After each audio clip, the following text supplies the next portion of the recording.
Greetings, everyone. Good morning. I'm just checking if my voice is clear. If you can just comment.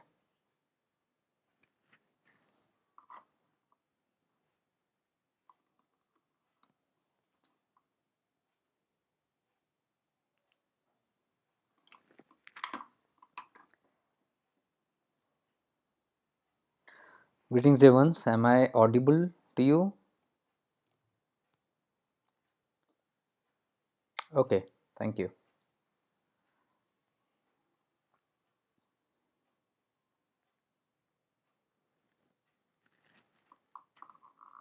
Just give me a moment. I'm here only. Just give me a moment.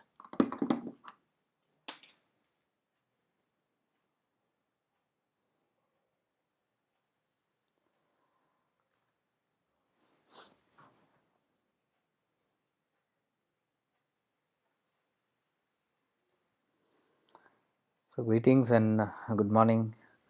Very nice morning to all of you. I was just a little bit in a hurry here today morning because I got a little bit late. That's why 2 minutes late I started. Hope you guys are doing good. I'm just checking the feedback on this. Just give me a couple of moments.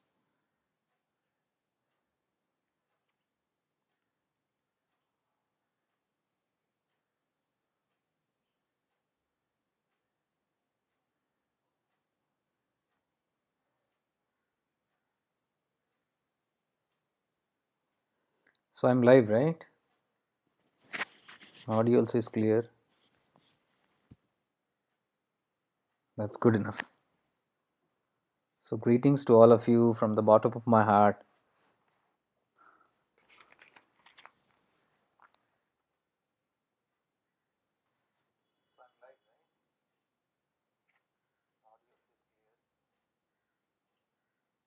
Yes.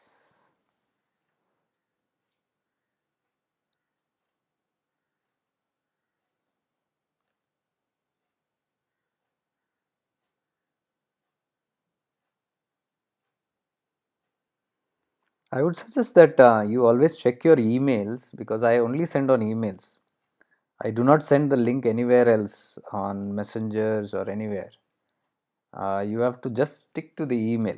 That's only one source where I am giving out the links from. So I would suggest that you take a little pain, a little pain in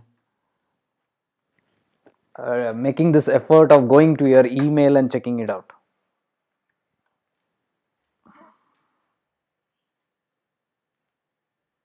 Yeah.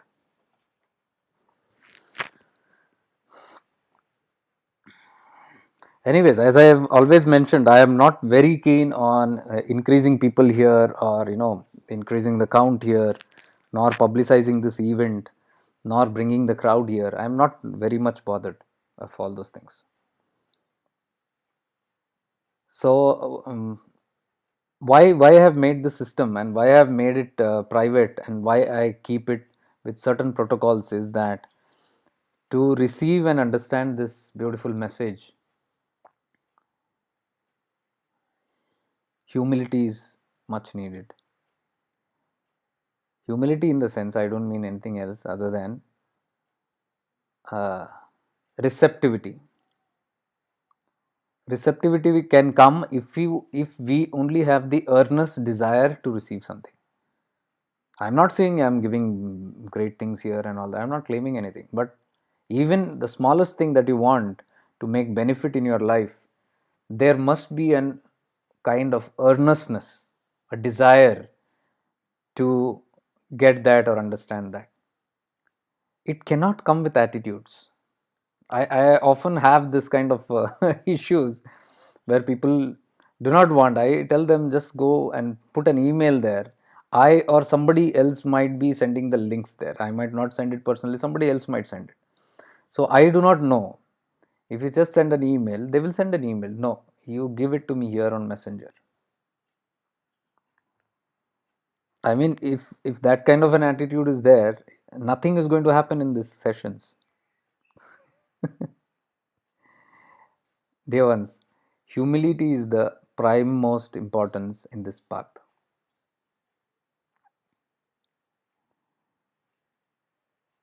Even in my personal consultations, I have people who come, and when I'm live, and they become live, and then they say, okay, come on, tell me, where am I going wrong?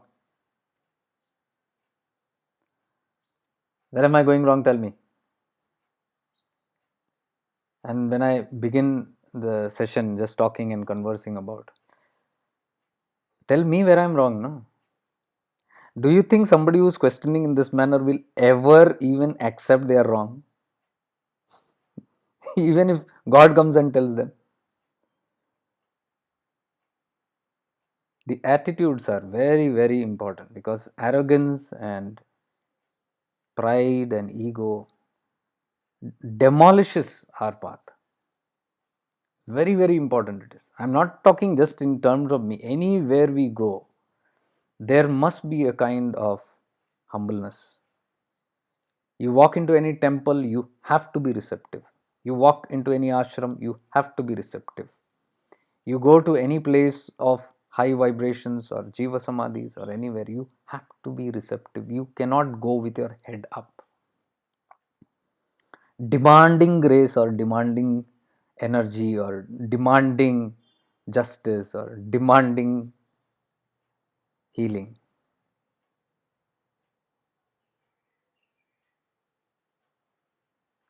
So that's one very important nuance I want to tell. This may not be applicable to everyone, just a couple of us, but also on a larger and deeper terms, this is applicable to all of us. Wherever we go on the spiritual path, the biggest blockage today, I'm just talking about this subject. Stuck? Restart and resume your journey. Are you stuck? What is this stuckness? Why do we feel stuck somewhere? Who is the one who gets stuck? The soul can never get stuck. The Atman, the consciousness, cannot get ever stuck. Who is the one that gets stuck? Ego consciousness. The mind gets stuck. Mind is nothing but ego consciousness. Why does it get stuck? Now let's go into that.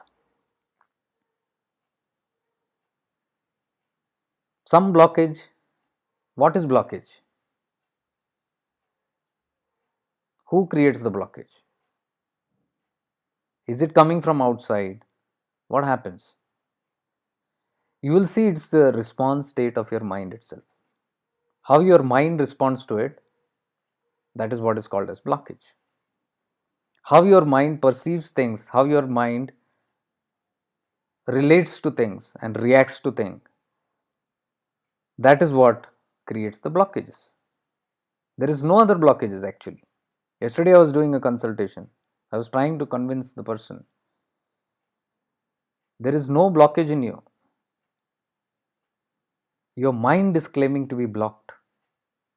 It is all the play of the game of the mind. The whole spiritual journey is nothing but dealing with the mind. That's it. If you understand this secret, life will be easy. Spirituality will be just easy for you. The whole thing, whole problem, जड़ का फसाद, mind. मन ही करता, मन ही भोगता. Mind only creates all kind of nonsense. Mind only suffers it completely. And then when it is suffering, it will justify that suffering.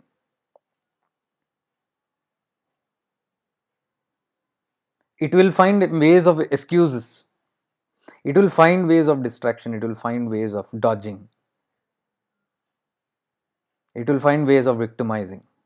It will find ways of self-pitying. It will find ways of blaming the other. All this you see, the whole stuff happens in the mind. So it depends on what kind of personality you are, on how you respond to that aspect. It all depends on your personality, I'm telling you. That is why you keep 100 people in front and give them one situation. All 100 will respond to the same situation in 100 different ways. Not two will exactly respond in the same way. Why? Because of the contents of the mind.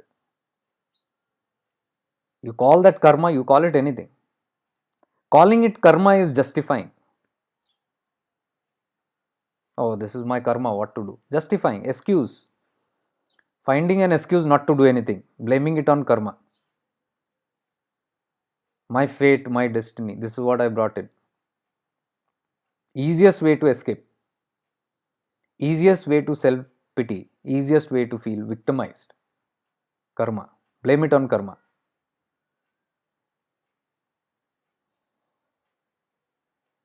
So, all of us who are blaming it on karma will find it very difficult to come out of this,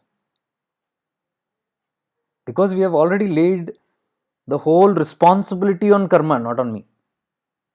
I am not responsible. Karma is responsible. My situation, karma is responsible. My prarabdha. What is free will then? If it is just destiny that has to just go on, you and me would never have had free will. What is free will? Free will is a choice given by the Almighty that you choose. Choose whether I want to remain stuck blaming my karma, or I want to move through it with some option, with some opinion, something, some solution. But I am looking forth to a solution. That is important. It is not about how heavy the karma is or how heavy the destiny is. It is about the light of hope that you have in that darkness, pitch darkness, but one point of light that you have, in the hope that some solution come to me and I am open to it. Let me become open to that solution. I am ready to take on that option, that solution. When will I be ready to take that option? Mind you, only when I am humble. Only when I know that I cannot do it on my own, I need some solution, some help from outside.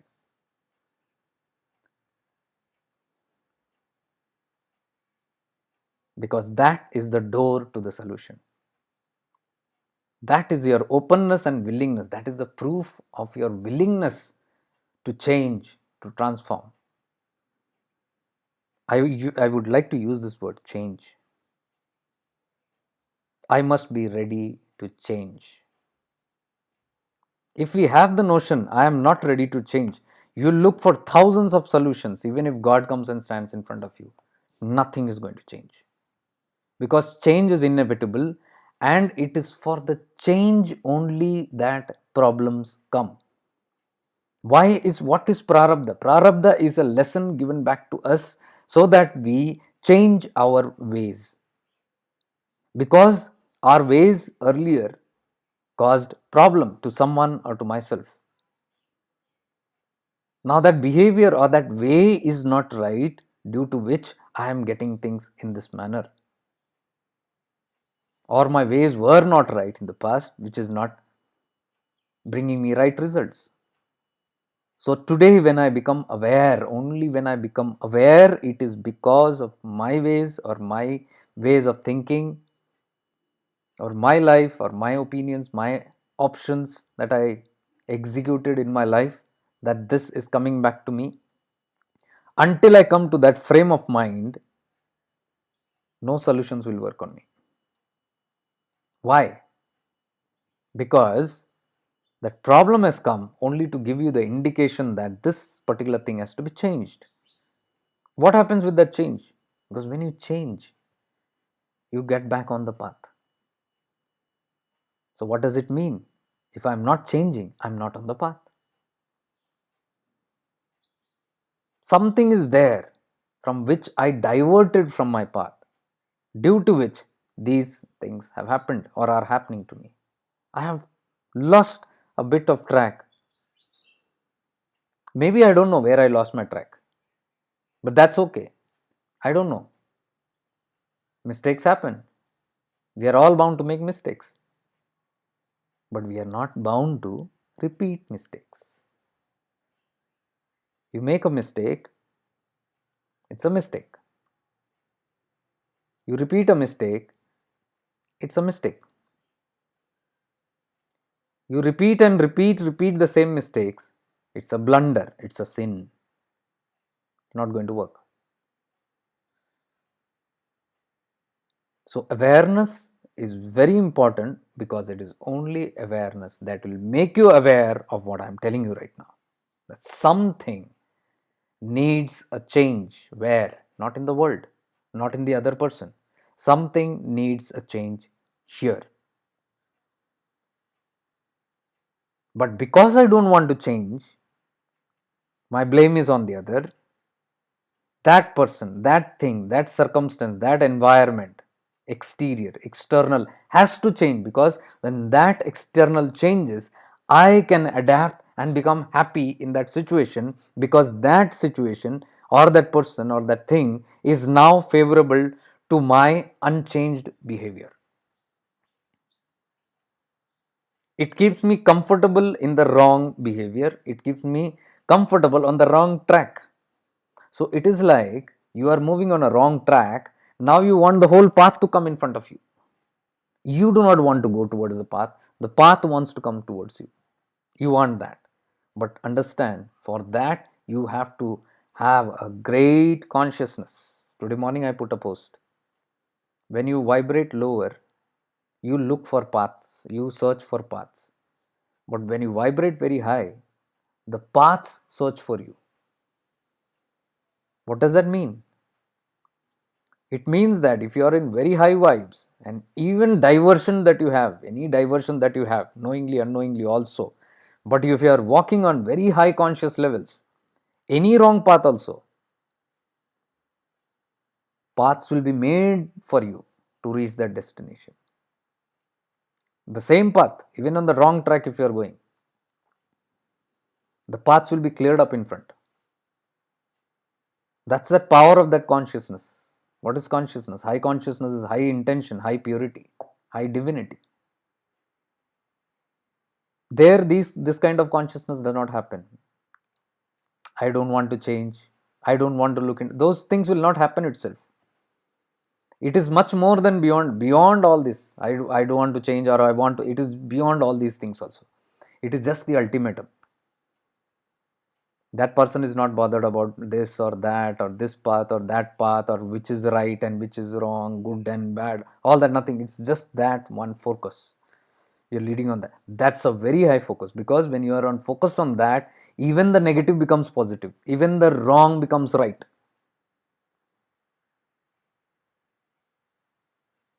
Are you getting what I'm saying? There are mystics who drink booze, they smoke. This is all wrong for us. It's all sin. And even if not sin, if you do this, it is health hazardous for us. It is not good for our health.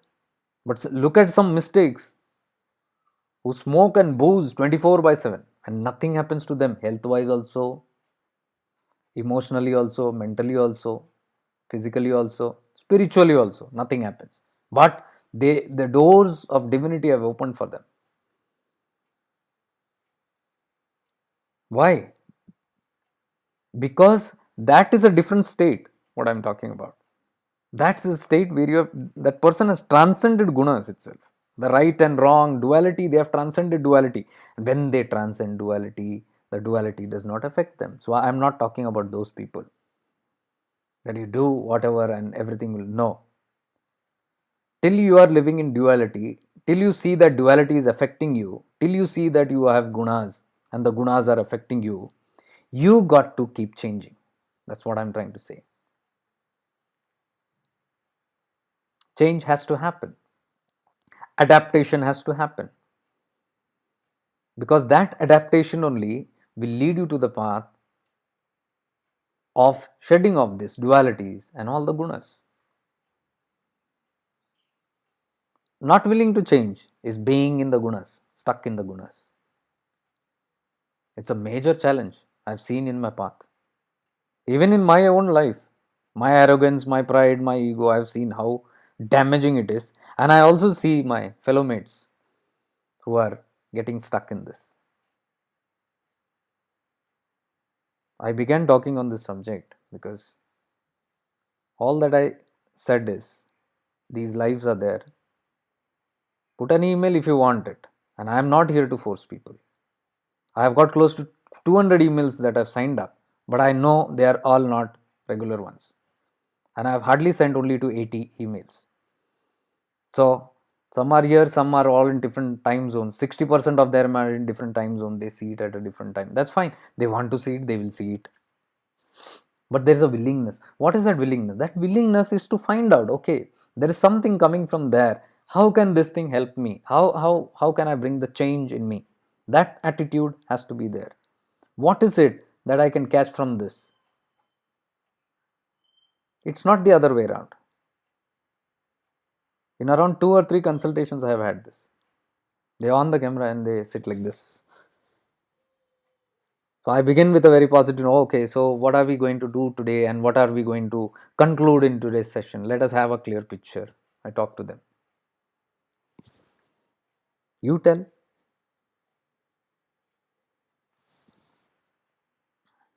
I say, what is it that you're seeking? Oh, I want, there are problems in my life. This thing is not going well. That is not going well. I am having this problem. You see the tone also in what they're talking. This is exactly what I'm acting out. This is not happening, and then last month I had this big issue, and then let me think. I think, yeah, 6 months back I have had a physical problem and I was admitted in the hospital, and then hey, hey, पानी उधर रख, उधर से इधर, उधर क्या कर रहा है, इधर ला, इधर ला, इधर रख, and then जा जा, yeah, where was I? Yeah, then these problems happened, and so much of stress. I'll tell you, I'm sitting day and night. I can't meditate. I can't do anything. What the hell is happening to me? Can you tell me?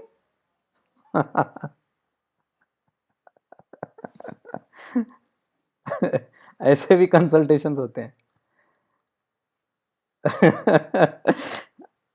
And I am watching them. बाप रे. I am like, problem नहीं होगा तो और क्या होगा.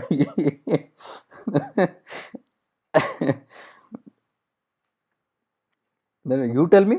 You tell me. I tell them, okay, let's analyze a couple of things. Let's see how these things are. How are you dealing with these things, and how are you? I'll tell you. I don't make, normally, I generally I don't like to make mistakes. I deal with life very sternly, and this is what I do. This guy, he has eaten my head like anything, and that guy, oh my god, and my family, they are behind my life. All these people want to just take out my life. They don't allow me to sit in peace. My daughter, the way she talks to me. And my son, so arrogant. My husband, he doesn't care. Now you you think and see what will happen to such kind of person. I don't feel her justifying. I feel what they do are justified. Poor guys here, what will happen to them?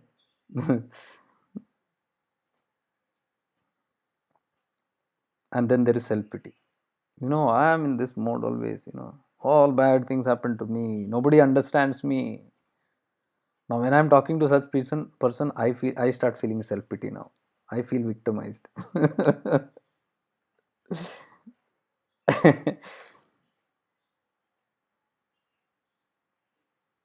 It's the attitude. Where with this arrogance, what are we going to look out into? You tell me, where am I going wrong? You look at me, see, I am, I try to tell, listen, 1 minute.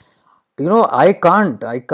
I know your awareness. I know you're teaching and shifting into awareness. I see your videos and they're good. They're good. They're nice. I found a couple of them very nice. But are they practical? And see, I can't see all that. You okay, you're teaching it, you can see it in awareness. I can't. It's very difficult for me. And that is why I have signed up for you. Please tell me where am I going wrong?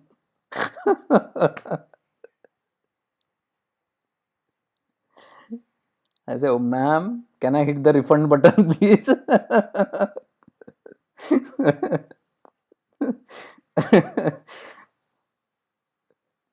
So it's like, I have thrown money to you. I'm paying you. Shut up and tell me where am I going wrong?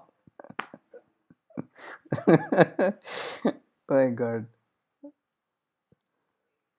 So it's very, very difficult, Devas. Very difficult.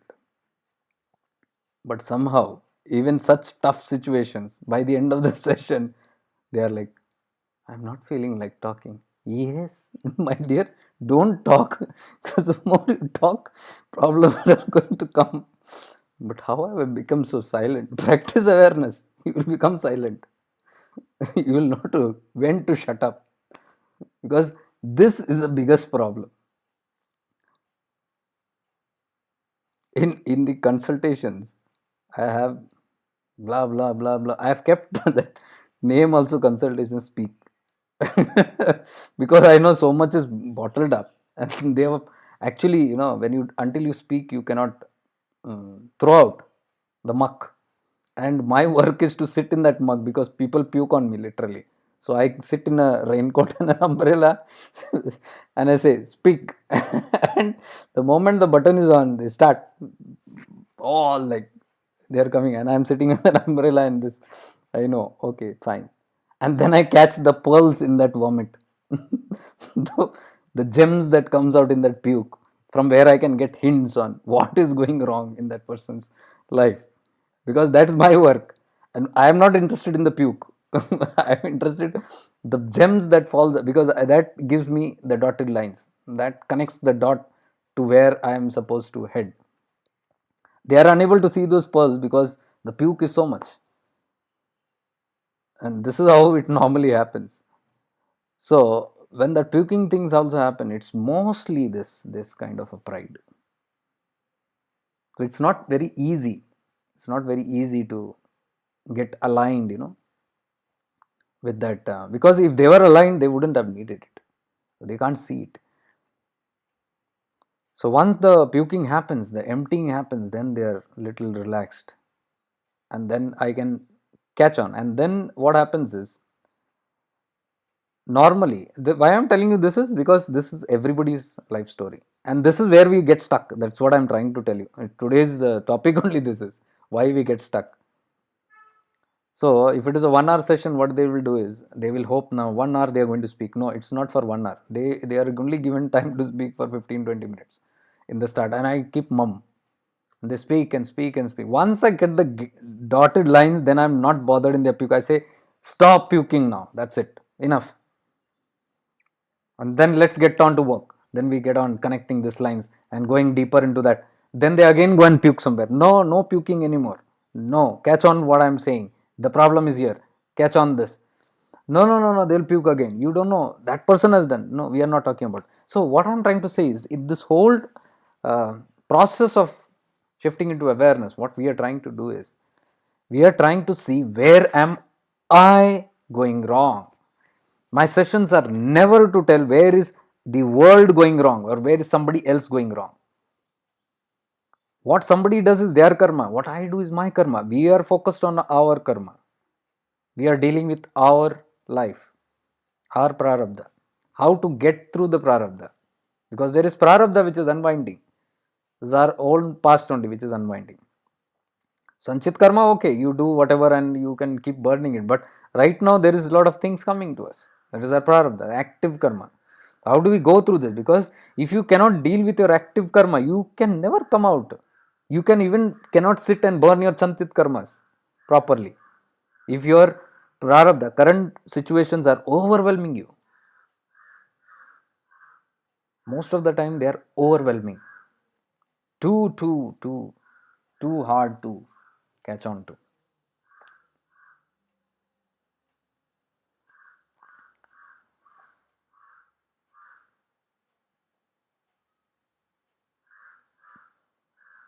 Until we become aware of our current situations. Very difficult. There are many emails, people who come online and tell me in Facebook, uh, give me the. See, they don't even have the courtesy of saying, I want to join the live. One line will come, where is the link? Then I tell them, write to the email. No response. I say, go away, go away. It's not meant for you, because you are not going to benefit from there. If you want to benefit, you must have a sense of humility. You must be down to earth to walk the spiritual path. Otherwise, the path is not meant for you. Do whatever you want. It will not happen. Simple secrets of life, I'm telling you. Off the path, I'm telling you. Practical spirituality. Until you have respect for the path, until you have respect for the person who's telling you something, you cannot gain anything. It's not going to happen. It's not the personality respect, it is the respect for the words, that the conscience of that person, the consciousness of the person. I always deal with that. I am not talking, even when I am telling about your guru or any ishta, anybody, I am talking about the consciousness. I am not talking about the personality, the individuality. Individuality will have flaws. Individuality might have gunas, but the consciousness is always pure. So if something is flowing from the consciousness of that person, it's a pure stuff, provided they are connected to their consciousness. When they are in their personalities, when they are in their individualities, they are connected to their gunas. Even be it the guru. That is why I always say on the consciousness. Consciousness will keep you safe. But we must have that approach, that attitude of humbleness. Otherwise, it will not flow. Anywhere you go into a temple, you need to become humble. You cannot say God is not, nobody, who's going to watch me here, and then I go with a big chest and heads held high. I have come with a donation of 20 lakhs to Balaji Tirupati and make way for me. What is that 20 lakhs? Oh, I am giving it to the God. My black money, I am giving it. Partnership. Let us have partnership so that I can be free of my sins, karma. We do partnership deal with God also, with pride. And we want to be treated well because we are donors there.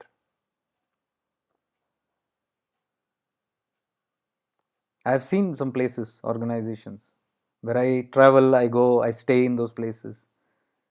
And sometimes when I go, they say, no, sir, full. Today accommodation is full. I say, why? Oh, today all the donors are here. All the major donors are here. So rooms will be only allotted to them. Privileges, even in ashramas and organizations. That is a place where everybody must be treated equal. Big, small, what does it matter? There are also reservations.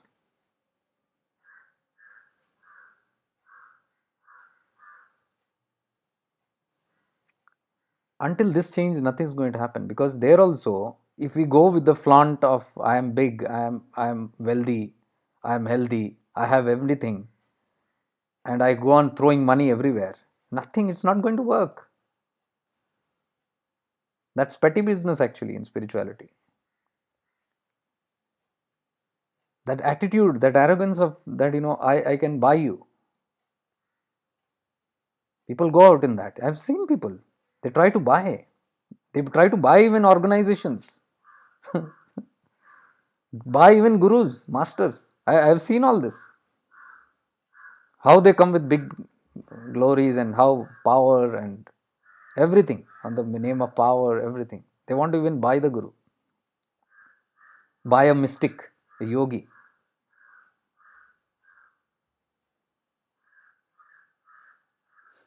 Alexander the Great, do you know? When Alexander the Great is very pride person. He was set out to rule the world. He wanted to conquer the world. That was his desire. Rule this world. coming from that power. And that is why he was called the Great. I don't know who the great person was who named his great. Alexander the Great. He was one of the most greedy persons on earth, and he still is famed as great. So when he came to India to conquer India, thinking that this is one place now, if I conquer, I can conquer everything. And when he came here, some things happened.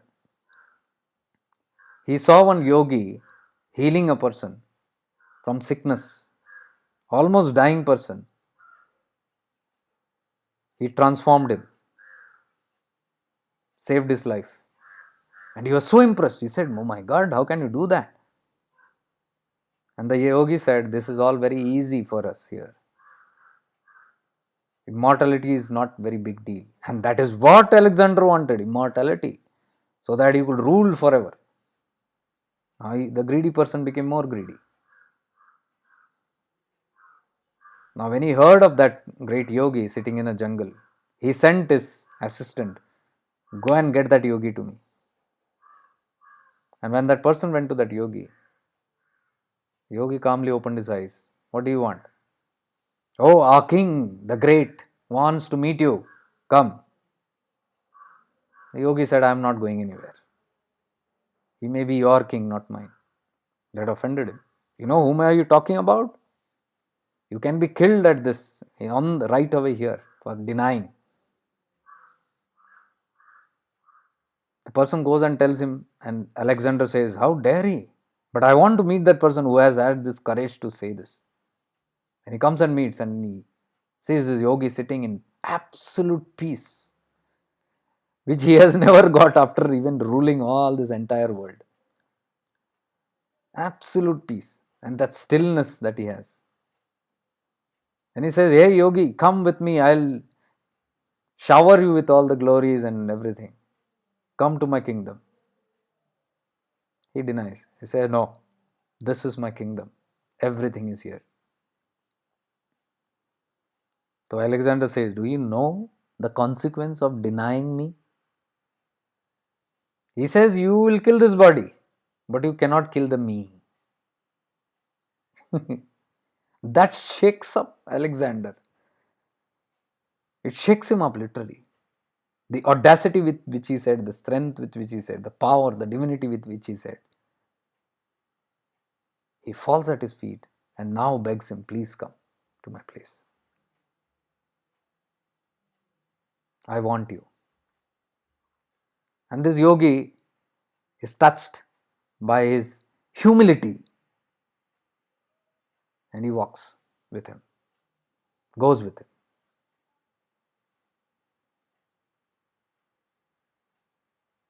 Now this yogi's guru, imagine this yogi is so powerful. Now his guru, he comes to know that his disciple has gone with Alexander. He doesn't like it because he knows the intention of Alexander. He is going to use this yogi for his own purpose, for gaining more glory, for gaining immortality. So the guru warns the disciple, "Don't go." But the disciple gets carried away. Pomp and glory. He goes with him. So the story goes on, real story again. But later the yogi realizes what a blunder he has made by going with this person. Because this person is only capturing and moving around everywhere. Only trying to hurry and tell him how great he is. How he can buy even a yogi. He has the capacity to buy a yogi who is now walking with him. So when the yogi realizes one day what a blunder he has made and he has not listened to his guru, he sits in samadhi and fire erupts. That's how he gives up his body. Agni samadhi. Alexander is very disturbed by it. by this whole event, because he has not even met. In isolation, he did it. He felt very offended.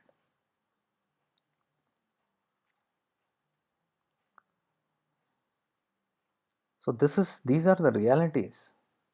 However great we are, our greatness will not save our soul. Our greatness will not lead us on the way of spirituality. Our greatness will not give us a shortcut to spirituality. You cannot buy spirituality. That is one of the biggest illusions of Maya, that you can buy somebody.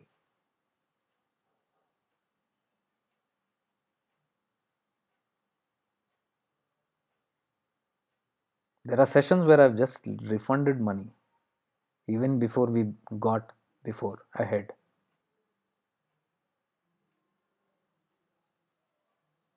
Because it cannot be bought. Money is only a commitment and an energy exchange. That's it. It's a commitment, because only those who can put out their money can spend time. Also, those who are indisciplined, who are scattered, and they can talk for 3 hours or 10 hours and still not feel enough. So when they are paying for 1 hour, they will know what to speak. चुन चुन के बात करेंगे. They will have choice of, oh, I have limited time, so I have to make best use of this. So let me not go into all unwanted things. What is important? Let me deal with that. Are you seeing the discipline that comes in with that? I'm giving you all these hints because this is all linked to our lives. You don't have to take a session, but you'll understand how we clog ourselves with uninterrupted, unlimited, infinite bundles of nonsense that we always deal in, day in and day out. How much of that is leading you on your journey? Have you ever thought? How much of all that nonsense from morning to night, what we deal, what we talk, listen, see, deal in this, deal in that, put all our 10 fingers and 10 toes in worldly attachments, worldly stuff, and get lost in it. How much of it is actually taking you to the final goal? Here on this platform, I'm only talking about final goal. I'm not talking about any other. I'm not talking about being successful in this world and all that, blah, blah. There are many other platforms that can tell you all that. I'm only talking about being successful in liberating yourself from this illusory world. I'm only talking on that level. Because that is the root purpose. And these are the root cause of all the problems towards that root purpose, which is not allowing you to go there. Why are we getting stuck? What else can happen if we dip our 10 toes and 10 fingers in all the aspects of this world and be involved in it all the time? How difficult it is. When I talk to people, the confusions that they have they cannot sit 5 minutes in stillness. I've been doing level 4, level 10, past 4 years. But you can't still for 5 minutes? What use is that pride of that level and certificate and ranking and all that? What use is that? If it has not given you stillness of 5 minutes. Stillness, I'm telling. Nischalman. So much of chanchalta. Even when we are talking, it's running from this thought to that thought. I have that problem, I have this problem going on. Never ending. I cannot see anything. Please help me. How can you see? It's all floating around.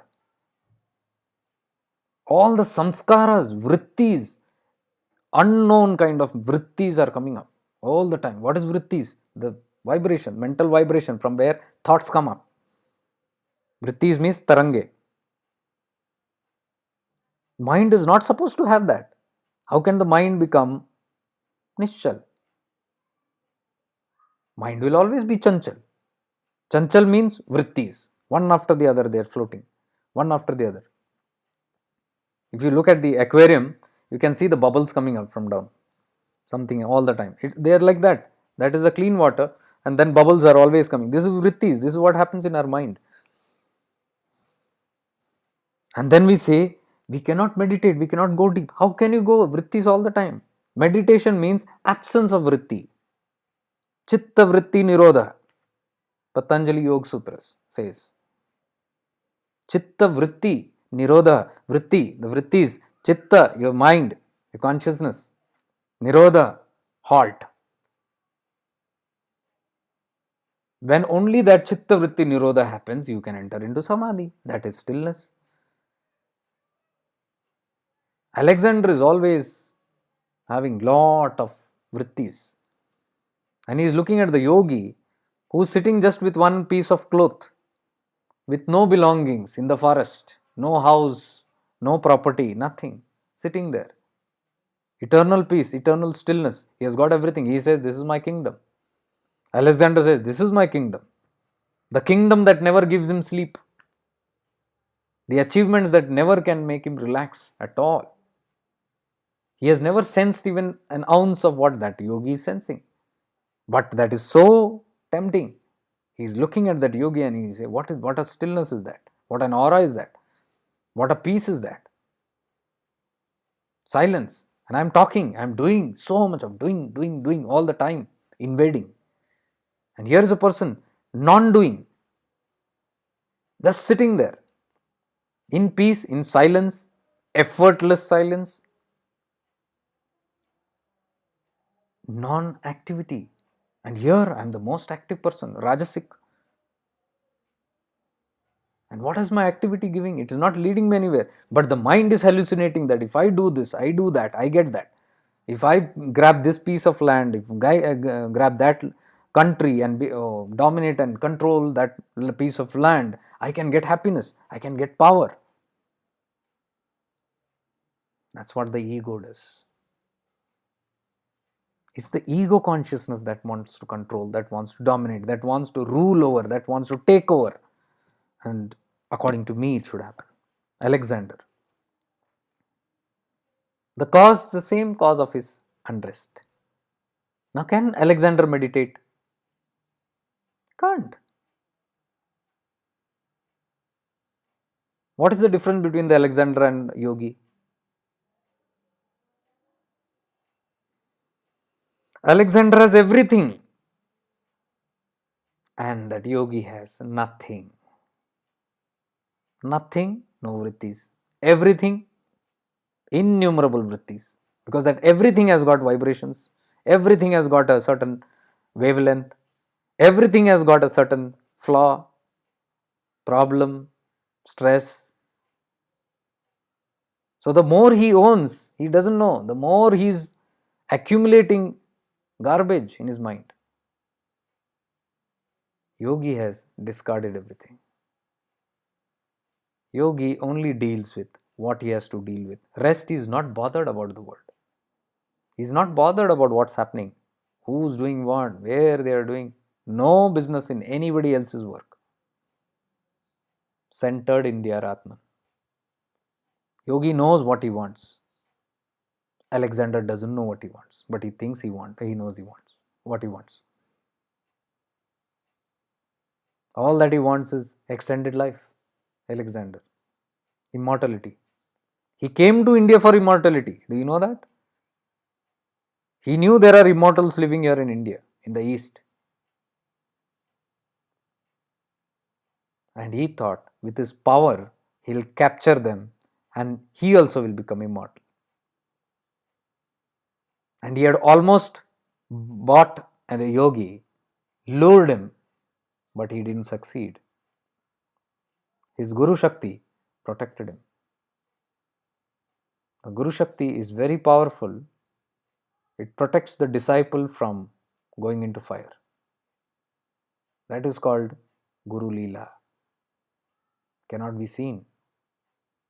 Guru's consciousness is watching everything. The Guru saved his disciple and made him exit the field. Then him becoming the cause of more burdens and more problems. through Alexander the Great.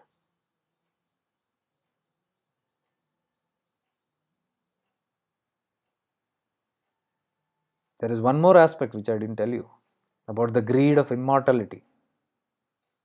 Alexander wanted immortality and he came here, and the same person, yogi whom he had met, or I think perhaps his guru only it was, I am not sure, the yogi or his guru, when Alexander met, he said, I want immortality. I want to live forever. I know you guys are immortal because your bodies are seeming to be only like 40 or 50s. But I know they are hundreds of years old. You guys have been here hundreds of years. And I know you have immortal bodies. Please grant me that.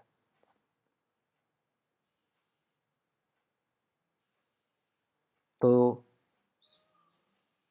the divine masters say, it's all their Leela. They want to teach the real thing.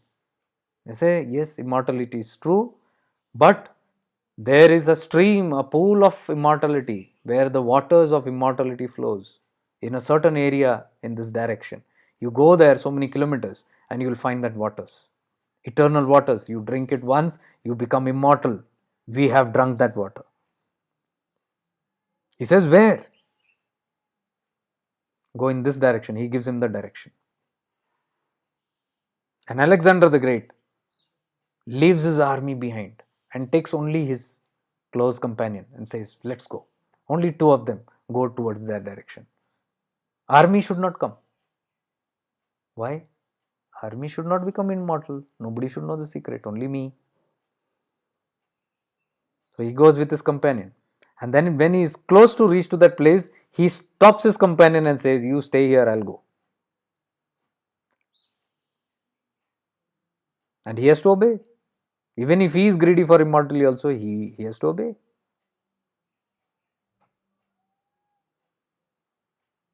So his companion stays there and Alexander proceeds on the rocks to see that stream, that pool of immortal waters. Now he is very greedy. He doesn't want anybody else to have that immortality except himself. And when he reaches that place, he sees indeed there is a pool of immortality. Pure stream of water is flowing. So he goes there. And he looks into the water, it's crystal clear. So very hastily he goes and he takes the water, and when he is about to drink the water, there is a crow sitting there. The crow caws loudly.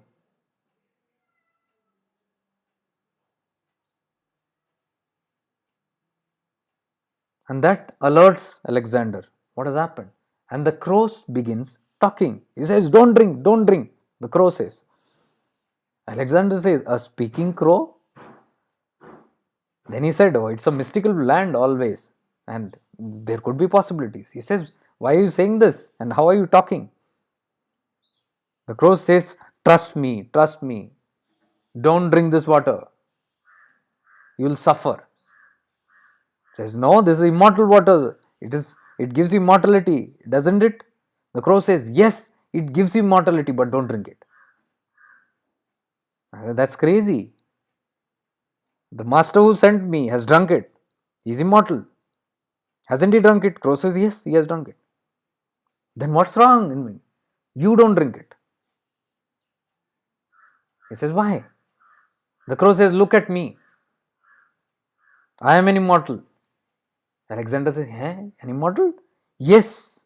Do you know my age? What? It's been thousands of years that I'm here. How come? He says, I was a crow thousands of years back also. But I accidentally drank this water without knowing it is immortal. And since then, I can't tell you my sufferings. So many days passed, months passed, years passed. I lost my family. They died of old age. My children died. My whole community died of crows. I had so many communities. And in all these thousands of years, I have seen thousands of communities coming and going. Every time new communities come, I make friends with them. I have a relationship with them, and they die and they go. And every time they die and go, I suffer because I'm alone again and again. I'm suffering this life. I can't exit this world now. I'm stuck, he says. I'm stuck. I'm stuck in immortality. What do I do with this immortality? Damn it. Forever I'm going to be suffering like this. How long? It's not ending. I want to go, he says. Alexander drops the water. Something flashes him. Oh my God.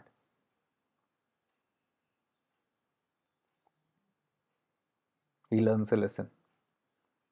And that was a lesson that was wanting to be given by the yogis. He returns without drinking that water of immortality. And that is why soon after that, he lost his urges and desires of conquering. And soon he fell ill. He fell sick. And when he fell sick, he was aware that his mortal body is going to go away. He was aware that all that he had gathered is going to go away. But the richness and the touch of that master was enough to give him that comfort that it's okay to move on. And that is why he ordered, just before his death, when Alexander the Great dies, I have one wish. Put my name there, Alexander the Great, on my tomb and keep one of my hand outside. One or both the hands outside. Outside the tomb, he said. I want both my hands outside.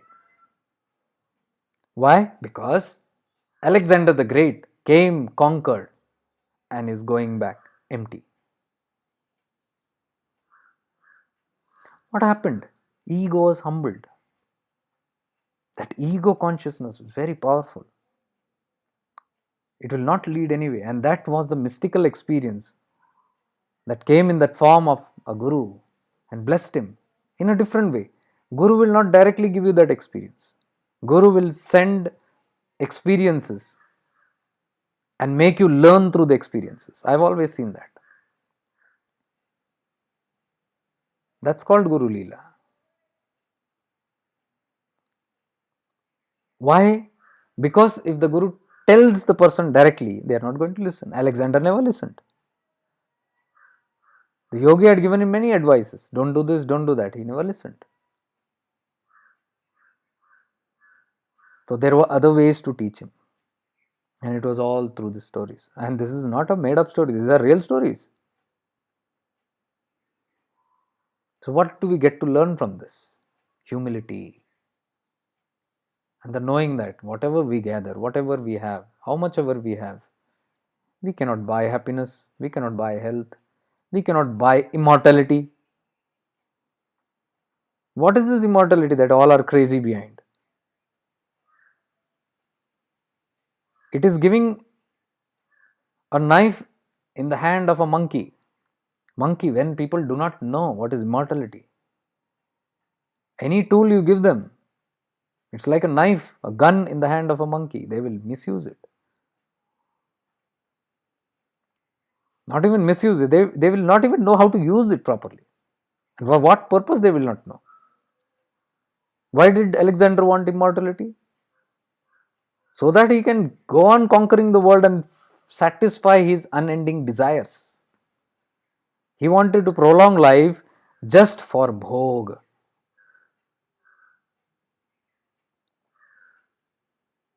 Most of the modern world people who get attracted to the world of immortality is just that. You become aware of why are you striving for immortality. You will come to know it is some nonsense desires. It is never towards liberation. Because those who are striving towards liberation will not be concerned about immortality because they know, damn it, the soul is immortal. What immortality are we talking about? I don't die, you don't die, nobody dies. Body dies. What is the immortality in your head? It is the body's immortality that you are trying to make the body immortal. You are already immortal. You cannot die. You might leave this body, but your consciousness is there. You are fully conscious. You are fully aware. even after you die. For me, this kind of a person is more wiser, who knows how to enjoy life by knowing that he is immortal. Foolish is a person who feels that by immortal body he can enjoy life. No, by immortal body he is going to be like that crow, suffering. You extend the body, but you don't have control over your mind. Imagine what nonsense is this world teaching about. You have 1,000 years to live, and your mind is going like a mad dog, running everywhere, restless, no peace. Why would somebody want to suffer for 1,000 years in the name of immortality? I don't understand that. That crow was suffering, immense suffering. Why would somebody want to become like that crow, suffer for 1,000 years? Makes no sense. Whereas immortality is desired with the with the hope of happiness, because people think if I am immortal I'll become peaceful and become. No, immortality won't make you peaceful. A still mind will make you peaceful.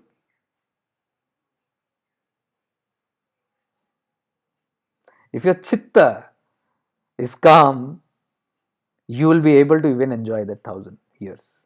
And I am telling you, those whose chitta and consciousness is pure and purified, and they understand their immortality, they are aware of their immortality, they are not bothered about this petty 1,000 years, because they never die. They would rather, in that 1,000 years, take up 1,000 bodies and have different experiences. Does that make sense to you?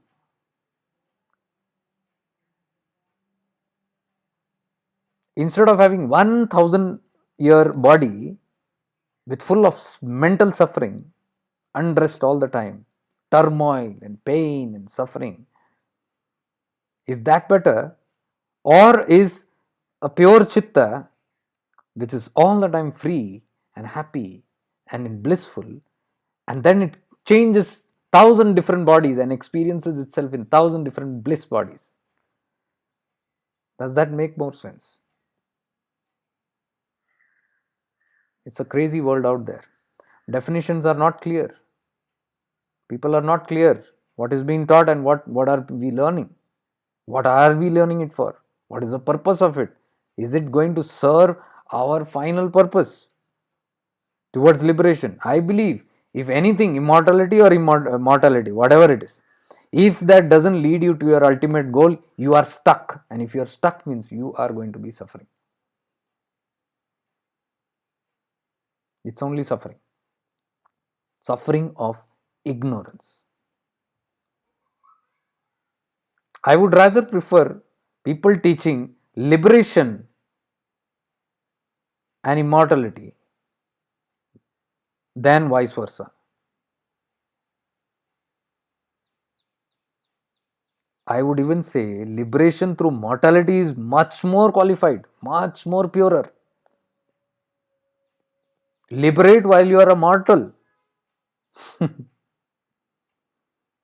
If you liberate while you are a mortal, you will certainly become immortal. The other day I had put a post of Swami Rama talking about Parakaya Pravesh, and some people who extended life. So he met a Tibetan master somewhere who demonstrated Swami Rama by taking an ant and cutting it into 4 pieces and throwing it 10 feet away in 4 different directions, the piece of the ant, and then doing some mantra and some psychic stuff. And then Swami Rama sees the 4 pieces come together and get joined, and the ant gets up and walks away. So many people had many critical opinions about that. Hey, this is bullshit. It cannot happen. This is nonsense and all that. Who has verified? Can we have a video? Can we have some documentation? All that blah blah blah. It was going. Now Swami Rama was mentioning of one rare yogi he met somewhere in a Tibetan cave. And for some purpose, he demonstrated that to him. He never said that this is a very any Tom, Dick, and Harry can just do it. It's very rarest of the rare, because this Vidya is as powerful as the Brahma Vidya, because Brahma Vidya means Brahma, creator. You can create. You can even destroy and create. Brahma is that only, because Brahma, Vishnu, Mahesh, you see, Mahesh destroys and again Brahma creates. Brahma creates that which is destroyed. The ant was destroyed. The same power created it. It's Brahma Vidya.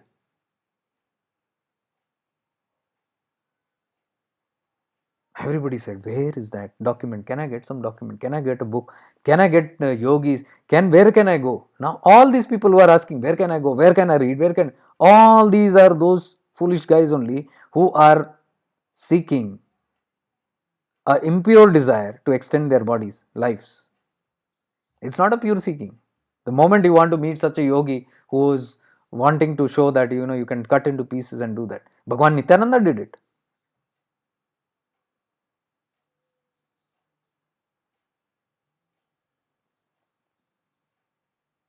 He also demonstrated this.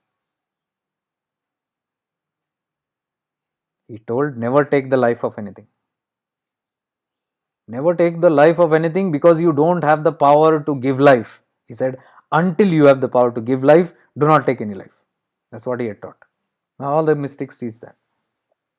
That is why we say, do not kill. We cannot kill because we do not have the power to give life. But those rare rishis or yogis or those mystics who have the power to give life can take it, but they won't take it. Even if they take it, it's for a reason.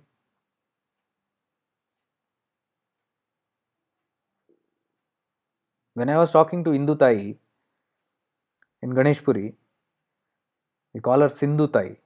Her name is Indu. And she used to live with Bhagwan Nityananda in Ganeshpuri as a child. She's still there. I meet her every time I go to Ganeshpuri, because her son is my very good friend, Bharat. And she tells me about all her experiences with Bhagwan Nityananda. As a child, she was hardly 7, 8 years old that time. 6 or 7 years old that time.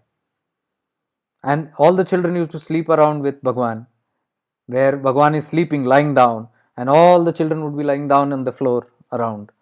And he only gave permission to these little kids to be around, not all the people. So all the people stayed, and they could all lie down in groups, all the poor children of the tribals. So Indumati Tai, she also was one among the tribals, very poor. She used to tell me, I had just one frock, that to tone. Always I used to wear that. Bhagwan used to give me sweets, and Bhagwan knew everything. So she said once we were there, and me and my friend was there, she was telling me, and Bhagwan was sitting on the cot, and there was a fly that came in, a fly, makki. It came in and it sat there, and he caught it with his hands, and he did something like this, and did this, like a ball, and he kept it there, and it was like a ball. He had killed that. He did like this, and he took the ball and kept it on the pillow, and he was looking at it.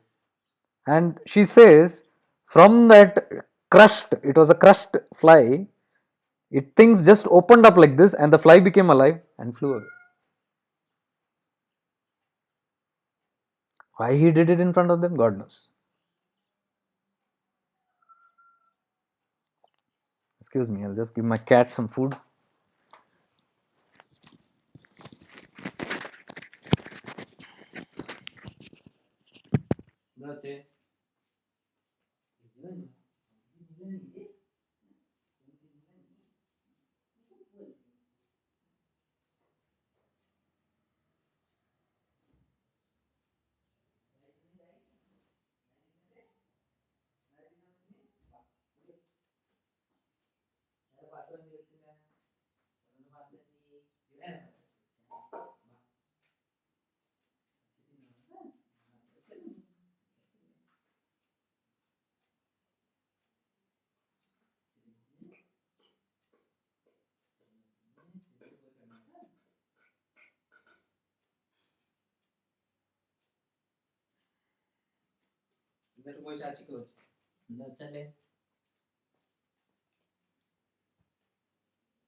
Sorry about that.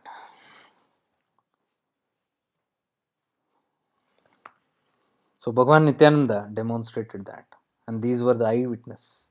I've recorded this in one of the videos that I was taking the interview of Hindu Sindhu Tai. We call her Sindhu. Her name is Hindu, but Bhagwan used to call her Sindhu, the name of the river. So I also said I'm going to call you Sindhu only. So we call her Sindhu Tai. So I have that video where I had posted about Bhagwan talking about it.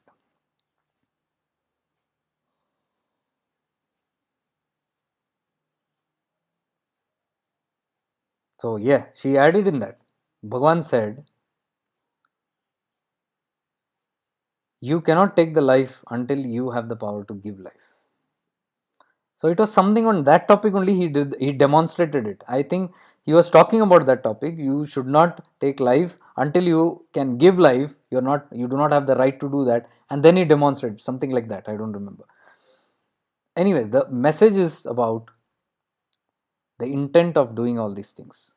So why does one want to create life, destroy life, sustain life? And see, if Bhagwan had that power, see, one basic thing is here. Bhagwan had that power to kill and bring something to life. And as Swami Ramas mentioned about that master who took away life, cut the ant into pieces, and then automatically it joined and it continued living. If they have the power to do that, why didn't they survive? Why did Bhagwan die a natural death? He died a natural death, not even boasted of samadhi. He was beyond all those yogis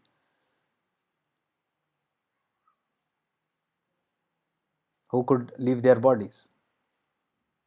He granted Jiva Samadhi to his close disciple Shaligram Swami, leaving the body by will. And why did he not himself leave?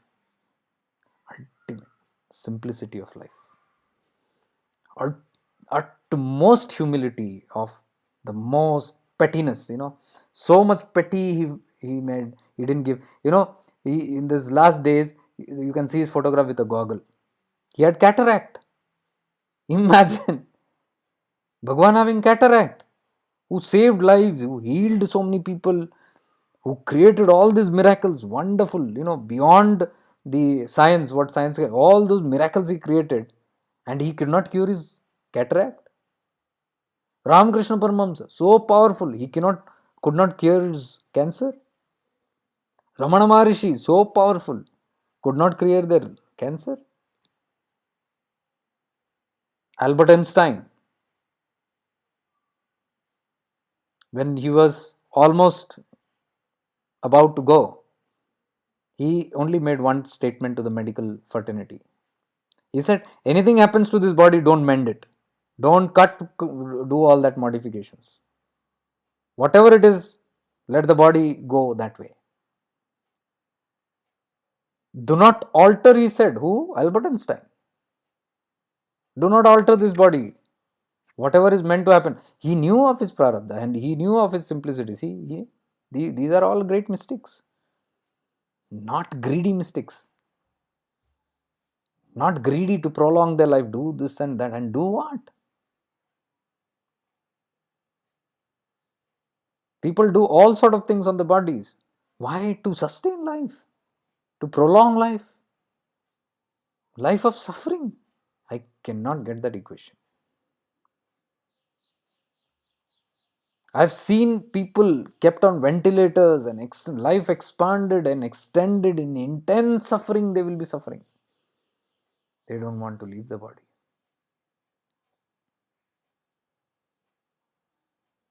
They would rather suffer for another 10 years, intensely suffer with all the problems and modifications on the body, but they will not leave the body. This is ignorance. What is wiseness? What is wisdom?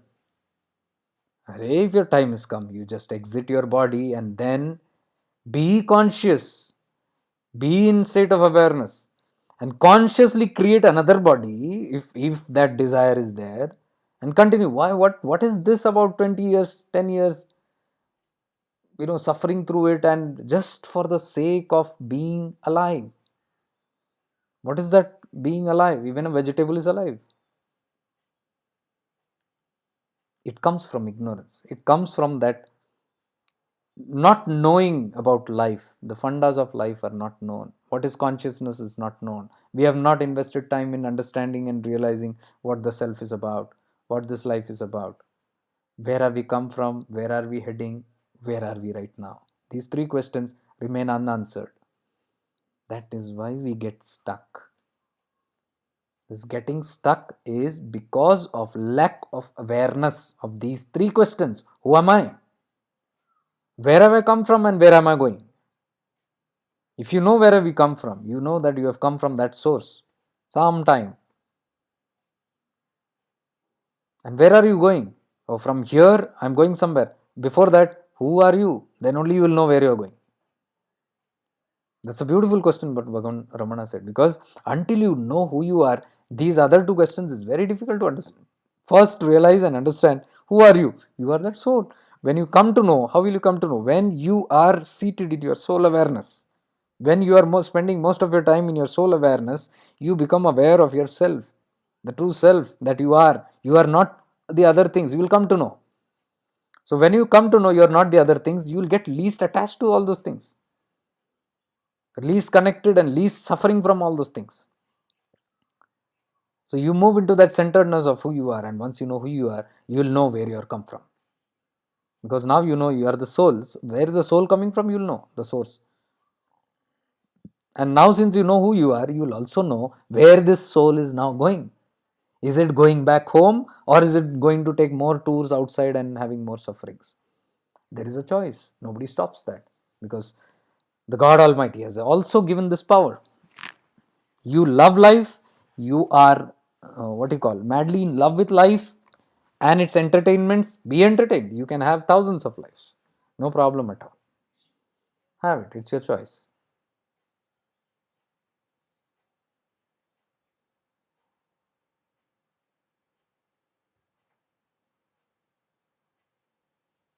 What I am trying to say is, I'm not trying to say liberate. That's not the purpose of telling liberate. Because if you like to live more, who's anybody to tell you to liberate? But what I'm telling is, if you even like to live more, let it be a life of awareness. Then any number of years you live, any number of lifetimes you live also, you are an aware being, conscious being, consciously choosing your life, consciously relishing that life, consciously having different flavors of life, consciously having different bodies and going through all the experiences, but consciously aware. Because the moment you know that who you are, if you keep on going with who you are, you will know when to turn back also. You will not get lost in that forever. But the ideology is, if you realize, the day you realize who you really are, then you will not have much of interest in going into multiple lifetimes and getting stuck in it. That's the catch. So that realization of, realization, I'm not even talking about self-realization experience. I'm just talking that awareness of who you are. If you just have that much of awareness that I am not this body, I am a soul that is there. If you can keep this at most consistent in your life, then you are living a conscious life. Then you won't get into all unwanted things.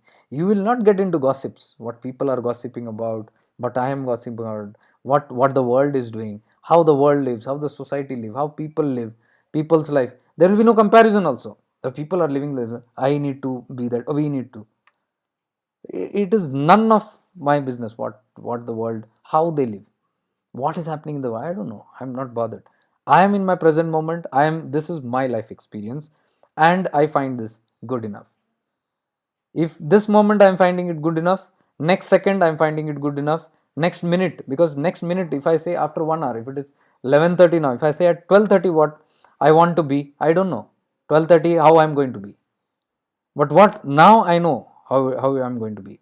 And the irony is, see, when 12:30 comes also, when the clock strikes 12:30, at that moment also, you are in the moment of 12:30. You will experience life only as 12:30, not as even 12:31.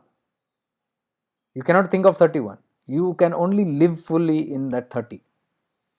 So if your 12:30 is wonderful, if your 1:30 is wonderful, if your 9:30 at night is wonderful, at that moment, that's life. But you sitting now and imagining 9:30 is going to be this way or 1:30 I am going to be that way, it will not happen. Why? Because this moment, what is it now? Now it is 11:33. 11:33 I am lost. I wasted my 11:33 by being present in 1:30 p.m. Neither that is true nor this is true, because I am not here. I am not existing here. I am living in a dream of 1:30, which is not yet come, and I don't know where it is. But in that process, I have lost this moment. 11:33 I have lost. So 11:34, if I continue thinking, I have lost 11:34. If I continue thinking 11:35, I have lost 11:35. So every minute I lose in either the past or in the present or in the future, not in the present. Absent mindedness happens. Absent mindedness happens when we are not aware. We forget easily. Oh, what was I saying? What was I doing? What was I? What did I do? Where did I keep this? I forgot my thing there. I forgot that there. I mess up things in the kitchen sometimes. Mess up things. Blunders. Absent mindedness. Absent minded means what? You are not present. Opposite of absent, present. Absent minded ka opposite, present minded. You are not present minded. That is why you are absent minded. And when can you be present minded? When you are in the present. When you are present in the present. Right now also we are talking so much things. We are living in the moment here. We do not know. I do not know what I am going to speak the next moment. I do not know. I don't have to worry. I am just thinking about this moment. This moment is giving what message has I have to give through myself, for me and for whatever. What has to flow is flowing because I am in the moment.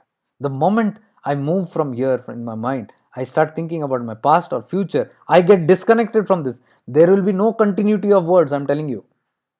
Continuity of words is a proof that you are in the present.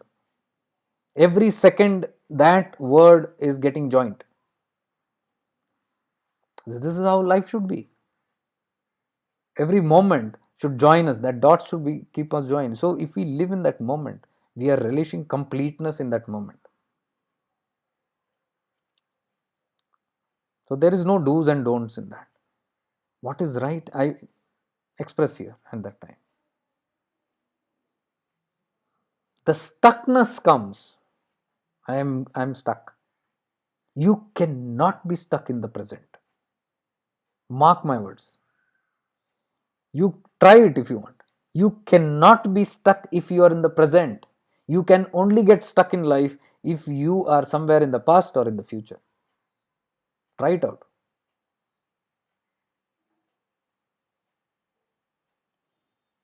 If you ask somebody, I'm stuck, you ask them what? Oh, this thing is bothering me. My court case is not solved. Bothering me.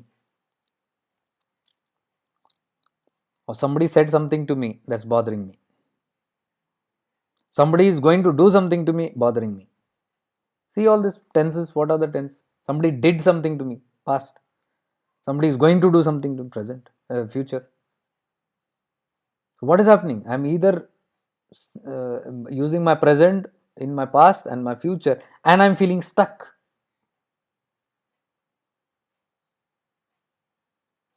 See, if you're sitting here in awareness and watching this video right now, you'll not feel stuck. You'll feel a sense of relaxedness. You'll feel some peace. You'll feel something joy. You feel something nice happening to your life. You'll see hope. You'll see all those things, that you're momentarily observing. All that other things, stress and all, you'll feel while it's gone. Why? Because you're in the present. You can listen to me and you can only be in awareness if you're in the present. See this catch. You can be in the present only if you're in awareness, and you can be in awareness only if you're in the present. Simple. Practice of awareness means you are aware. Aware of what? Can you become aware of your past and future? You cannot. You can only become aware of who you are. Like if I say, just become aware of yourself right now. So many practice happens. Become aware of your room. When I say, is that a person who's thinking in the past or in the future? Can you become aware of your room in the future or in the past? You cannot. You can become aware only now. Watch your breath. It is only now. You can only see your breath now. You can only watch anything in activity in your body now. So practice of awareness brings you into the present moment. Practicing awareness is present moment. Living in awareness is living in the present always. So you will know how to take things as it comes without jumping for anything. The biggest way to get out of stuckness is live a life of awareness. You don't have to even remind yourself, oh, I'm thinking, I'm brooding in the past, or I'm anxious of the future. Let me come into the present. Let me bring it to the present. Let me focus on my breath. What should I do? You try getting yourself into the present. It's very difficult. Even if you become aware, oh, I'm thinking of the past. Let me come into the present. You can't. Even if you do, it will be a few seconds. Again, your mind will take you there. But you practice awareness and see, you can stay for longer hours. The more you shift into awareness and you remain there, and it's not a one moment act, it is a gradual, ongoing process. Like if I say sit now in awareness, you can be in awareness also and listen. You will also observe that only if you are in awareness, you will actually observe a lot of things. Even the people who have blissful moments, who go into Tantra, who fall asleep, they say, during my sessions, or who say they go into Samadhi, they can only go if they are in the present moment. That means they are living awareness. They are the practitioners of awareness. Nobody who's just listening to this and thinking of something can go into stillness. Nobody. What does it mean? It shows that it is not the person who's sitting in front of you who is doing it. It is your awareness that is doing it. That person is only triggering your awareness, triggering your present moment. That's all. But you are doing it. What are you doing? Shifting. Doing is the wrong word. You are just shifting. Shifting from where? From the mind. And I started this session telling you the secret is whole problem of stuckness is your mind. Where does the past and where does the future play its role right now? In your mind. When you are asleep, there is no past, there is no future. Because the mind is absent. Man hi karta, man hi bhokta. So the stuckness comes from the mind.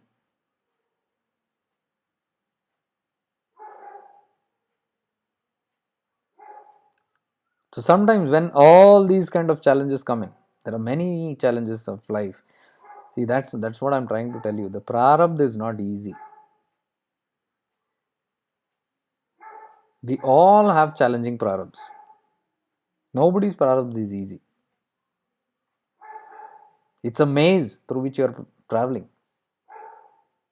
If your family life is good, you'll have professional issues. If your professional life is good, you might have family issues. If this is all good, you might have spiritual issues. Something or the other will always be there because that's your prarabdha.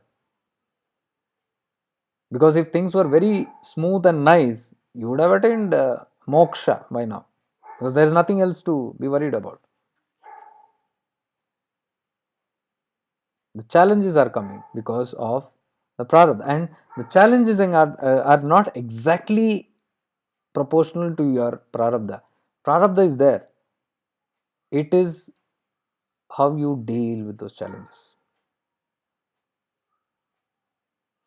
What I'm trying to say is, if you look at any kind of challenge by being in the present moment, 90% immediate relief. Not that later जाके कुछ होगा, some miracle. That's another story. But right now, how you handle that situation will differ very drastically. You stay in awareness and you watch any of your activities, even the most stressful activities. That is why I always tell people meditate, practice awareness all the time, because if that loses your grip, then the current situations of life can topple you. If you are not rooted in awareness, it can topple you. Awareness is your strength. Awareness is like that anchor they put into the sea when the boat comes on the shore. You are anchored. Properly, you are anchored. It won't carry you away with the tides.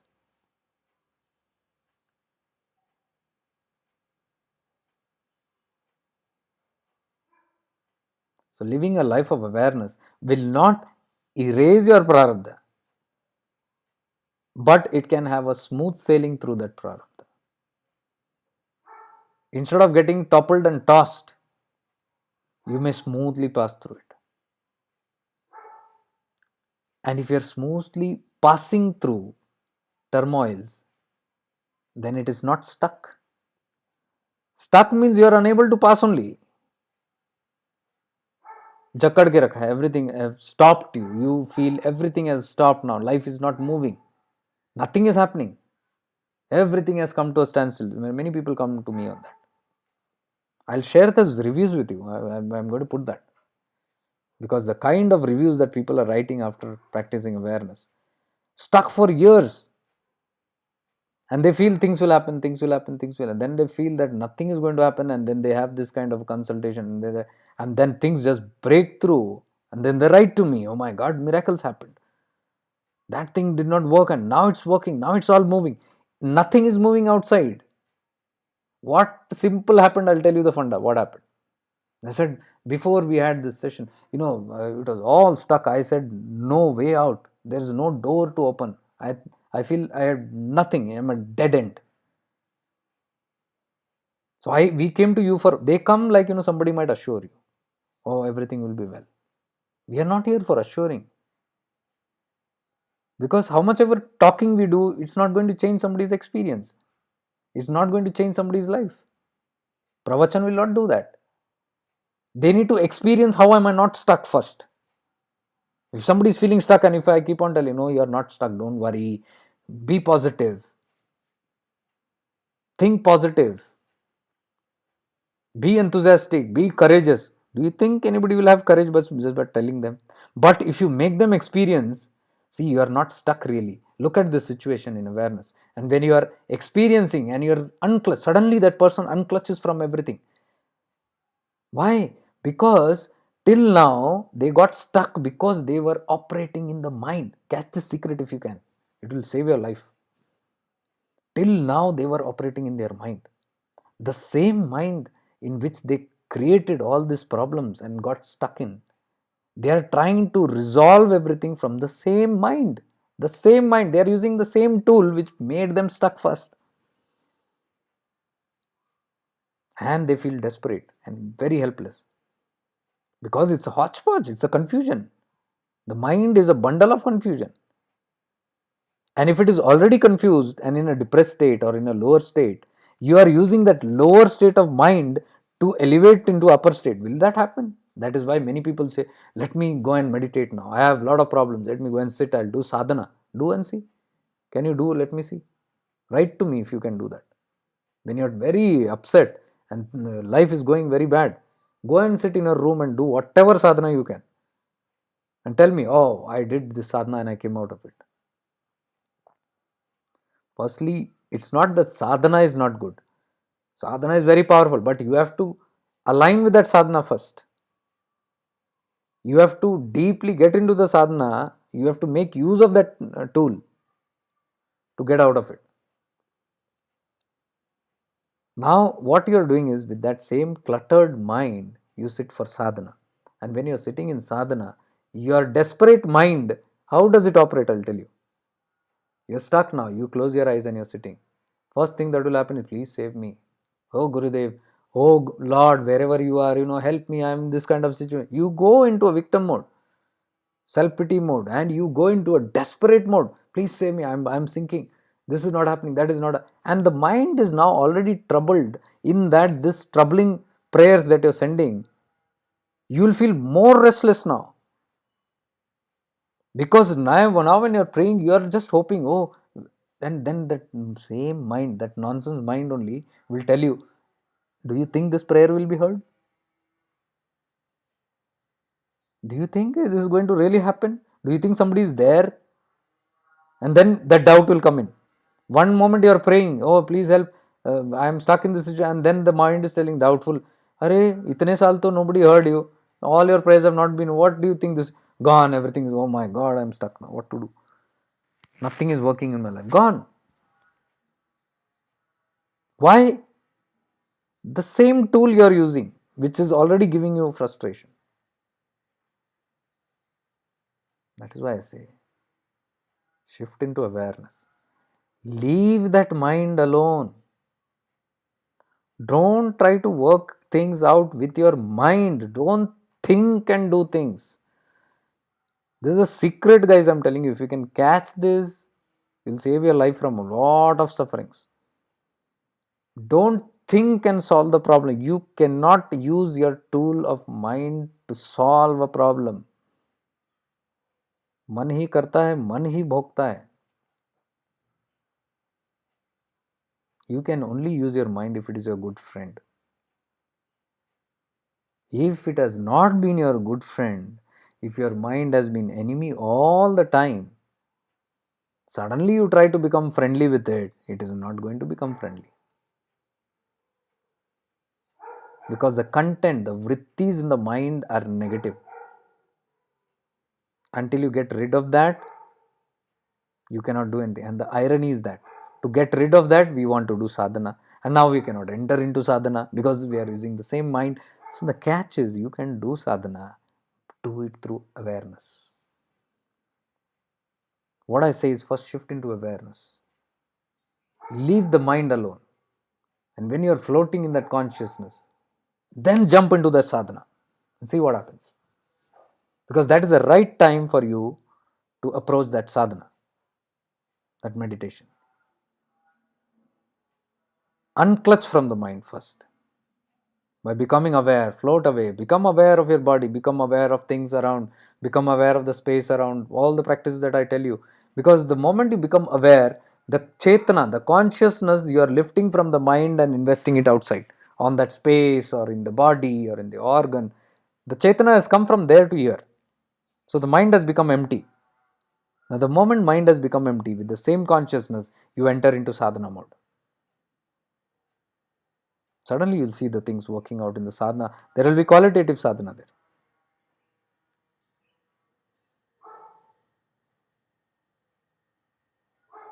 You'll see that sadhana is very relaxed.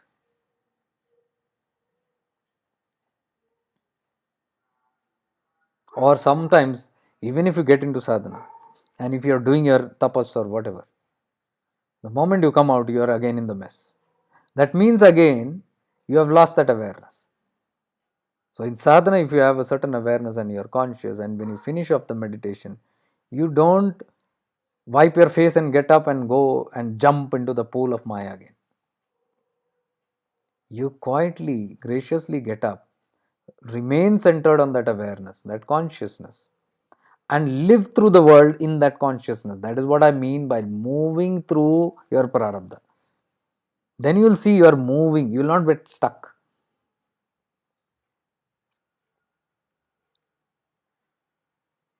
So when too many things happen, too much of clutter happens, when we are constantly in the mind again and again, all the time in the mind, and when things overwhelm us, there is a system overload, nothing functions, nothing works out, then we have this feeling that nothing is working, there is no way out, because what is happening, it's a short circuit now. It's all become jumbled inside, and the computer has hung, the PC has got hung. What happens when you use multiple applications, too many, overloaded, your mobile, it frozen, it freezes. The word freeze means gone, no action, nothing, no space left. All bits of gigabytes all occupied completely, no space left to even move. When your stomach is completely full, you feel very uneasy. Why? Because now there is no movement. What Chidakasha Gita says, one fourth of food, one fourth of water, and half should be empty. Why? Because in a mixer, if you put food and if you fill it to the full, can you turn the mixer? It can't, it will be stuck, it will jam itself. No space. Everything needs some emptiness. Even the mixer grinder needs emptiness so that it can. You put your washing machine with full of clothes and you try to turn, it will not, it will get stuck. That also, washing machine also needs some space. Nothingness is needed. Then only things can move. What is that nothingness? This awareness, what I am telling you. When you're conscious of it, that moment, that half, one fourth of food, one fourth of water, and the half space should be awareness. Then the digestion moves, movement happens, everything, digestion, assimilation, everything happens, evacuation, everything happens normally. Otherwise, the whole system gets clogged, constipated.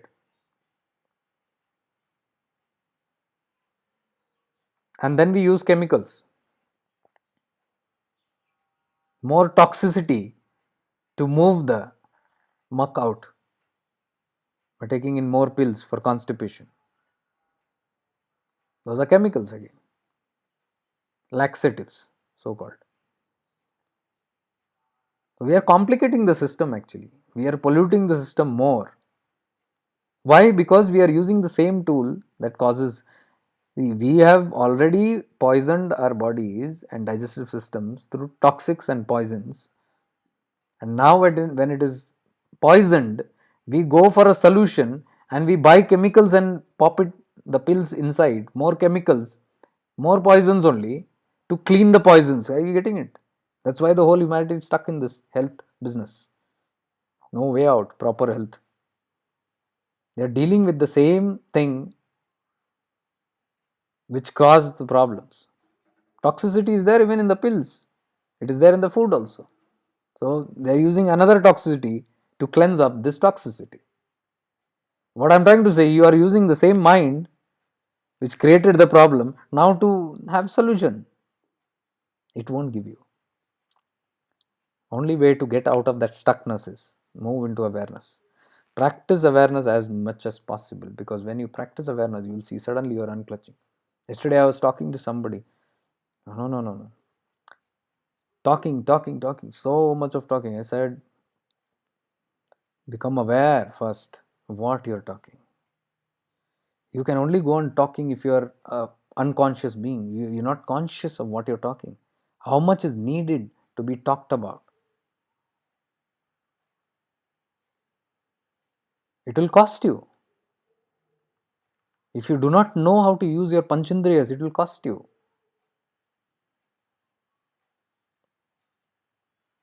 Like if people are doing this consultation and they go on talking, and I tell them, I warn them, you talk, for me no problem. Your money goes, for me profit. You keep on talking, I listen. You talk, I listen. You throw money, I don't problem. 1 hour session or 2 hour session, whatever, limitation, you know. But if you want to talk for 4 hours, go ahead. If you have a lot of money, go ahead. I have no problem. I'll sit here and listen and talk and get paid for listening to your talk. Is that going to solve your problem? It's not going to. Become aware. Become aware of what are you wanting. What are you wanting out of this session? What do you want? Even we are sitting here in this life. What do you want out of this life? You have to be fully conscious and aware and awake. What are you looking for? Is it just because it's Sunday and we are having a time pass, we have nothing better to do, so we listen to a dumb idiot who has nothing better to do? Is it something like that? Then we are entertaining each other. But if you have a purpose, if you have some conscious awareness of if I sit in awareness, it is going to benefit me in this manner. There are some things that I can catch and make use consciously in my life. It will work out wonders.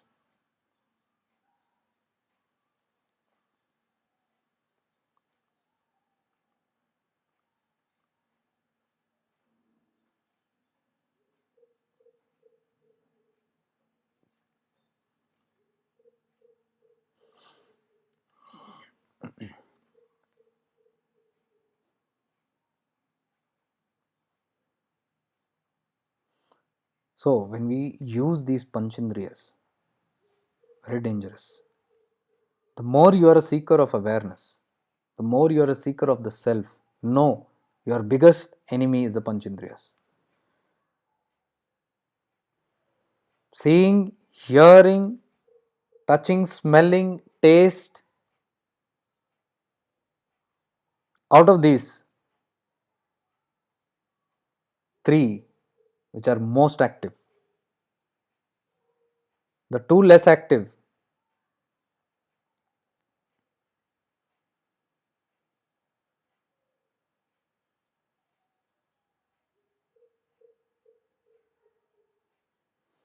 are the smell and the touch, because all the time we are not touching, all the time we are not in the smell mode, but all the time, every second, if you see what you are engaged in,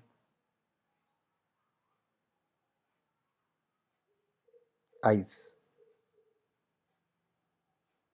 ears, listening,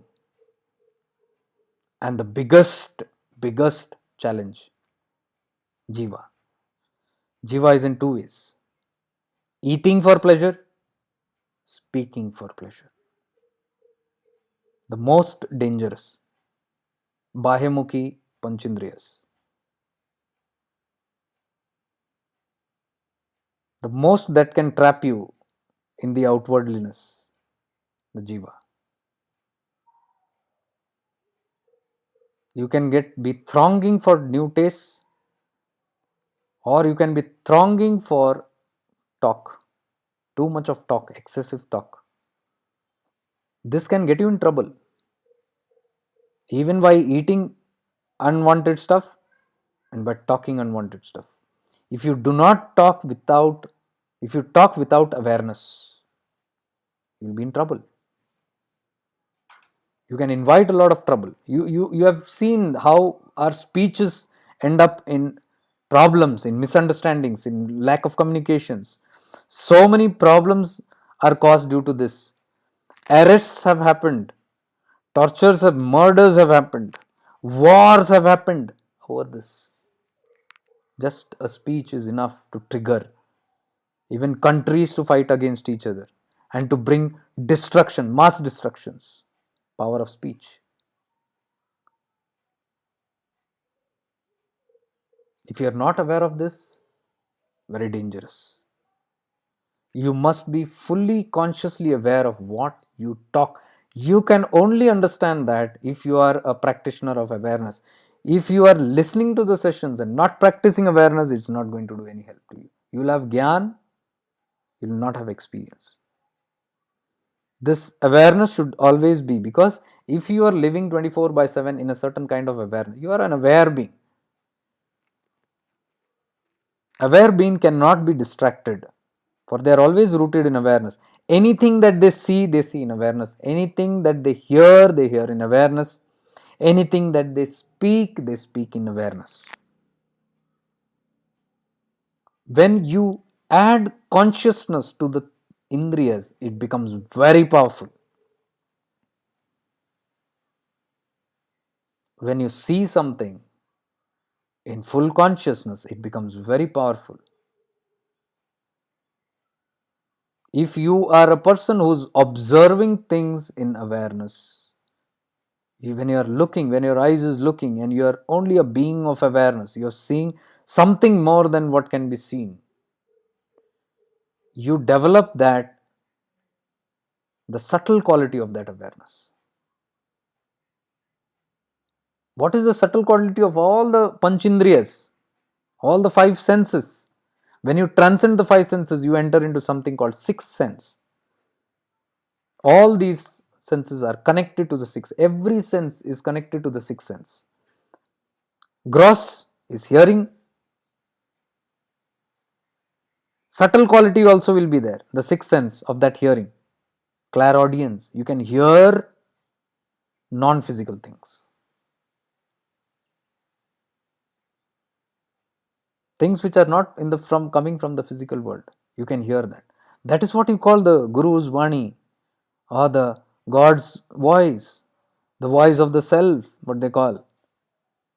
What you are listening to, your consciousness, you are listening to higher sounds, your angels, your guardian angels, you will be able to hear them. How they speak, what they speak to you, what are they trying to communicate to you. Your master's voice, the Guru Mandala's voice, you are able to hear them. Why? Because you have transcended this quality of gross hearing, petty hearing, from the petty things. How can you get over the petty things? You have to listen in awareness. When you are listening keenly in awareness, your awareness will drop what is gross and will start catching what is higher. Even in that gross, what you hear.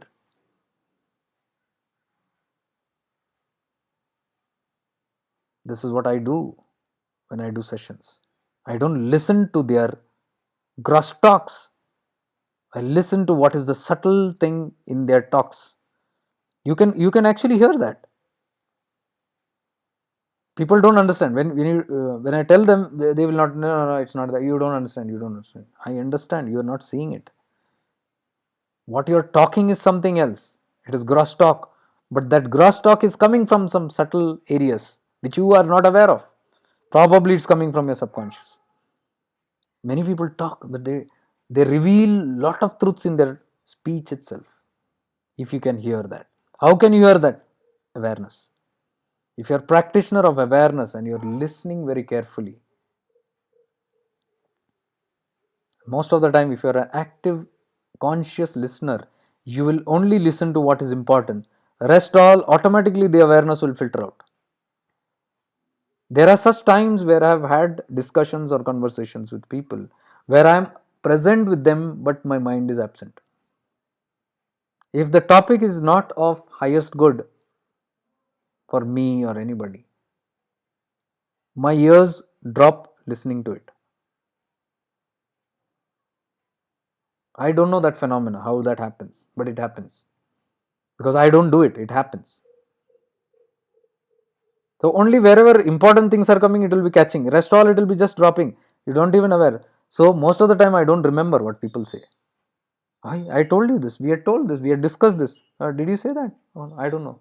Can't recollect. What has happened? This hearing power, the awareness has got that automatically. Same when you see, when you're visualizing, when you're looking through things. If you are a keen observer in awareness, you will observe lot of things more than what can be seen. Your awareness will be telling you that.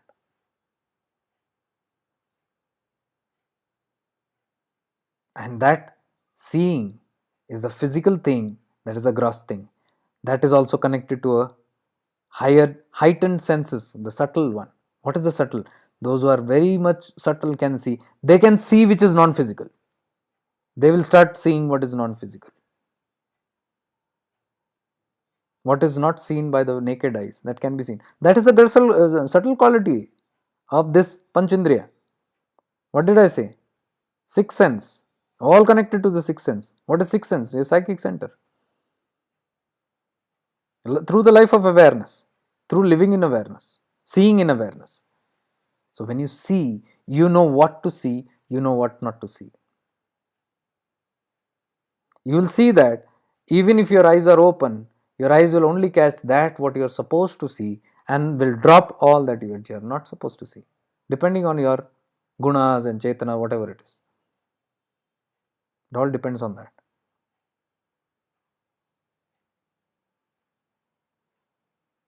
You might see a flaw of a person or a dirt in a person, but you might miss the goodness in a person. You might see only the goodness in a person, you might drop all the disadvantage of the person, depending on what your chetana is. what the content of the mind is, because that is what reflects in your seeing. When you are rooted in your mind, you see all those things. When you are rooted in your consciousness, you are not in the mind, so you don't get affected by gunas. And what you see is only what your consciousness wants you to see in that person, thing, place, environment, situation, whatever that is. So, as I said, hearing subtle qualities, clairaudience, you hear something else. And this clairvoyance, what we call as clairvoyance, you can see subtle things, more subtler things. The speech, the same way. Whatever you speak, you have to be fully aware of, fully conscious of. Be very careful of loose talk. My guru was always against loose talk. He used to get very angry, very upset whenever any one of us would do loose talk. He used to call it loose talk, my Gurudev. Loose talk means which has no value in your life, which will not give you nourishment in your life, which will promote to your adogati, which will promote you to catch on to somebody's flaws and bring that into your chitta. Loose talk means idle talk. पता है तुमको क्या हुआ था? वो वहाँ गए थे, फिर उसने ऐसे बोला, फिर उसने ऐसे किया, उसके बाद मैंने ऐसे बोला, फिर उसने किया, फिर एक तीसरा आदमी आया, उसने वो किया, अरे क्या चल रहा था वहां पे, फिर पूरा तमाशा दुनिया देख रही थी, और फिर यहां से एक इंसिडेंट हुआ, वहां से एक इंसिडेंट हुआ, फिर बवाल मच गया, फिर ऐसे उसके बीच में क्या हुआ पता है? उसके बीच में ये खाया loose talk.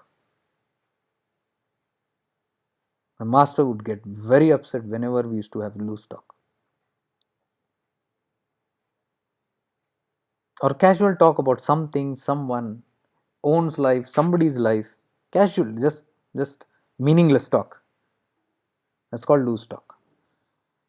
Why? Because it brings impurities in the chitta. It impures the chitta by catching on the flaws of what we see or hear or whatever, what we talk about. A person who is living a conscious life will be very silent, very, very silent, will be very calm, very unattached to the world. I've often told this. My practice is of disconnecting from the world. My phone hardly rings. Hardly means you can say in a month you might see 2 or 3 people that are new numbers who have called me.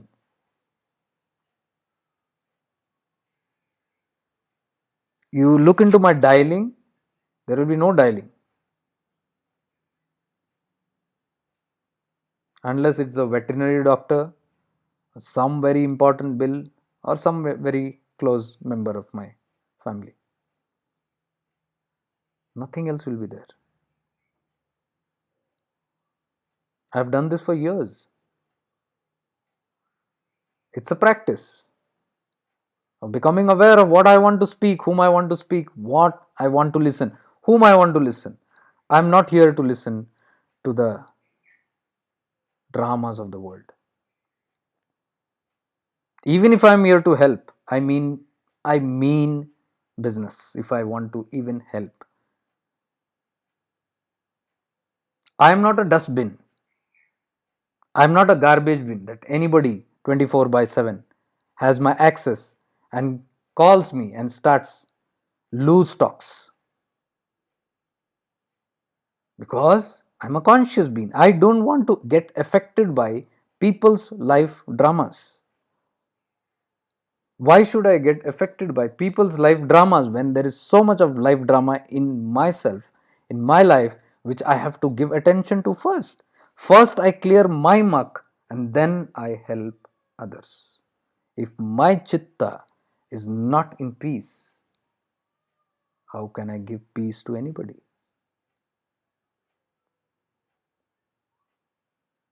If somebody calls me and I am operating at the mind level and giving them solutions from the mind level, I am imploring their chitta further, because my mind is very limited. I cannot give solutions from my mind. It is a limited organ. So, what I hear and what I talk is all mind games. I hear what is in somebody's mind, I talk what is in my mind. Both minds are lower level of consciousness. If you ever have to talk, if you ever have to listen, listen in awareness. Talk in awareness, it will benefit. The only talks that I do are my consultations, and the only listening that I do are my consultations. I hear in these personal consultations, I talk in these personal consultations, and I charge for it, so that I have only serious people who can actually, and I don't have loose talks.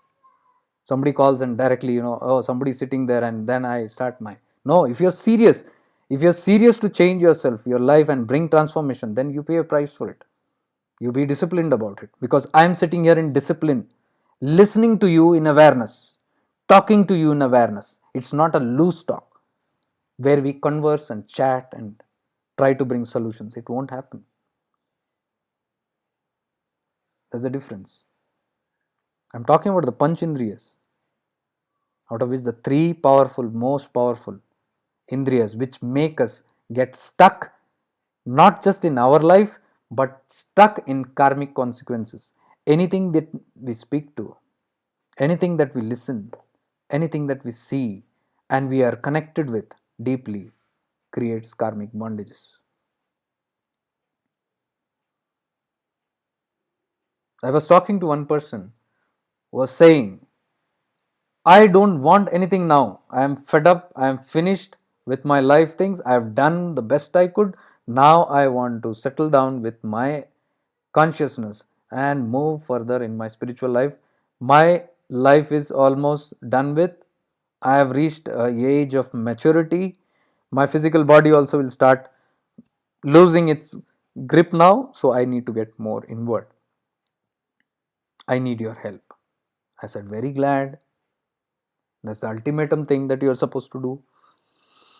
At one stage of life, you must realize that you got to withdraw from all this. And you must realize that you are here for a higher purpose. So that's good. So I tried to help. But when I tried to help, the person was telling, I don't have anything to do now. I understand my guru's teachings, all my life that I have learned is that we come here with some karmic ties, karmic debts. We have a lot of karmic debts. Give and take is there. Everything is there. And now I am in the process of understanding that I am to finish everything. I am giving up all these ties, slowly finishing up all my karmic debts and making myself free.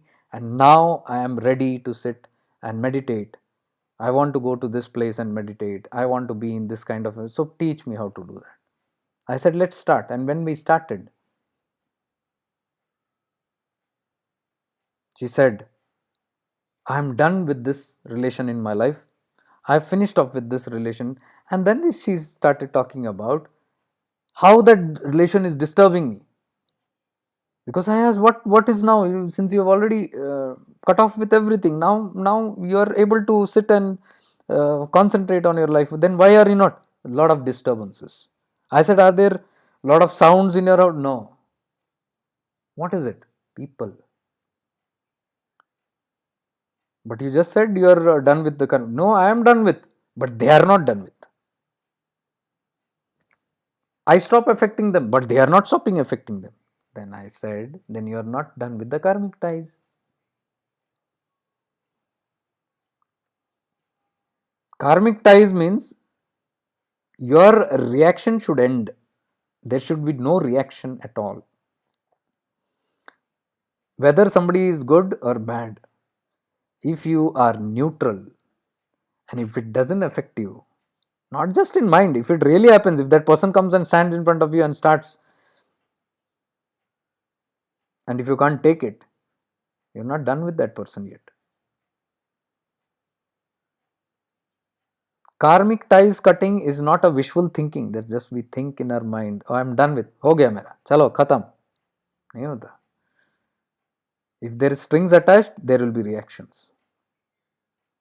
Reactions of whatever. It might be love, it might be hatred, it might be anger, it might be anguish, it might be non-forgiveness, it might be revenge, it might be blessings, whatever. But there is a karmic tie there. So what the person believed till now was, the karmic ties are done, so now I'm sitting, now let me get into. If the karmic ties are really done, then it is very easy for you to get into. You don't need a counselor also to tell you. You can aramse sit and go into sadhana because you're done with. But at the same time you say, no, these trouble me. That means you're not done with.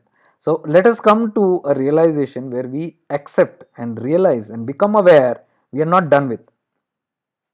No, no, no, how can you say that? I am done with, I am finished with it.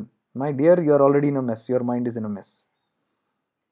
Messy mind means still there are pending issues. If the chit is calm, means you have done with most issues. No, no, no. Then argument began. Yeah, you don't know. You.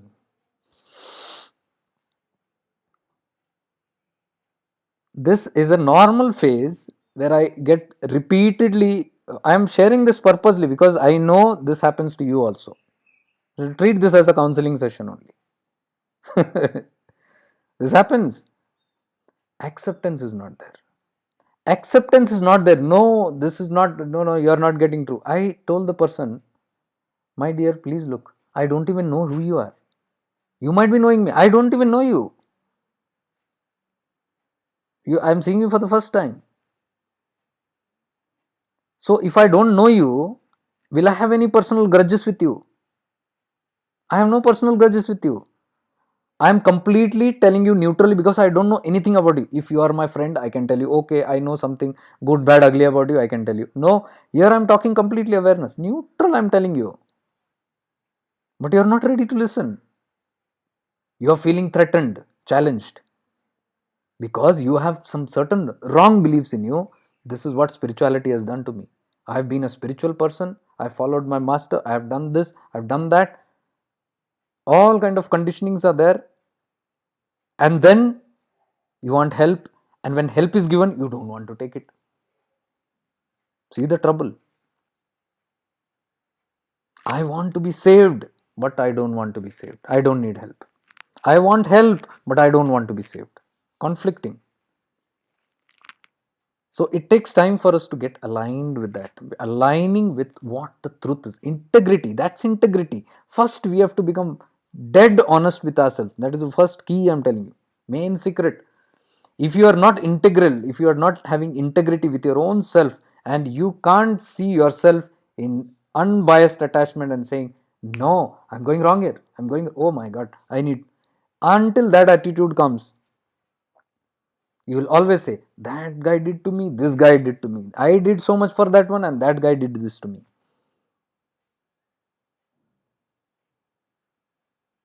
We must understand the science of karma, the science of life. If you understand the science of life, you'll be saved. I'm telling you. You'll save yourself from a lot of miseries. What is the science of life? Why does life happen? Why am I here? What are these people in my life doing? My mother, father, children, brother, sister, husband, wife, niece, nephew, grandfather, grandmother. What are these people? Why am I born into these people's life? Or why are they born into my life? Understand the equation there unbiasedly, without bias, clean, honestly, sincerely, transparently.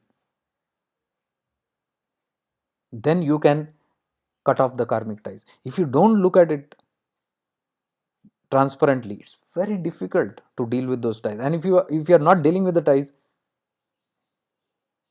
you're going to come back again with them, surely.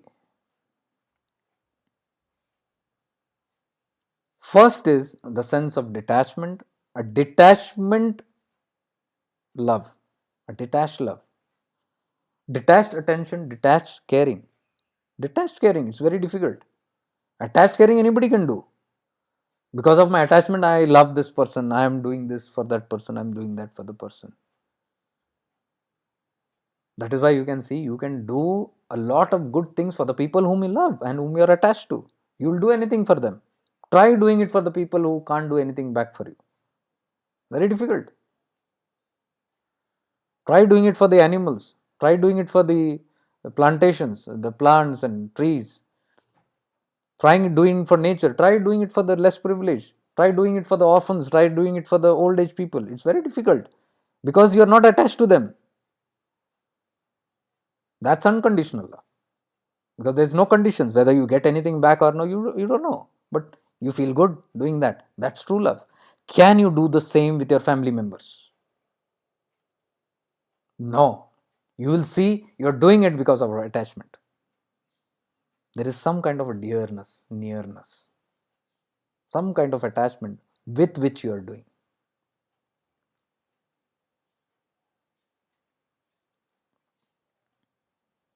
How you want to take an example?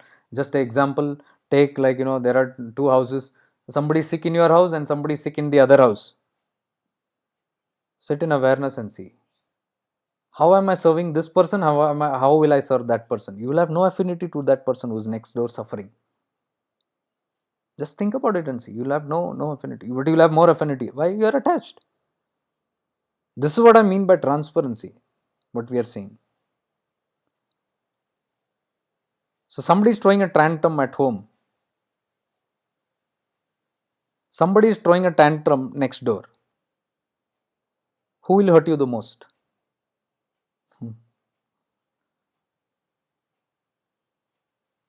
Somebody at home only, because you are attached. My son doesn't listen to me. My daughter doesn't listen to me. They are doing what they want. There is a son and daughter on the next door. They are also doing whatever they want and more horrible things than what your son and daughter are doing. Will you get affected by them or this one? Even if they do horrendous things, you will say, it's okay, let them do what they want, it's their life. But here, if they do smallest things, you will get offended. Why? Attachment. The need to control. The dominancy that comes. I am the parent. I know what I should be doing. This is my right, divine right. The next door children also are your children's age. Oh, but they are not my children. That's the connection. That's the attachment. Just because they are not your children, whatever they do does not affect you. That is what must be seen when we are talking about detachment and attachment. These are not just dialogues. You must sit in awareness and watch all these things and see where are you functioning from. What is it that your son is not listening to you and you are getting so offended by? Your children are doing whatever they want and they are not paying heed to your attention. They are not caring for your advice or your opinion. They do what they want. But this is hurting me so much. Why should it hurt you? Oh, they are my children. I should take care of them. I am responsible for their life. Oh, you are responsible for their life. How so? I am the parent. And how do you feel that you are responsible?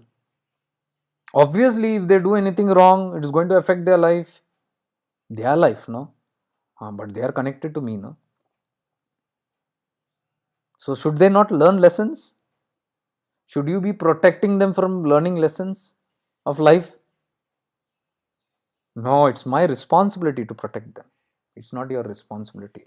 You are assuming responsibility for their karma because you believe you own them. You have ownership.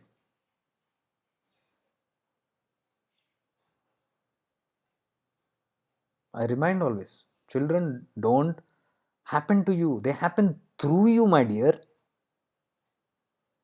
Whatever you say, you don't know what my child has spoken to me.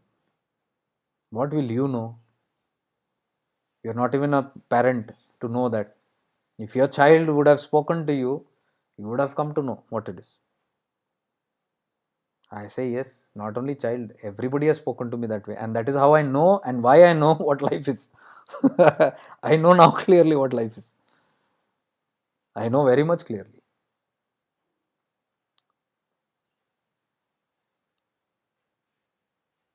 My child says, when I remind my child, you're talking to me in this manner, you are treating me in this manner. I, who cared for you day and night when you were sick, I did this for you. I brought this for you. I gave you education. I gave you a good life. Everything I gave, and everything nice, nice today. You're standing on your own feet, independent. I made you all this, and now you talk to me like this. And do you know what my child said? I said, what? What? Please tell me. Then my child said, whatever good I have got in my life, that's my karma. That came to me because of my destiny. What have you to do in this? I was heartbroken.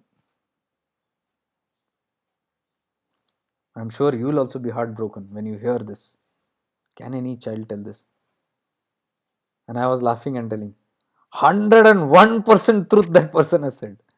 The child has said 101% truth. Obviously, it is their prarabdha. It is that prarabdha which entitled them to good education, good money, good happiness, whatever they got in life, it was their prarabdha. But that prarabdha, my dear, happened through you. You were just an instrument to make that prarabdha possible for them. Are you getting this, my dear mother?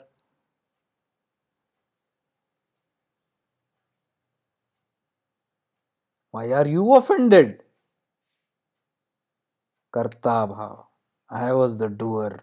I did this. I did that. I did this. Why did you do? My love. No love. Very conditional, selfish love. Hey, how can you say that? Unconditionally, I did this for my child. All parents say that. But when that unconditional love, so called unconditional love, when you say, I'm doing this for my child, this is, what have you done? For the day you ask this question, what have you done? All that you've done has gone to gutters because you did it for this. What will I get back in return? You are doing it for that. Can you remember that? Are you consciously aware of what you're speaking? This is what I mean when I say consciously be aware of what you speak.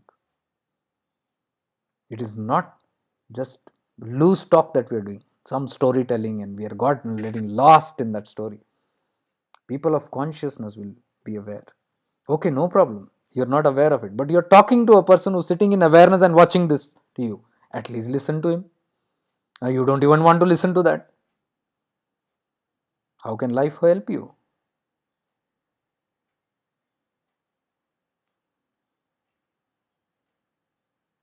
This is the reality of life. The child said, ultimate truth. Why are you blabbering about what you did for me? If I am destined to get this, this is my prarabdha, I'll get it anyways. Very true. If it was not you, my dear, it would have been born through someone else and still got it. Are you getting it? This is the law of karma. It was entitled to get all that bhoga. It will get it through you. If not you, move aside. Somebody else it will be born through. It will get it. Why am I suffering? Your karma. You are entitled to get that. You will get it through this child. If not this child, some other child will give you that. But it will give you. So, are you understanding? It is not the person, it is not the individuality. Are you getting this clear? This funda, this science should be very clear of karma. If you are very clear in complete awareness, you are mukta. You will stay unaffected by any nonsense in your life. If you are in this awareness, if you're catching it. I don't know if you are sitting in awareness and listening this. If you are just feeding your mind, it might confuse you, or you might be entertained now and then lose it off and then go back and do the same things. But if you are listening in awareness, this will go into your consciousness. You will become conscious of this in all your life affairs, in all the people, because your major karma is with your people, home people, near and dear ones. 7.5 billion people in this earth. Are anybody bothered in your life?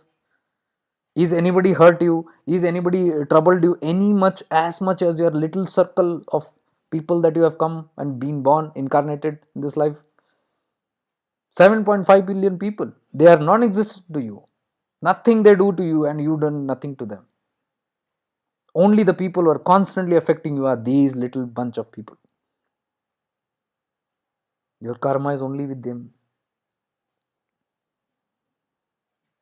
So whom should you become conscious of? The world or these little beings? And become aware of what is happening. And how can I get untied from this? Then just having the Guru Gyan saying that the master says that, become detached and stay attached and give them unconditional love and all that. So we imagine this is unconditional love. I've been giving unconditionally raising my child. No, you're in the false perception. You're in a delusion thinking that it's unconditional. It is fully 100% conditional love. You are just masking it with the Guru's teaching, saying that it is I believing it's unconditional love. Because you did it wholeheartedly, you feel it is unconditional. Many people think this. If you do it with full heart and full of love, they say it is unconditional. No!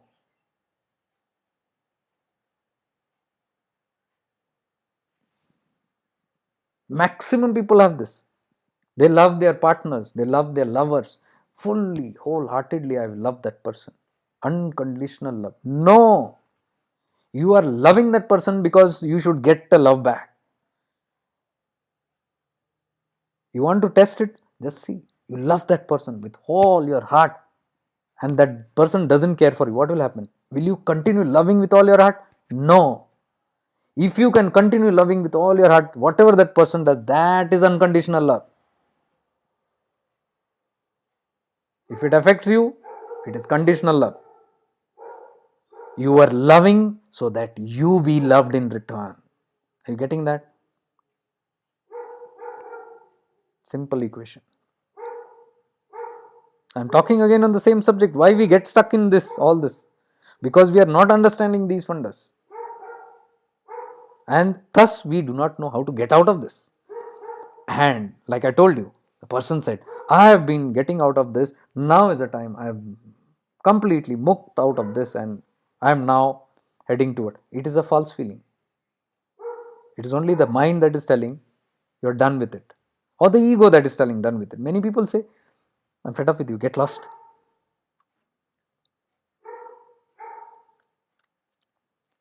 They divorce, get lost. Good for nothing. This relationship won't work. Or I go have an extramarital affair. Something, I choose something over the other. But I have grudges against that person. I have not finished the bond. That person is irritating and not finished the bond. Some give and take is still going on. And that will repeat in your life.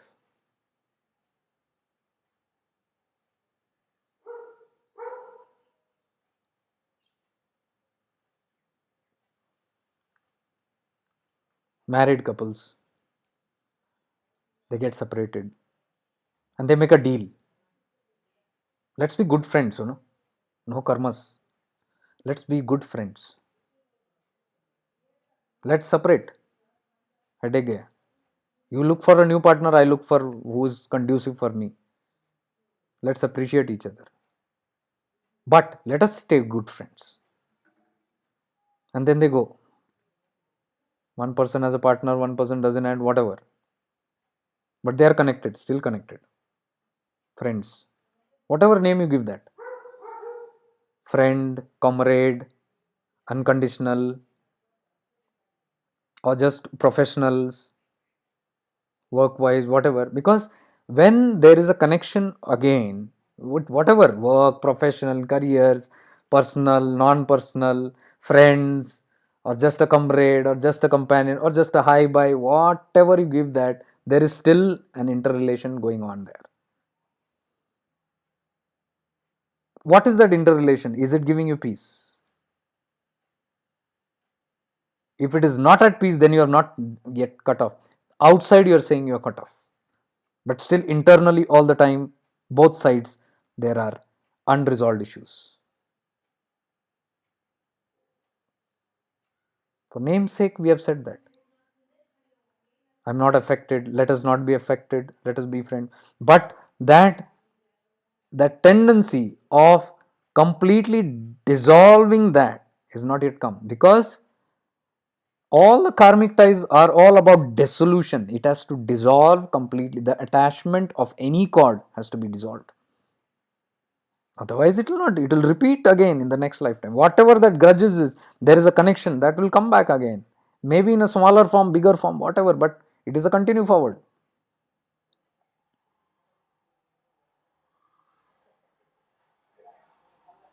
Until you know the science of giving completion, it's called completion, complete. Until you complete a karmic tie, you are not mukt out of it. If you keep your strings attached and consciously detached, it's not going to work. You'll see it will trouble you again and again, again and again. And you imagining thing, it's all gone. Like this lady was telling, I am detached from my children. Now no problem at all. And the whole session that she talked was how horrible her children are. What they are doing. And I was reminding, no, let's not get into that area. No, no, she was not listening. You don't know that person's mentality is this. No means no. We are not. Are we having a session for somebody else's karma or yours? Let's come back. It is all about how I transform myself. It is not about how others are living and how I should change them or how they should change themselves. Also, is none of my business. Forget me changing them. Even me thinking that they should change themselves is none of my business. Whether they change themselves, don't change themselves, that's their karma. They have consequences to it. And whatever the consequences are coming to them, if you don't stay away from it, the consequences, you are a partaker for it also. You have made the contract, you have remained a partner to that karma.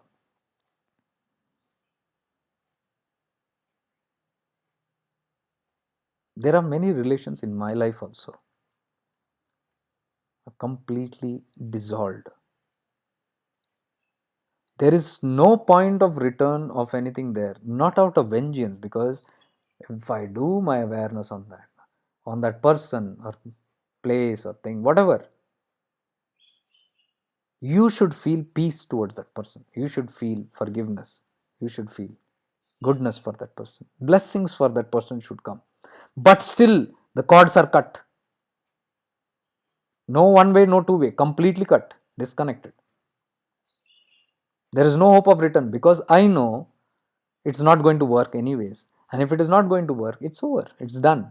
And if it's done, and if the karma is over, then there should be no point of hope also. Even that hope is again a connection. If you are completely done, again I'm telling you, I'm warning you, I'm not saying cutting off from a person in vengeance. I'm saying I'm not going to talk, I don't want to see this person's face, let me go away 500,000 kilometers away from this person. Let me leave this person and this place and get lost of this place, or let this person go somewhere. Physical distance is not a problem, your internal tie is again that. So even if you go to a different country and still if one thought of that person is triggering you, it's still there. You're not finished that karma with. So it is not about forced disconnection. Forced disconnection, many people feel if I don't talk, if I disconnect, the karma will go. No, it is about that connection that is established from within. I'm not talking about the other person. It is about how I am connected to that person.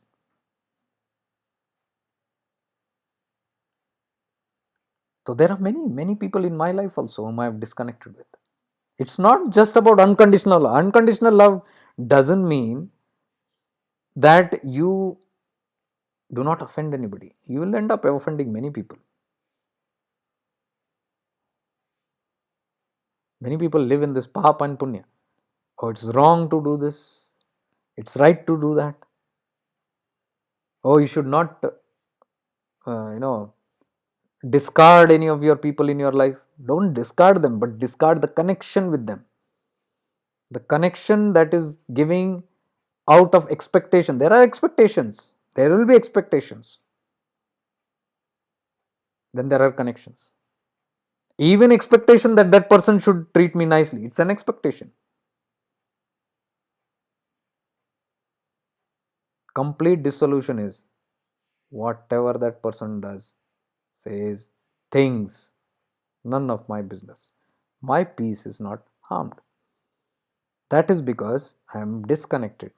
I can be only affected by that person if somewhere there is a sukshma connection of some expectation or something still there pending, then only I will be affected, because there will be an expectation. So somebody would tell me, oh, you're talking about this, about dissolving your family life, your near and dear ones, relatives. You told in one video that you're disconnected completely from your some near dear ones and some this. So what? Oh, but our Guruji doesn't say that way. He says accept everybody, live with everybody unconditionally, and unconditionally doesn't mean go and embrace everybody and go and be connected to everybody. Listen to what nonsense they have to say or what nonsense you are disconnected from it. I am telling the same Guruji that you're talking about, he had multiple brothers and sisters whom he doesn't talk with right now, dear ones. His whole family dissed him because he went spiritual. Only one brother of his and his mother was his support. Rest all didn't, never encouraged him in that field, and never wanted him to go into that field. All his other brothers and siblings, so-called siblings, where are the siblings today? No point of contact, disconnected, gone. If it is not serving the purpose, it's done. The karma is over there. What near and dear ones? Who are the near and dear ones? Who do you think are these near and dear ones? Today you hurt somebody on the road. Today you do something to somebody. Or you let's say you befriend somebody, you may become friends, and you become you fall in love with that person, and then you have some magachmari, and then you separate. Now where did that person come from? It was a stranger. From somewhere they came. It was not in your family, near and dear ones, right?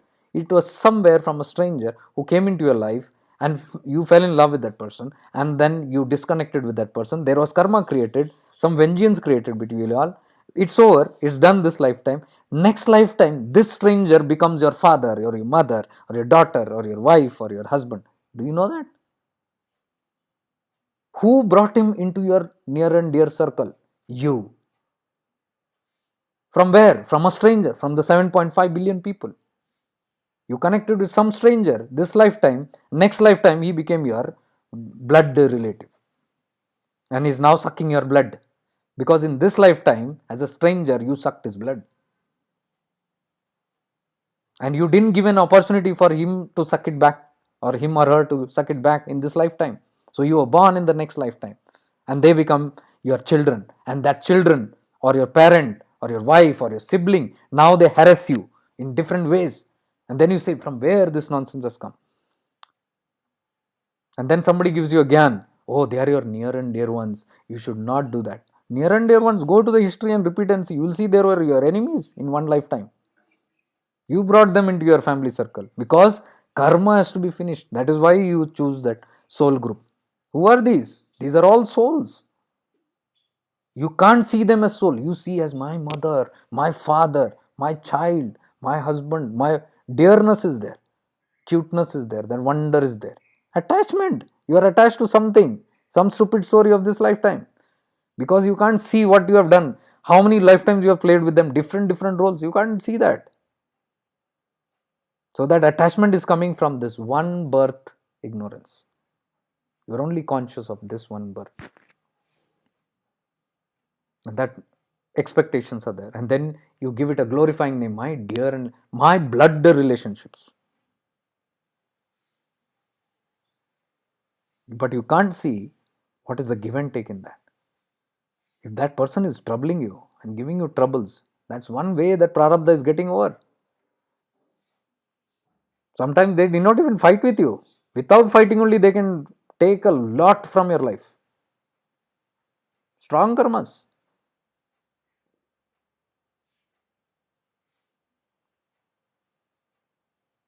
They can come into your life as the most loved one and give you the most terrible suffering.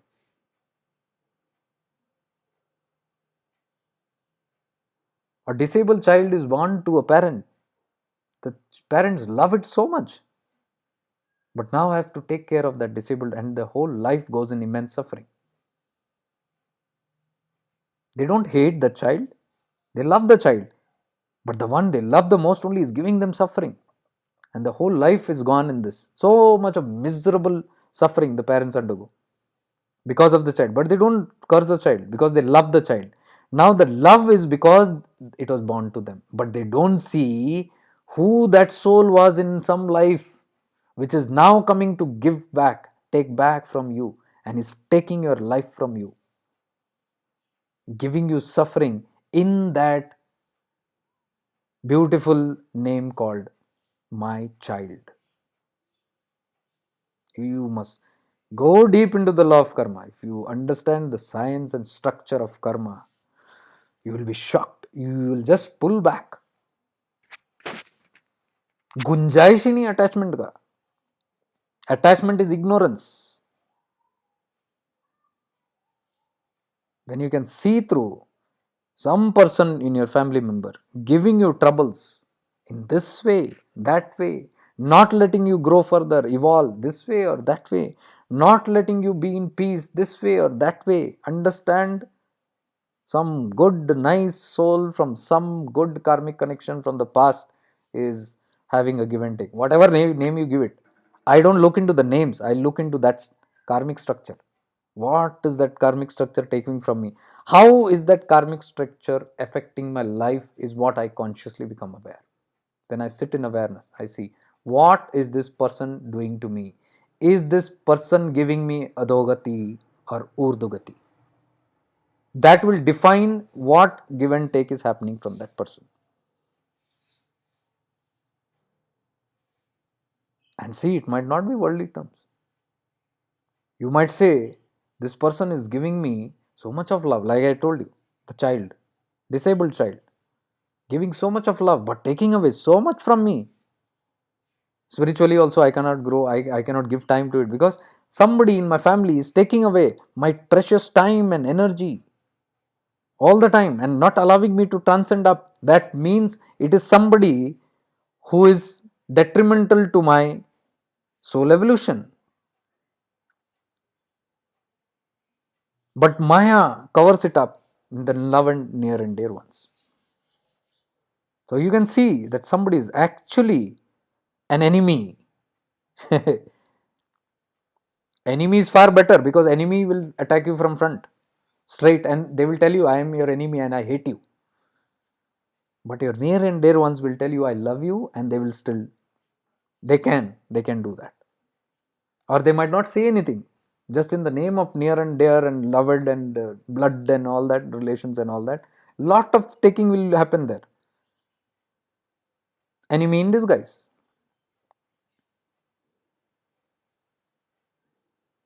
Life of awareness will make you aware of all these patterns in your life. Who is doing what? It is not about retaliating, it is not about hating it's not, it is about understanding this karmic structure and allowing that repayment to happen in that manner. What is repayment? Oh, this is my karma. Somebody is repaying. I got to pay the debts now. I am suffering. I have to suffer. This is my prarabdha. What to do? It's my, I have done something. No, that's stupidity. You have not understood the karmic structure yet. You have not understood the solution in that. The solution is somebody is troubling you with that. You okay, you do. It's I'm stuck in this, okay, fine. But I remain unaffected by it. I will not compromise my soul agenda. That is the real catch. You do whatever you want. You are my family, you are my loved. Okay, take. I understand. Consciously, I'm aware it's a taking going on. Kuch to kiya hai, I have to give now. But I give, but I don't compromise on my soul journey. My soul journey, I will not compromise. You take. I'm not telling you don't take also. Because if I say, don't take and get lost from my life, then I am avoiding that karma. I am only putting it future because I'm not repaying it. What I'm saying is consciously repay, but at the same time, consciously become aware that it's a repayment that's taking place and you're giving without this, but at the same time, you are not losing your connection with the soul source. Because all these are coming to pull you back from that only. So once you learn to get connected to your higher source and to remain focused on your true goal of life, come what may outside, then you'll see that becomes powerless. That is clearing of that karma, because you're not giving weightage to that. You're not getting attached and pulled in that direction and losing this direction and getting fully engrossed in that. You are nourishing that also, but most on priority. On priority, I use this word. Your priority is your soul journey, my dear. I repeat this word. Your priority is your soul journey. Nothing is more important than that. Rest all your soul journey towards the highest goal of your human, taking this human birth, that is your prior journey. Rest all that happens to you in your life, the people that come into your life must be able to support that. If they are not, then that purpose is not purposeful. The stories that happen to you in your life, the incidents that happen to you in life must all result in taking you forward to that real purpose of life, not taking you away from it. You should become aware of it whenever you're taken away from it. You can only become aware when you live a life of awareness. Otherwise, you will not even know when you are pulled back. I'm sure many of you, while you're listening to this, you will be able to relate with your life incidents. And you'll say, yes, it's happening. I can relate to that. I'm not even aware, and you see the damage that is being done. Why you're not aware? Because you have not consciously lived that. Where am I speaking all this from? From moments of awareness.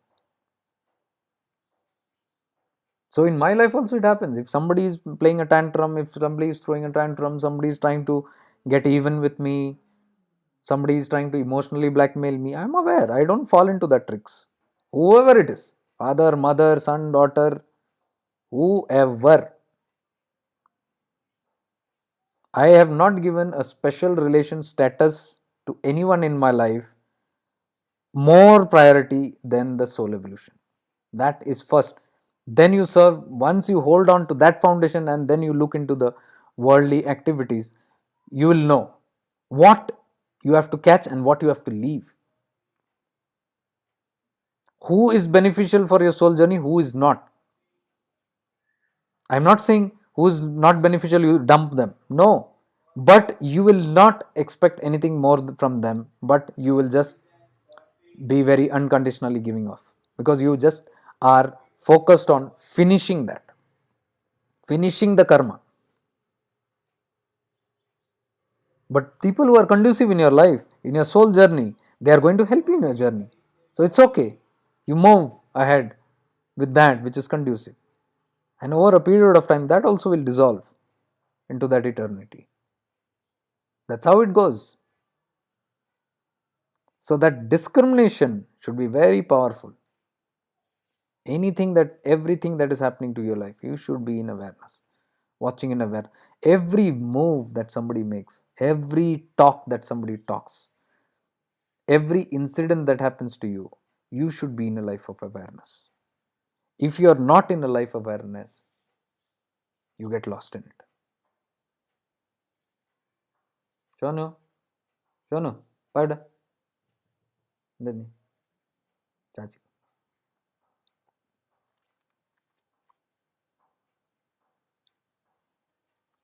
So happiness is from that. Happiness is realizing who is conducive in your journey and who is not, and not being bothered by both. See, I'm not saying if somebody is conducive in your life, then everything is that. No. I'm saying you don't have threat from those persons. You don't have challenges from those persons. So those persons are okay to be in your life. Fine. Because it will not bring your adhogati. It will make you urda. But the others, you are just careful. You're not entertaining that. You're not falling into those traps. I always tell my near and dear ones, whom I am very strongly connected to, ensure that our act should not bring us adogati, should not take us in the opposite direction. It should always take us high. So we should be contributing towards each other, towards that higher goal. Then it's a meaningful relation. Otherwise, it's a dangerous relation. We will only be caught up by the lures of the Maya. For that, both the members or all the members who are in the same thought form must live in awareness, must meditate. If you don't meditate, you will not catch this. It's easy to fall down. You will not be conscious of when the errors happen. So it's more dangerous, because, and then when the other person is trying to highlight, you might not get it, because the frequency, the wavelength is something else. Wavelength can happen when you are floating in awareness and you're seeing things very easily. So that is how you actually untie from the karmic ties, by non-reaction, by being unaffected by what opinions they are. So the parent who said, told me, you don't know what my child did. This is what the child talks to me. This is how it is. I said that they are going to talk. That is their prarabdha karma. But you don't try to control anybody's karma. If somebody is having this opinion, that opinion, it is their free will. They are taking that and they will face the consequences. Who are you and me to stop? No, you don't know. As a parent, you don't know. You are not a parent. You will not understand. I said, I'm glad not to be a parent. I don't want to be. If this is the Magachmari, I really don't want to be a parent. But I can understand as a parent what you are undergoing. No, if that person goes and takes a wrong decision and suffers all their life, who's responsible for that? I ask the person, you only tell who's responsible. If somebody is making a decision and suffering the consequences, who is responsible? I am also responsible. I said, how are you responsible? I am the parent. That is because you are holding that command, that you are commanding somebody else's life. Who is taking the decision? Are you taking, or the person is taking? The person. Then that person has to undergo the consequences. You just now said that the person proudly said, if I've got all this education, if I've got all these things in my life and all that, that's my karma, I brought it, my good karma, I got it. I said 100% right. So at the same time, if the person is making some wrong decision and undergoing wrong effects of it, it is their karma only. So whenever they are suffering, they cannot blame you and tell you, dear parent, I am suffering in life because of you. Oh no, my child, you just now said all the good karma, you brought it with you. All this is the result of your own prarabdha karma. So is this suffering also your karma. I am not giving you suffering. Are you getting this? Very clear. Because these truths are from both sides. It is not one-sided. Both sides you can share it. You will not get hurt. Oh, I am not responsible for all this good karma, all this nice life that you are living. You mean to say I am not responsible for it? No, I am not responsible. Then when you are suffering, you should be happy. See, I am not responsible for your suffering. You are suffering because you did that. How should? No, you as a parent, no, you can't blame me. That's your prarabdha. If you have this kind of an approach, you are detached from all this nonsense. You will understand, and you cannot control. No, but I was following and seeing what my child is going to do now, and how whether they are falling into some wrong traps or right traps. I said, look here, you are constantly telling me my guru has taught me, my guru has taught me. Let me tell you what my guru has taught me. We have the same guru. My guru told me once, in person he said this to me. He said, when you are a parent, we were talking about some parent child issues. He said, when you are a parent, you should become like a parent, like a bird. Look at the birds, my Gurudev said. It hatches eggs It sits on those eggs, it hatches them, it rears them, it feeds them, it nourishes them, it makes them stronger, it trains them to fly, it is always nudging them to fly, it is protecting them, it is doing every damn thing selflessly. That little bird, it can go and fly and do whatever it wants. But what it is doing whole day and night, guarding the nest, building the nest, hatching the eggs, even not eating itself, it is going and building worms and prey for the chicks so that it can grow. Unconditional love, true unconditional love. They have no expectation out of it. They are just feeding it. And when the chicks grow up, strong their wings become, it nudges and it makes them fly. It is scared to fly, but it pushes. My Gurudev said all this. It pushes. And the day it sometimes tumbles, it cannot fly. So the mother flies around it and guides it back to the nest because it's not yet ready. But the day it flies and soars high, my Gurudev said, the bird watches the bird flying, flying, flying. It is keeping its full, seeing that, is it flying properly.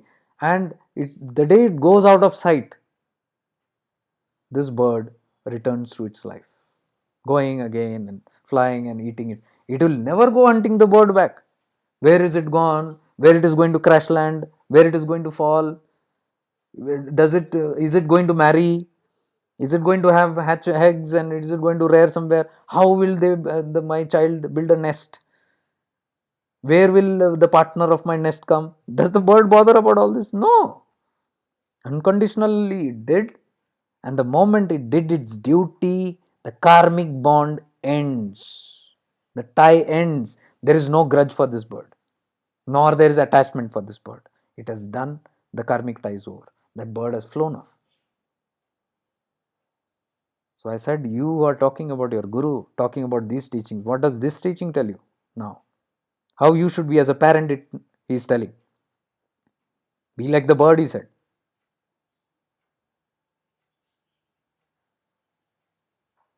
So these are all very crystal clear examples coming from the masters only of how they live. My master also lives in those kind of conditions. And many conditions I have seen him.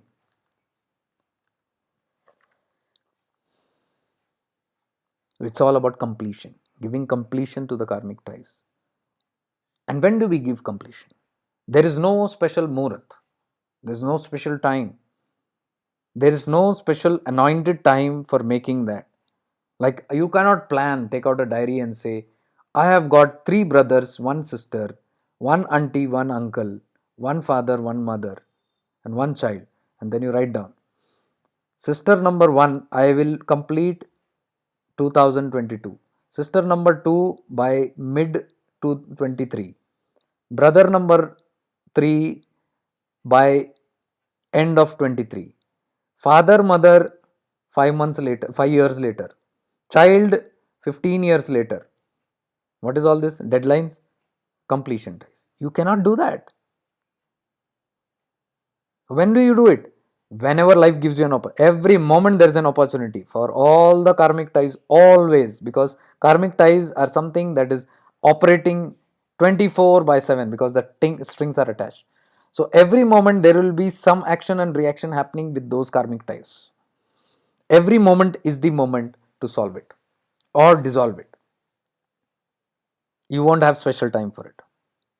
So when you're living with your child, every moment is that child. When you're living with your parents, every moment is that. When you're living with anybody, every moment is that. It is unwinding, winding and winding. So it's giving you an opportunity. So there will be lessons, there will be some things that is triggering, that will happen and all that. It is giving you opportunities to either close, dissolve or continue. And it will keep on happening. Till it dissolves, it will keep on happening. It will keep repeatedly happening. You cannot escape karma.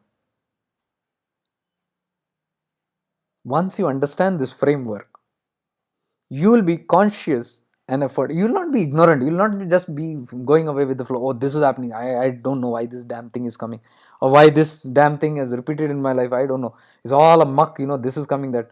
It's a life of ignorance. You are not even consciously aware what's happening. Where are you? Who are you? From where have you come? Where are you going? If you know these 3 questions, you will be always on the alert. You will not get caught up in all these things. You'll know, I am a soul. I have got to do this. I've got to move on my journey. And my journey is finishing off all this, because otherwise I cannot fly. This will all hold me back. This will all be the root cause of suffering. Am I suffering? Yes, I am suffering. From whom? From this relationship. That means if I am suffering from any relationship which is solved or unresolved, whatever, that means it is not yet done. Even if that person or place is, the thing is miles away from you, and if you are still suffering, the karmic tie is not yet over. The day you be unaffected by it very neutrally, that is the day you can know that it has been dissolved. It is not about the other person, because other persons is other karma. The thing is, if they have not learned a lesson, and if you have learned a lesson, and I say I have learned my lesson, I do not choose any further lessons in this matter. I finish off my karma. And if that person has not finished the lessons, then that lesson will repeat, but not through you, but to somebody. He or she will be guided to somebody else with same kind of karma to repeat that life lessons. That's how karma works. You're off, because you are now volunteered not to play an active role in that. So you get cut off from that, you are free from that, but this person is not free from that karma yet, because the lesson is not yet learned. Life will point it out to somebody else with similar karmic patterns like what you had with that person, and that life lesson will repeat to that person. So that is what I was telling the parent. Whatever is happening to your child also are life lessons which he or she has signed up before coming to this planet. I have to learn this lesson. I have to fall this many times. I have to break my heart here. I have to break my bones here. I have to do this to learn this. Because why? We need lessons. Human beings are the only beings who need lessons to learn. Evolved beings don't need lessons. One important thing. Evolution happens here. You are born as a human being, you take a human birth, and you go on living all those which you signed up for. Oh, I have learned to learn this lesson, learn this. But once you keep on learning your lessons and you see there is a pattern coming in, oh, I'm learning, and then you become more conscious and aware, and then you say, why do I have to fall and break and bruise and suffer to learn a lesson? That is the day you have realized awakening. It's called awakening. The awakening has happened. So you are awakened now. Now you say, do I really have to suffer and break and bump against every incident to learn a lesson? No. Now you become conscious. So now when the life lesson is coming from far, only you will know this is coming with this life lesson. So now you can choose whether to fall in it and learn, or learn beforehand and avoid that. Avoid in the sense you don't push it away. When you learn the lesson before that incident comes to you, that incident loses its power and dissolves. Because why that incident came? To teach you a lesson, but you have learned it in advance. If you have learned it in advance, why will that happen to you? It will not unfold to you, it will just dissolve. That's the beauty of living in awareness.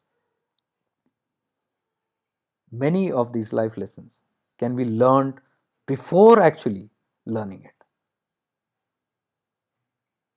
Which do we like to choose? It's all on us. How would you like to choose?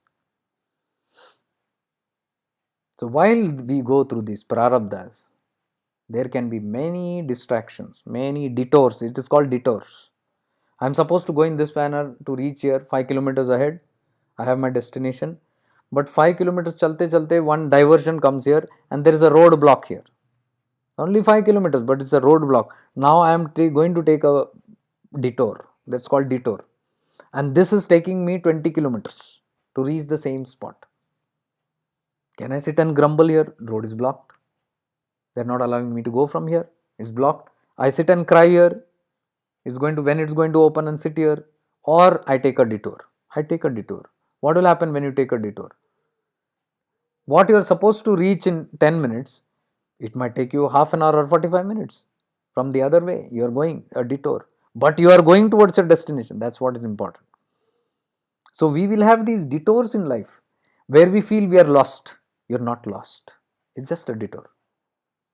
It's just a diversion, temporary diversion that is happening for some purpose. And detours happen for many reasons. Many reasons.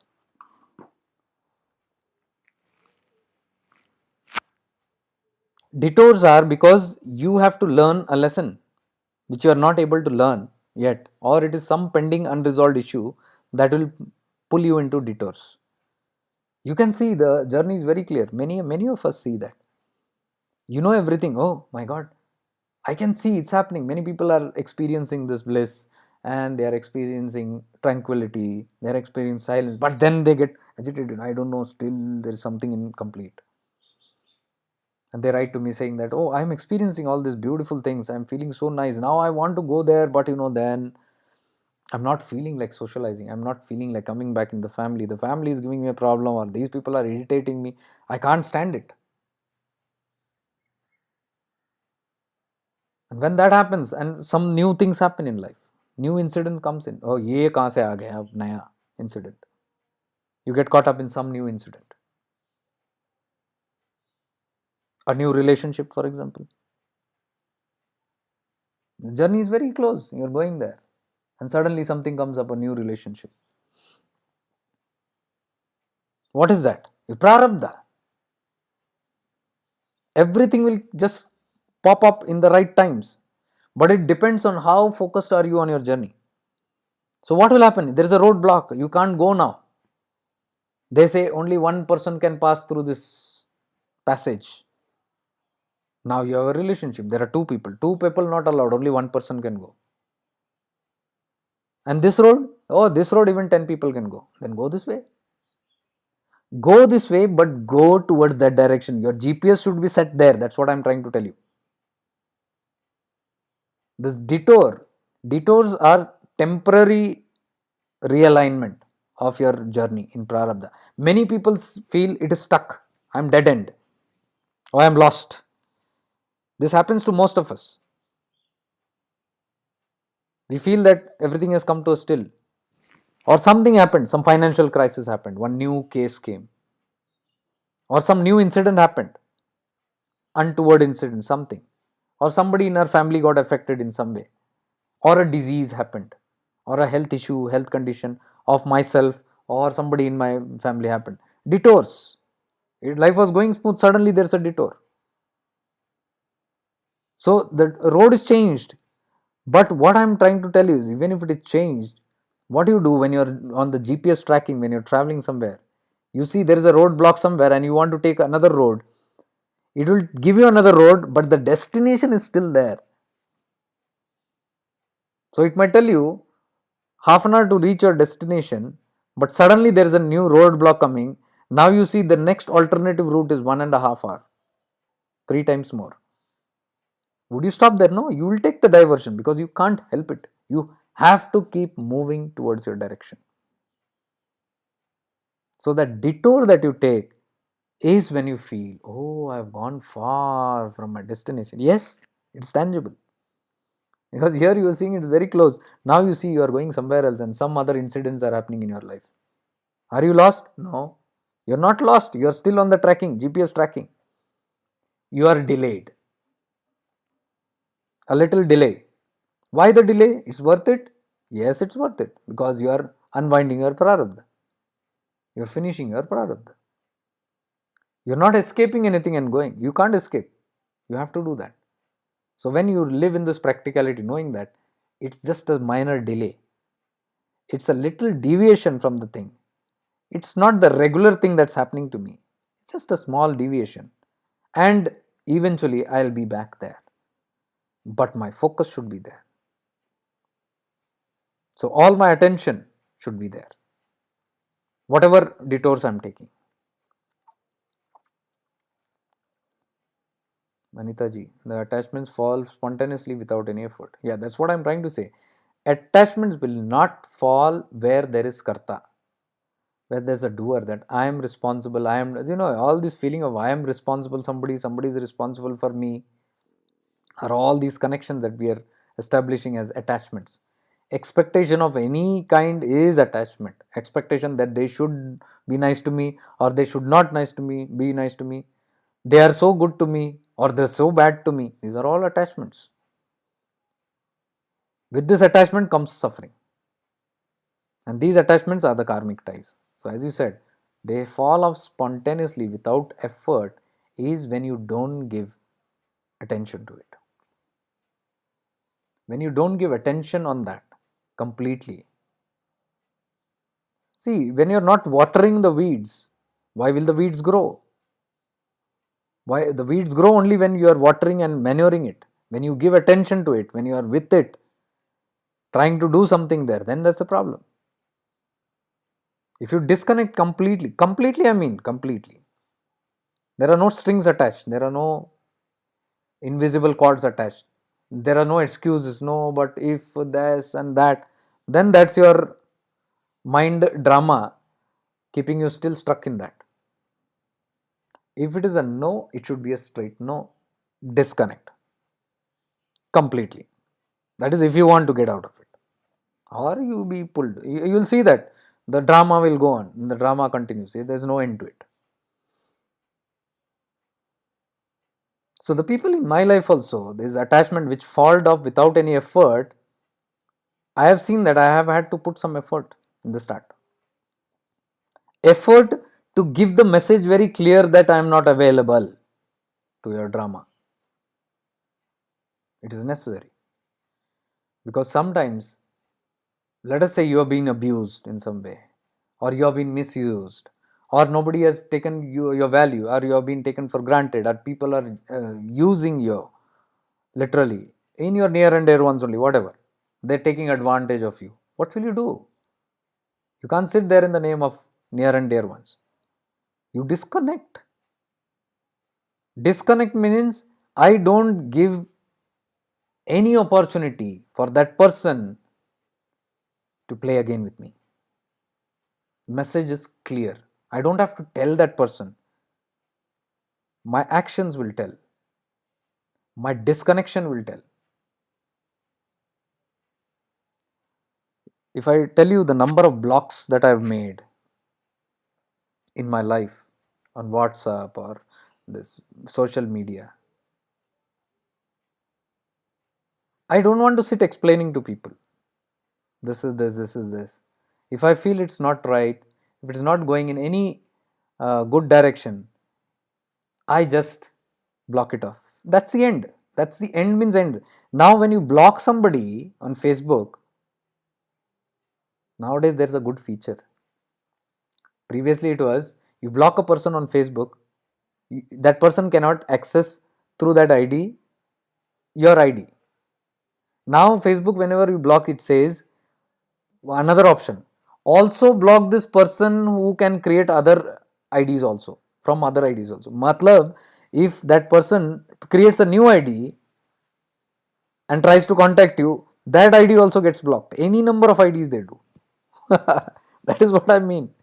Finishing deals means that no way for the person to get back with any excuse, anything lying there. People might say it's harsh. Harsh for you. For me, it's bliss. Because I don't even know who's that person. Somebody is pestered by me, somebody is jealous by me, somebody is. It's their problem. So I don't even know. I don't have grudges. I say, bless you. God bless you.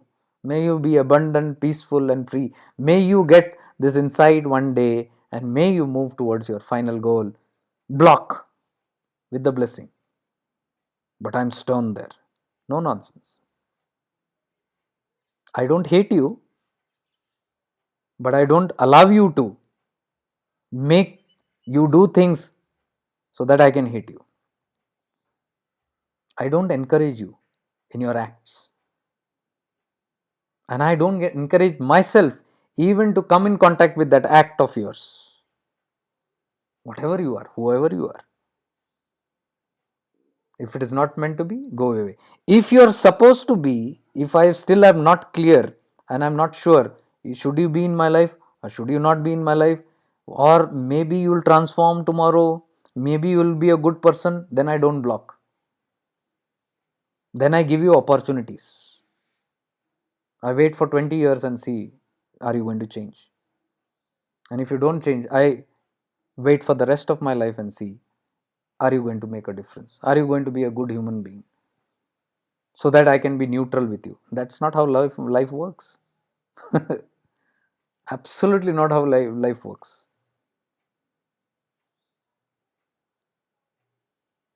What the other person does, whether they change or not, is completely their karma, and I have no command over their karma.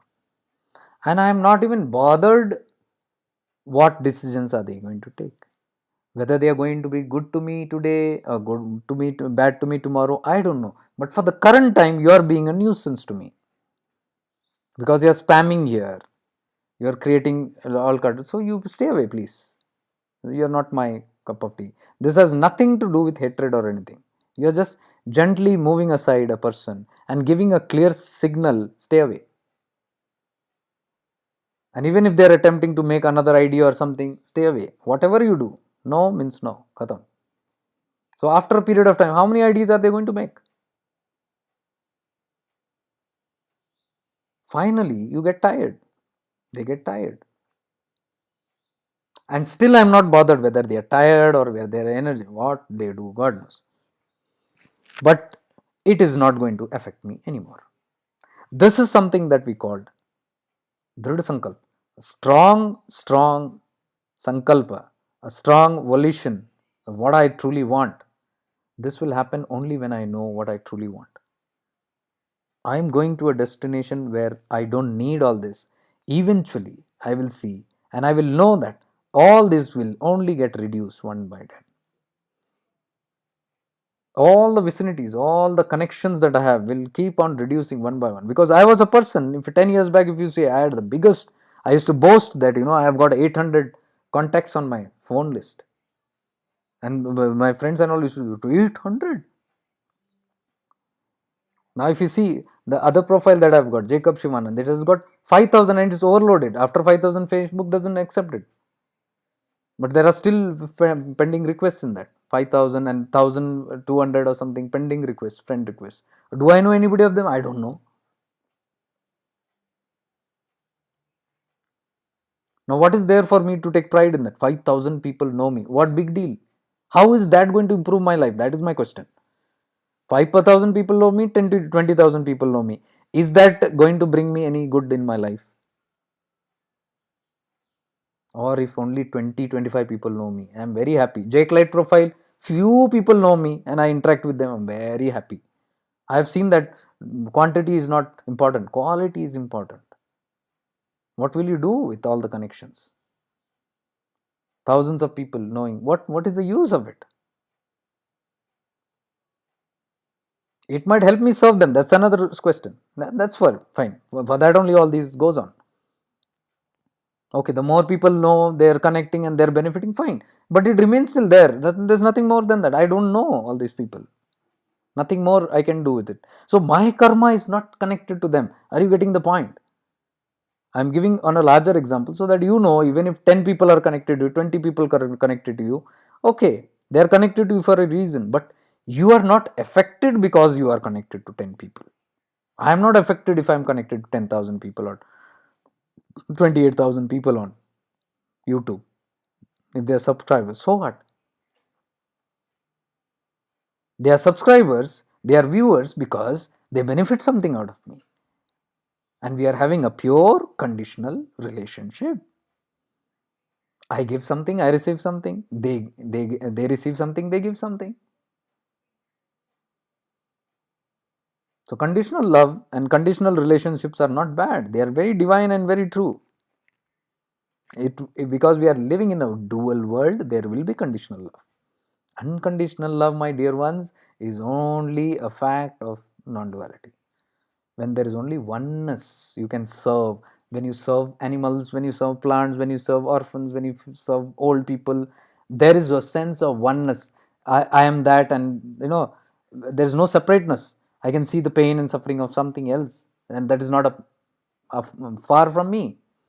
It comes from a sense of non-duality. Oneness only we can do that kind of a service. That's unconditional love. But otherwise, whatever we are dealing in this world, it's all conditional, including you and me. We are having conditional love here. And let us be proud and respectful, and be happy about it. There's nothing remorse in telling that we are conditional, because we are living in a dual world. There is a talker, there is a listener, there is a viewer, there is a performer. There are two always. That's conditional love. You love your master, it's conditional love. Please accept it. Don't put a glamour of, or don't clothe it with an ornamental saying it is unconditional. No, it's not unconditional love. Why did you come to your guru? You wanted something, that's why you came. Why did you come to the path? You wanted something, you came. Why are you sitting here? You wanted something, you came. Why am I talking something? I want to give something, or I want to receive something from you. Receive even the benefit of I have served. My ego. Fine. Conditional. Duality. Let's accept all these things. It's very, very natural. But it is unnatural to deny this and boast that it is unconditional love.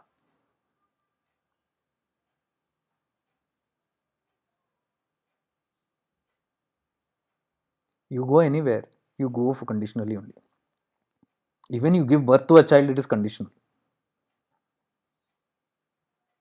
I'll remind, I asked in one of my live sessions, all the parents were sitting, we were doing inner child healing. I asked them just one question: why did you produce a child? You all have children. Why did you have children? I'm telling you, 40 minutes, nobody could answer it. They were saying some this, that, oh, for happiness, for the child's happiness, or for rearing this, rearing that, we need somebody in life, and it's a joy. What all questions were coming? I was saying, no, go deeper and see. And many of them, I'm telling you, confess that day, oh my God, you are asking this question. We never asked this question. We produced a child. We never thought, why am I needing this child? Unawareness. And we are rearing children. We don't even know why we are doing that. You know. Just become aware and see. When you are producing a child, or when even before you are conceiving the child, what was in your mind? You had a desire for a child. Now go and tap into that and see, why did you have that desire? And they were all amazed to see that it was completely selfish. The motive was selfish. I needed a child because I'm lonely. I needed a child because it's a security for my future. I needed a child because I wanted somebody as a higher legacy, somebody to continue my legacy, my business. Somebody needs to be there. I produced a child for that. Completely selfish. It's a selfish need. I need something for my fulfillment, and I brought a soul into this earth. Now, when that soul has come to this earth, I demand that you better obey me, because you are born out of my desire to fulfill this. And how dare you not fulfill that desire?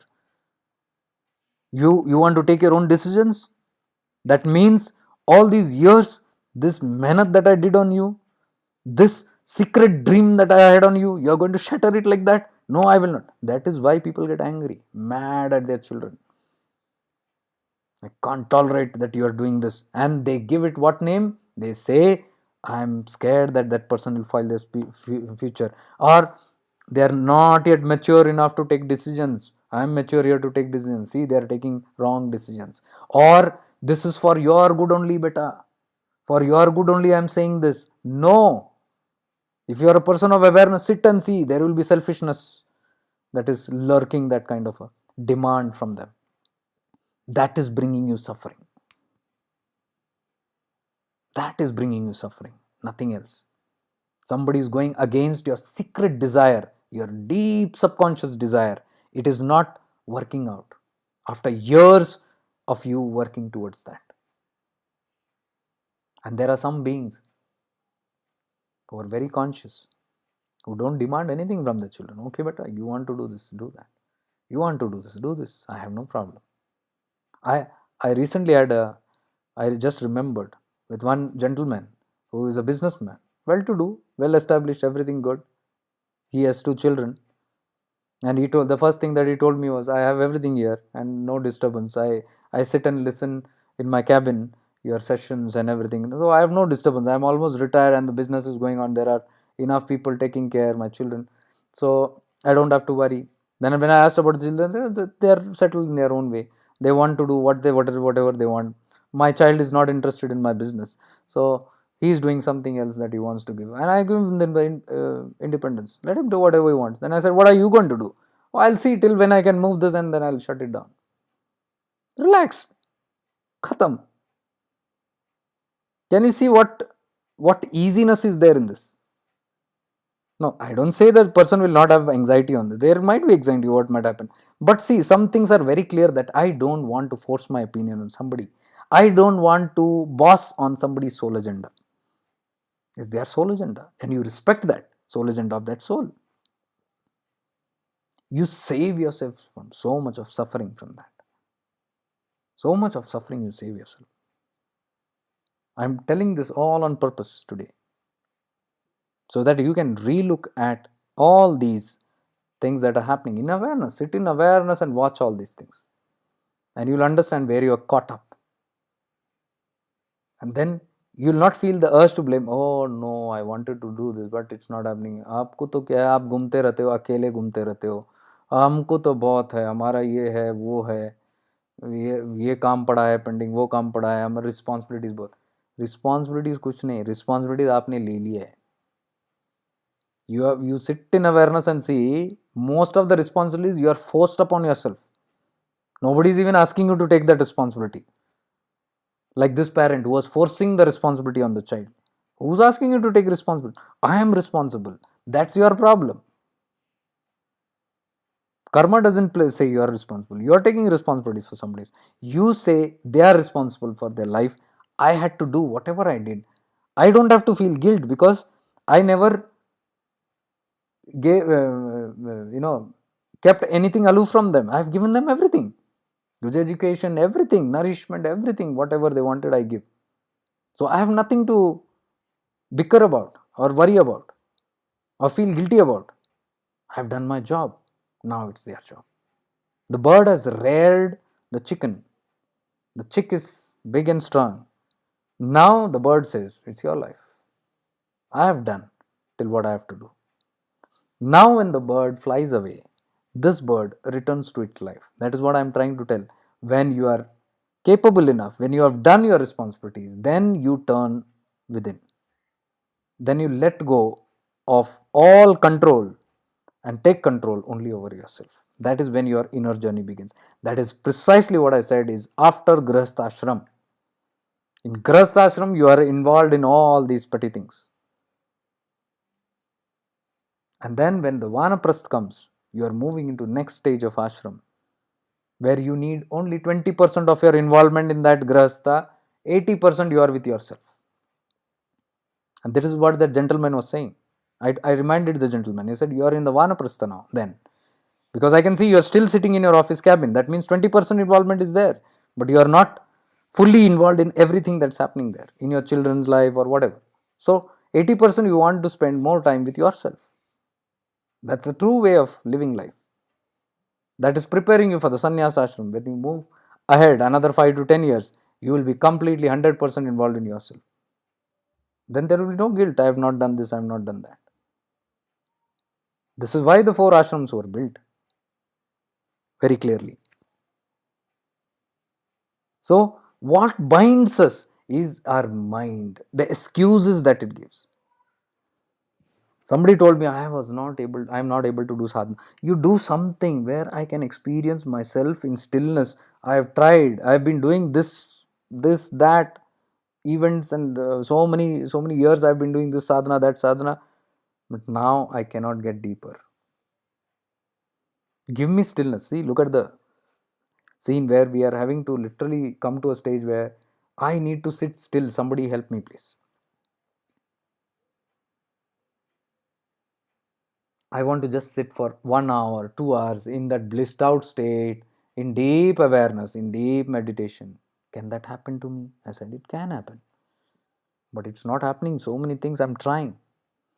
I said, because you're trying, you're doing, you're trying. Just be.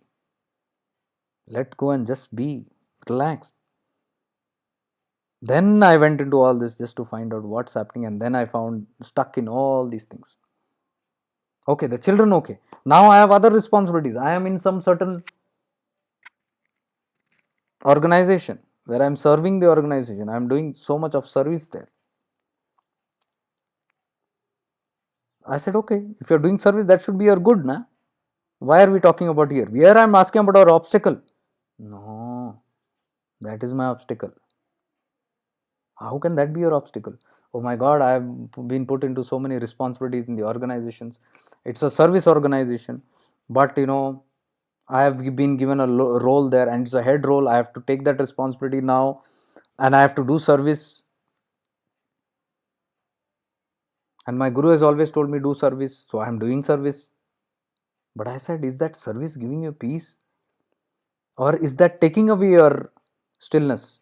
Taking away my stillness. I cannot concentrate. It is involving more myself into all that politics and jealousies and this and that I'm seeing in that community there. But I have a lead role there. I have to play the role there. Now I cannot deny because it's against my ethics. I'm a responsible person there. See, that's your problem. You have taken responsibility everywhere. Responsible for children, responsible for others, responsible for the service of people, responsible for the welfare of human beings and the beings on the earth. You feel responsible, and I am responsible. One day I don't do my duty, one day I don't serve. What will happen to them? That is where your suffering is coming from. And you're caught up in that hook that I am the doer. If I am not present, something will happen. I have to be present all the time. And then I burn myself literally doing that service. Burn myself so much that I don't even have time for myself, my meditation, my peace. What use is that service? Which does not take you. I told you. What use, whatever you do, good, bad, ugly, even the most pavitra thing you do, if it does not contribute to your urdhagati, if it is taking you away from your life goal, however spiritual you call it, it is dust. Any spiritual activity, any good, so-called good activity, a service activity, serving humanity, serving animals, plants, anything, it should lead you to your inner stillness. Is that coming? What is the meaning of karma yoga? Who prescribed this Nishkam Seva? It was prescribed by Lord Krishna in Bhagavad Gita. Nishkam Seva. Serve without any intention. Serve without any conditions. How can you serve without conditions and intentions? Good, bad intentions, whatever. Not even good intentions. You can only serve when you are not the doer. That is what Krishna taught. Do your act, but don't be the doer. Think that the divine is doing through you, but how much service do we do? We do a seva and we come and tell, I did so much this time. Oh, I'm so tired. I did so much. Oh, because you did only, you're tired. If God does it through you, you will not feel tired. Or I have to do so much now. There's so much to do. Oh my God, I'm so. The lady was telling, I'm so much stuck in doing so many things. I have to do this, I have to do that. I keep on doing from this to that. And what's happening to me? Despite doing all this Nishkam, I said, please watch your words. We so casually talk unconditional love. Are we not? I proved it to you. Now check out, is this Nishkam Seva or it is Sakam Seva? It is Sakam because you are getting something out of it. It is not a selfless service, it is a selfish service. You give something, you get something. Now, how can that be? You just now said that you are affected by the politics there. People are jealous of you, something happens there, and you are troubled by it. You don't want to be troubled. There's a condition attached that if I do this service, I must not get trouble. I must only get peace. It's a condition. And then you say, oh no, I have to do this. I said, then why don't you quit? If there is a big problem, if this is becoming problem that you don't even get time for your meditation, then why don't you quit? If it is taking so much of your hectic schedules the whole day and you're burning yourself out, why don't you quit that? Oh, no, it has a deeper cause. There is no deeper cause. Sit and analyze and see. What deep cause is that? Oh, people there respect me a lot. People love me a lot. Anybody, people come to me for advices, people want to me be there, and they say, you have to come. If you are not there, we are not coming. And so I have to go for them. Oh, so where you go, where you get attention, go where you get love, go where you get respect, you go where you get caring. That means you are going for caring, respect, dignity, love. You're not going for service there.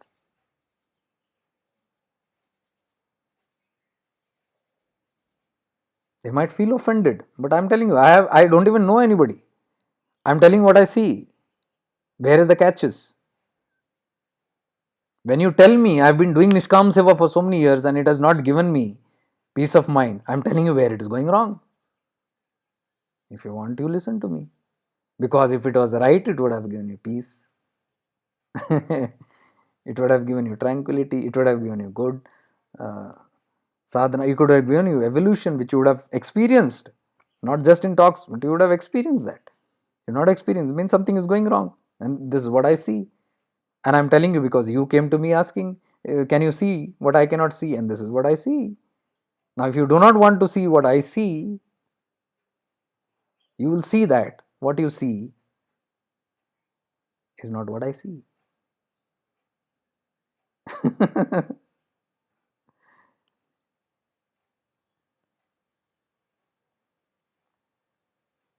Raga Dvesha. Attachment and aversion. Attraction and aversion. These mean to will disrupt all your karmas. So, what has happened there is that you are knowing the Guru's teaching, but you have not gone into the science consciousness of the teaching, which is what I'm trying to make people aware.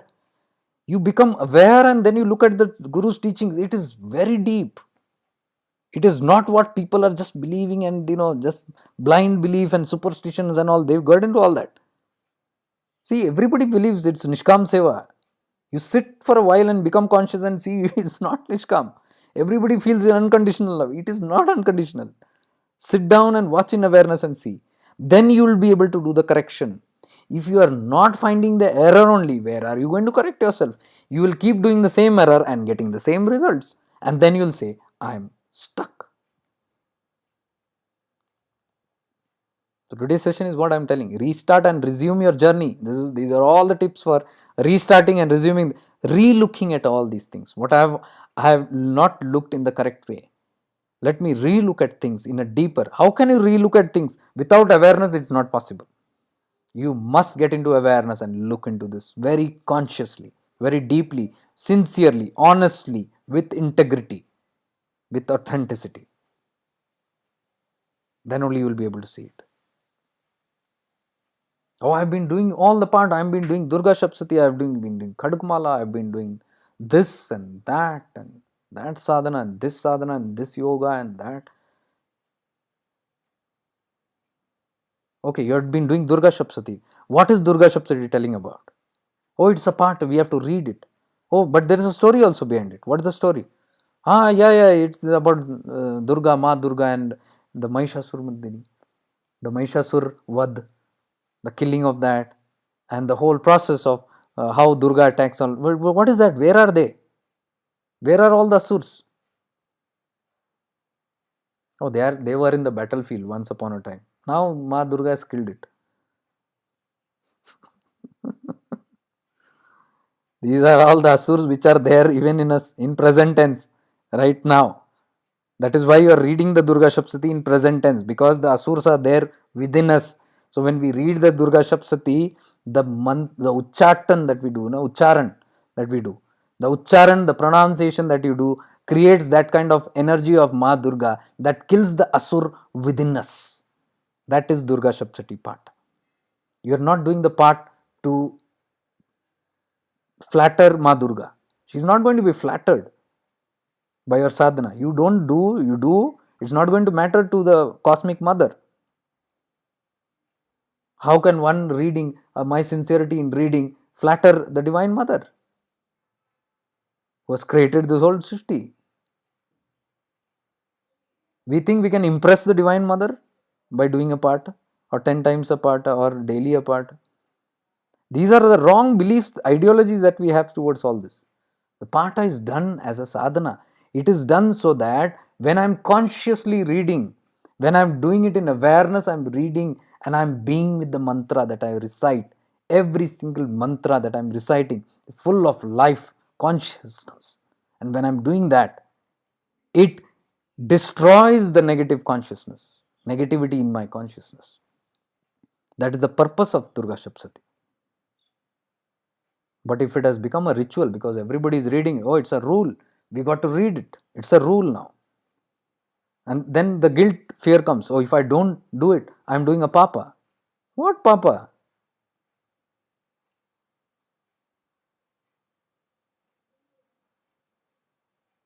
And what does Durga Shapsati teach? Madhuketav. The two demons, one in this year and one in this year, two demons are there. इनके कान से निकला जैसे. From the year this demon came out, Madhu, then Asur came Madhu, and this year came Kaitav. Two demons, and they're attacking, and mother is attacking, having a war with them. Who is the divine mother? It's your consciousness, my dear one. It's your kundalini. When your kundalini rises, all these asurs which are there, they'll stand up against you. And that force, that conscious force which is going up, urdhagati, that will destroy all this. And then as you go only, all these negativities, all the papa karmas, everything is, sanskaras are destroyed, tendencies are destroyed. And then you can have evolution. It's simple. That's what Durga Shaptasi is all about. It's not about worship only. It might begin with worship, but it doesn't end. It's a science. It's a deep, deep spiritual science of energy.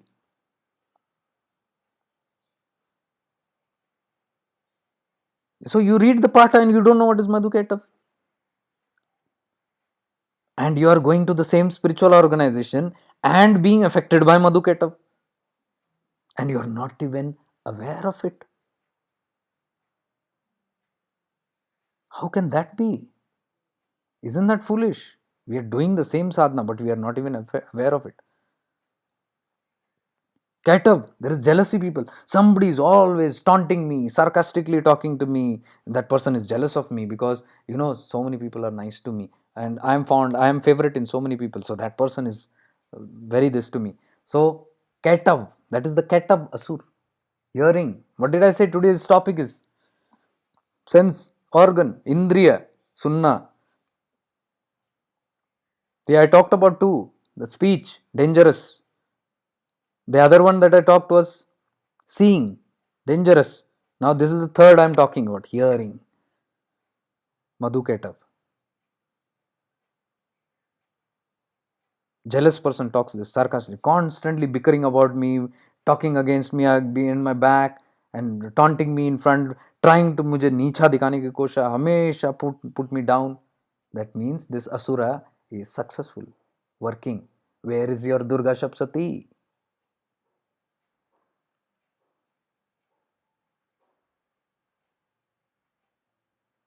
This, you don't know. The people love me so much. They respect me. They have adoration for me. They praise me. They love to be in my company. They ask me that you should come. They tell me that you are very spiritual, you're nice, you're holy. Madhu, praise. Simple terms, Madhu Ketav, two demons of the years means one is of praise and one is of insult or criticism. When your consciousness rises up, Ma Durga rises up and she rules, she wins over these two, means your consciousness does not get affected by praise or insult. When you go with that Durga in your consciousness, the mother fully awakened in you, a life of awareness and consciousness, then you go and do that seva. That will bring life to your seva. Because you are not affected by neither the one who praises you nor the one who insults you. That is Guru Seva. That is Nishkam Seva. You have no conditions. Whatever happens, I am just doing. I am just serving. That's it.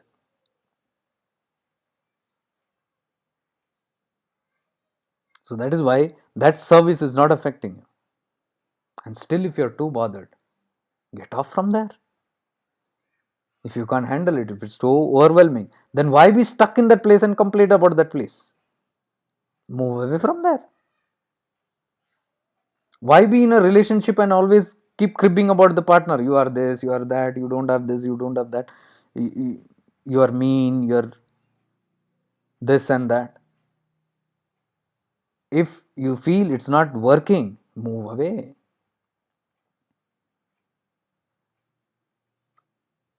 Why be stuck in a place and complain and bicker about that place? That thing is not good, this is not good, that is not good, that is not good.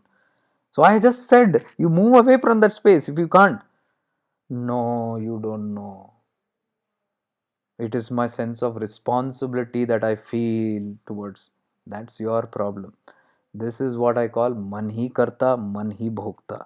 मन उसको वहाँ पे भी चंचल करा रहा है, उसमें problems में भी झपेट रहा है, उसमें सॉल्यूशंस भी नहीं दिखा रहा है, and when there is a solution वो सॉल्यूशन को भी डिस्कार्ड कर रहा है. How can you find rest? All the time in the mind.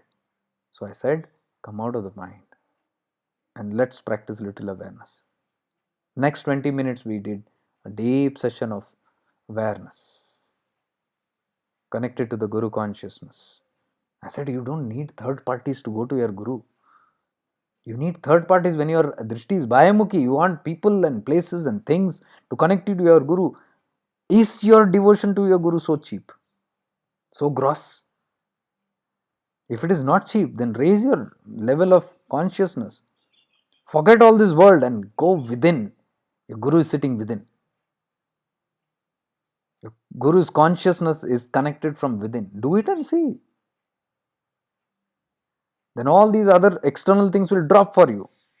And when you connect from within, when you go antarmukhi, when you stop become bahirmukhi, बाहर जाना बंद करोगे, बाहेमुखी, बाहर जाके ढूंढने की कोशिश कर रहे गुरु कहाँ मिले. अंतर्मुखी, अंदर ढूंढो, खोजो मिलेगी. No, but I'm not able to understand. Okay, let's do this. 20 minutes we did. Powerful session. And by the time we came out, eyes were open. Not movement, no movement. I'm telling, say something. अगले इसका हम I said, see, your mouth is not even talking now. You're talking so rapidly. Yes. See, that also emotion and that action also you're doing so gracefully. What has happened? You went into stillness. Everything stilled down. Your body became still. Your mind became still. Your emotions became still. Your indriyas became still. How did you open your eyes after your session? Did you open and look like this? You gently opened your eyes. And still your eyeballs are not moving. It's still in front. It's stuck somewhere. You don't have the urge to even move your eyes. You're lifting your hands like this and trying to talk so gracefully. Words are not coming out. What's happened? Your system is still down. Now I understand what awareness is. Yes. I said, if you experience it, you'll understand it. And from that position, you relook at your life now, relook at all the things you have been doing, suddenly you will notice that most of the things are meaningless. And what is meaningless in your life, you must drop it. Anything that does not add flavor to your spiritual life, to your ultimate goal, must be dropped if you are serious about walking the path. If you are not serious, you will have hundreds of excuses. नहीं नहीं नहीं, तुम नहीं जानते हो, इससे जुड़ा है, उससे जुड़ा है, and most of the time they will link some spiritual thing only to it. Oh no, it is connected to this and connected, you won't understand. Okay, fine. I am talking from my experience because this is the way I have nullified my life. Where today I am sitting where I don't have anything, anybody to sit and contact and talk or ask or give and all those things. And when I am in this position, I am able to help people. That's what I mean to say. When you get into that position, when you get into a stillness, Only then you can share that stillness with others. You cannot share stillness through talks. You cannot share through talks consciousness. Your consciousness will affect the people. For that, you should have that tranquility first. So I said, all those people who are trying to do Nishkam Seva outside, first do the biggest Nishkam Seva on yourself. Give time to yourself. Nourish yourself, cherish yourself, and once you blossom, I am telling you, you don't have to go and advertise. Things will just keep happening to you. To you, nahi, even through you. Through you, things will happen. And you will witness even that things are happening through you, and you will neither be happy nor sad about it. Be neutral about it. You will be knowing that you are moving on the right path. That is the best Niskam Seva that you can do to anybody. Do the Nishkam Seva to yourself.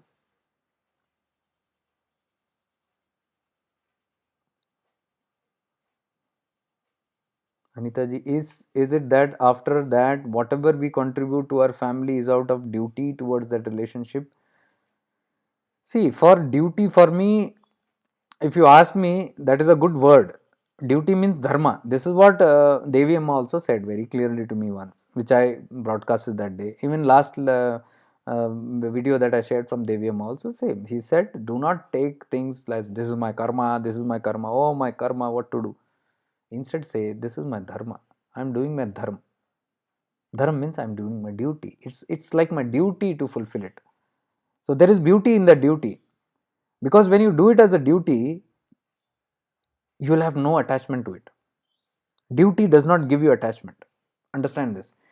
But many people think it is my, no, I am doing my duty towards my family. I am to serve my family. It's my duty, so I am doing it. But in the duty, there will be a lot of expectations. There will be a lot of attachments. Anywhere there is attachment and expectation, that cannot be duty. That's with the sense of karma. Oh, my karma, I have to deal with this. Or I'm doing it out of love. Or I'm doing it out of helplessness, majburi. That is not the sense of duty. Duty means you serve without any inhibitions. You are joyfully serving without any expectation, without any results of that. Whether that person thanks you or not, or is heartless, I don't care. It's my duty. I'm a mother. I serve my children. I serve my children. I use this word. I didn't even say I rear my children. When I say I rear my children or bring up my children, I grow up my children, it's a egoistic tendency of doership. But if I say I'm serving my children, whom can you serve? Who comes through you, not who belongs to you. The people who belong to you, you will want to do something for them or get something out of them. But who does not belong to you, has come through you, you will want to serve them. Service, serve. True Nishkam Seva, that is. So dutiful service is beautiful service. Dutiful gives you a dharmic quality. It's my dharma. Let me do it as a dharma. When you go out in the streets, when Florence Nightingale went and served the injured on the war, the people who are dying and badly bruised she did whatever she could single-handedly. What was in her mind was dharma. As a human being, this is my dharma to serve others, not wanting anything else. So it is a very high word, but if that can be brought into our existence, nothing like it. You are moving straight to that Nishkam Bhava.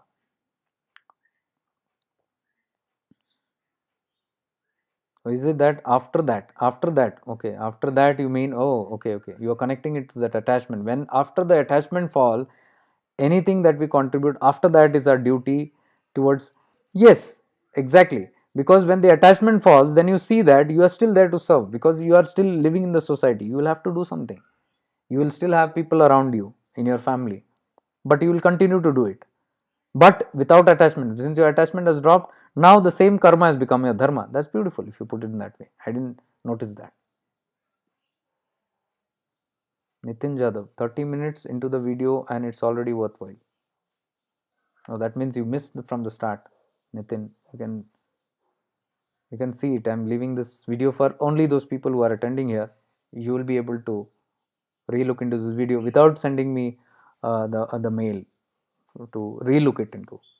These are very important. I'm telling you, very very important if you are living in the world. And all the stuckness comes because of the world. See, just imagine if there is no world, if your family is disappeared, if people, if there is no stuckness. You are feeling stuck only because you are with the people. And where are these people playing? Observe that also. There are people outside, but outside is not affecting you. There is something inside you that has been affected. That inside is your mind. All these people and expectation, things and stories, and all these nonsense plays in the mind. That much secret you must know. It's all in my mind. If you can work on your mind, and work on your mind means don't sit in the mind and work on your mind. Very difficult. Many people get into all that mindfulness activities and all that. You get into the mind and then you don't do this, don't do that. Push away the thoughts. Who is the pusher? If there is a karta, there is a doer only can push. Sit and push. What I am saying is just be. Don't even push aside, do nothing, just shift into that. You just shift from your ego consciousness to the higher consciousness. It's very simple. You can do it internally, but it's very difficult. So I am training people actually to use this prop called external gross awareness. This is not the purpose, I'm telling you. When I say become aware of your thumb, become aware of your feet, become aware of your head, these are all gross things. What we are doing is I'm just giving the basics of shifting into awareness. Because if I just say shift, you should be able to sit and just shift like that. You have gone into consciousness and within a minute you should go into samadhi. It's possible. But for that, the mind has to be clear. Too much of hodgepodge in the mind, it's not possible. So when we start with awareness practices, what we do is we start with these kind of practices. How do I move my attention away from the mind? I become aware of my body.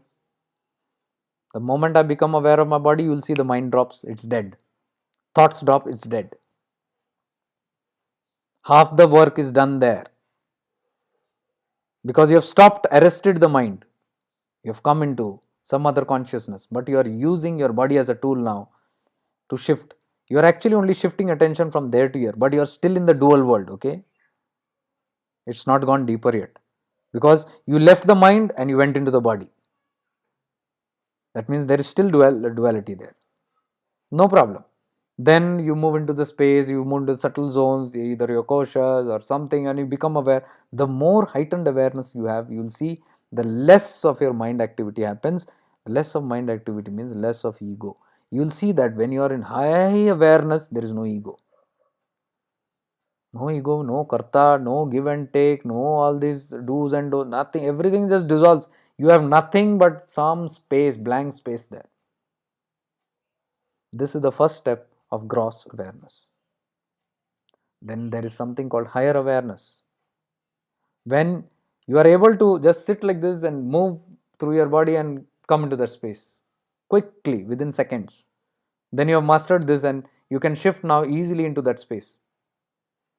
Now once you learn that, from there there's a jump, there's a shift from there to your soul consciousness. That's deep. From that space you go into that self, and that is where Bhagavan Ramana teaches, who am I? I am the self. It goes there. 2 steps. I have been consistently teaching only the gross ones. So that is also enough. That is also give you so much of insights, deep stillness, tranquility, all that will give you. And when you master that, you will see that all this step is not required. When I go to Tiruvannamalai and all that, these steps and all are not required. I just sit there, just drift into that awareness, move into that awareness, lost, gone. There's nothing to do with body and this and that and all that. It's not needed. Of course, I do this because I don't know. I definitely want to make some good modules out of this, because I can see from the testimonials. Because in the personal consultation, what happens, Personalized solution, when I'm giving, it is giving an enhancement, and I'm seeing even healing taking place. Many people have reported that thing happening. A doctor who couldn't walk properly, had a big limp because some knee operation, something happened, and constantly that pain and this and all. And we were not doing healing, because I don't do healing. I never go into that area. We were talking only about awareness, and we did a certain awareness practice. And she wrote to me after that, after 8 years or something, I don't remember. After so many years, I'm able to walk, and now I feel that it's healing. The things are moving fine. So multiple ways I got feedbacks that while doing this, even the healing is taking place. That's what awareness can do. So I certainly want to make some good modules on that, where we can use that for multiple purposes, because I use awareness to even heal myself. That's very important. You need good prana. You need your body to be active, and you need to move this kind. That's a different process, but you do. Once you master awareness, it's very easy. The same awareness you are using to heal your internal parts, or whatever aspects. So that's all. But I don't want to get into that, because then it will become very focused on healing stuff. That's all distractions. The purpose here on shifting into awareness is your higher awareness and going to your real I. It's moving towards the real I. My command is to only connect people to their real purpose. That's my, whatever I do, I am asked to do only that. Connect people to that source. Whichever model, or whatever talks, or whatever discussion, you will always see the mood, the main foundation will be to link you to your higher purpose. Why have you come here on earth? That, to keep you reminded on that. So that should not change. That agenda should not change. It shouldn't go into something else, or it will become Alexander's story. You get tempted with immortality, and then you go behind immortality, even not knowing why you want to become immortal. If I ask the people who are struggling for immortality, why you want to be, they will question and think, why do I want to become immortal? Now, right now also, you see, you'll have no answer quickly. Why do you want to become immortal? I would like to add, why do you want to become immortal when you are already immortal? That we know, soul wise we are. Then what are you trying to become immortal? We are thinking, if this body can persist for little longer more. For what? You'll see it is desires. Hardly anybody will say that I want to prolong my body so that I can do tapas and extend my practices and attain moksha in this lifetime only. Very rare or null. Most will not even have the idea. And the truth is, our great masters, the rishis who lived for 5,000 years, 6,000 years, they didn't live with our kind of mentality. Ki, let me live a little longer so that I can be more time with my wife and husband and children, or I can move and see some more places in this world, or I can eat and relish some more delicacies, little more with this little stronger body, or I can have more pleasure in this body so that I can enjoy life a little more. It will be something towards that. Rishis were not having those kind of ideas. Rishis' mortality, immortality, they changed history. The Yoga Sutras, what all came out, secrets came out, their contribution, what they did for 5,000 years will change yugas. Consciousness of the people to change, even bring Satyuga. The major contributions are there. That is why they live for so many years. Now that tool we are not going to use for all these petty things. It's nonsense. Even if we use, it is not going to work. I want to see how many immortals are going to move around here in their physical body for another 200 years, 300 years. It's not going to be possible until you have a very high desire, very pure intent, something that is purely selfless and not selfish.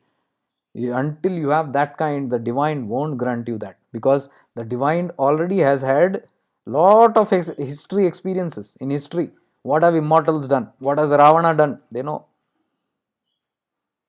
What can immortality do? What did Bhasmasur do with the gift of immortal? He went to kill his own creator.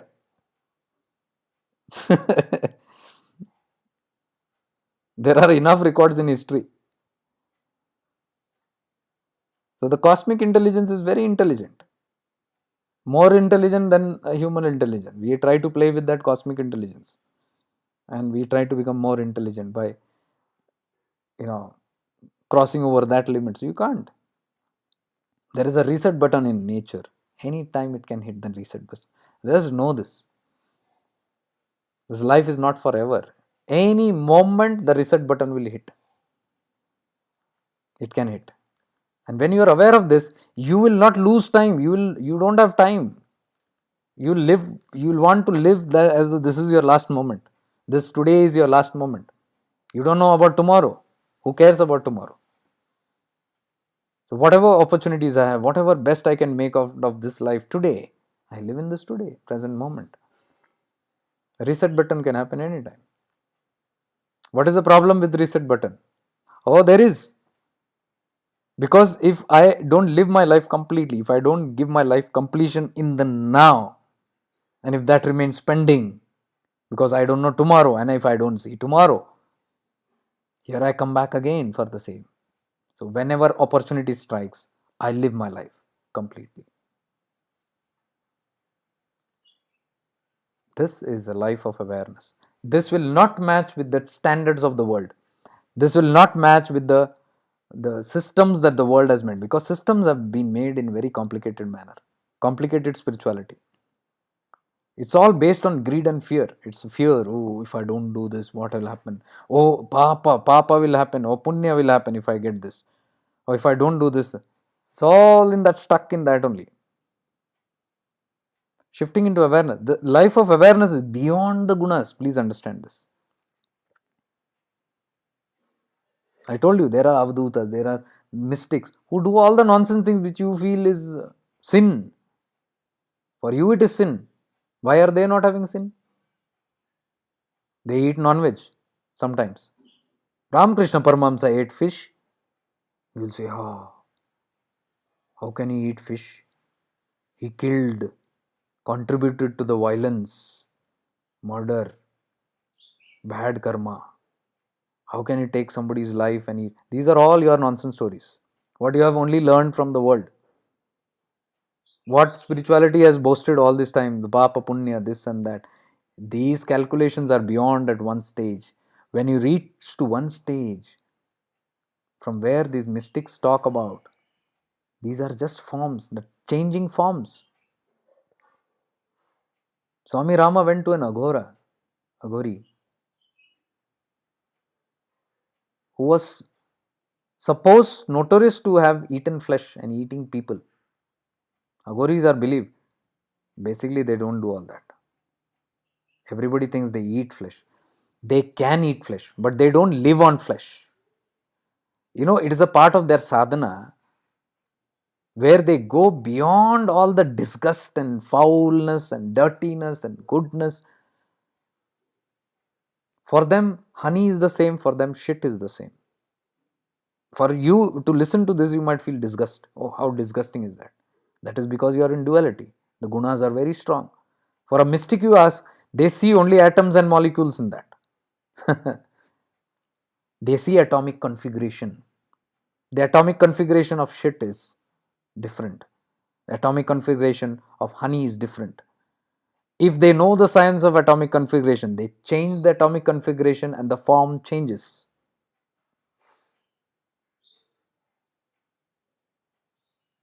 Swami Rama was a small boy running to this Aghori and saying this. Aghori was very happy with him and allowed him to come close, but for other people he was fierce.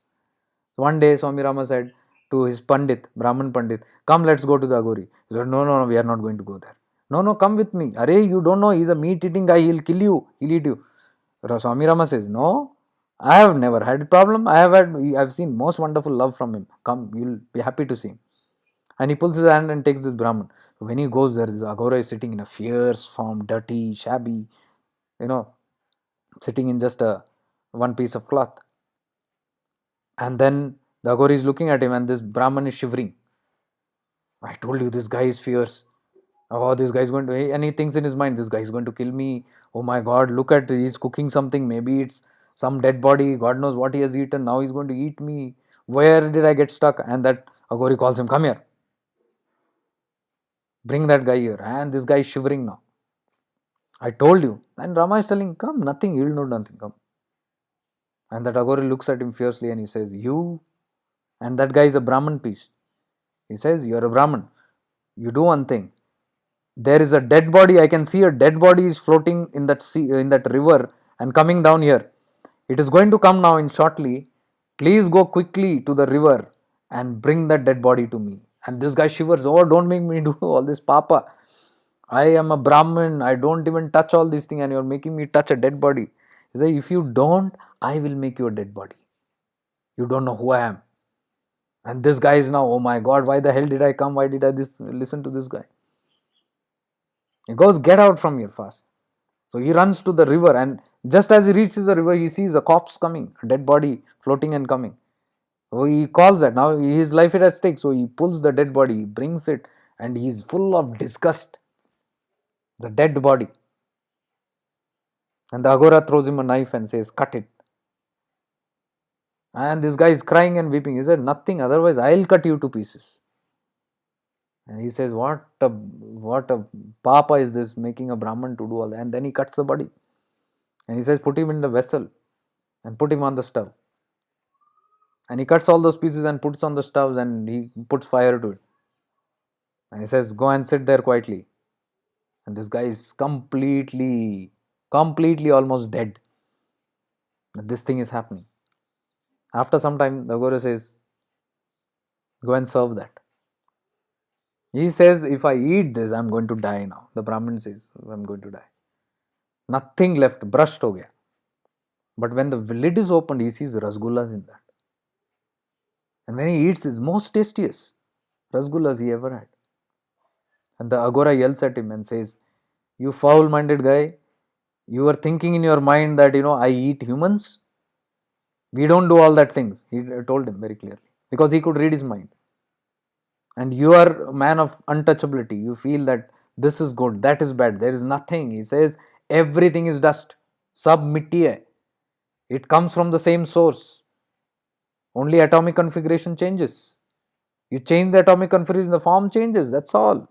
That is.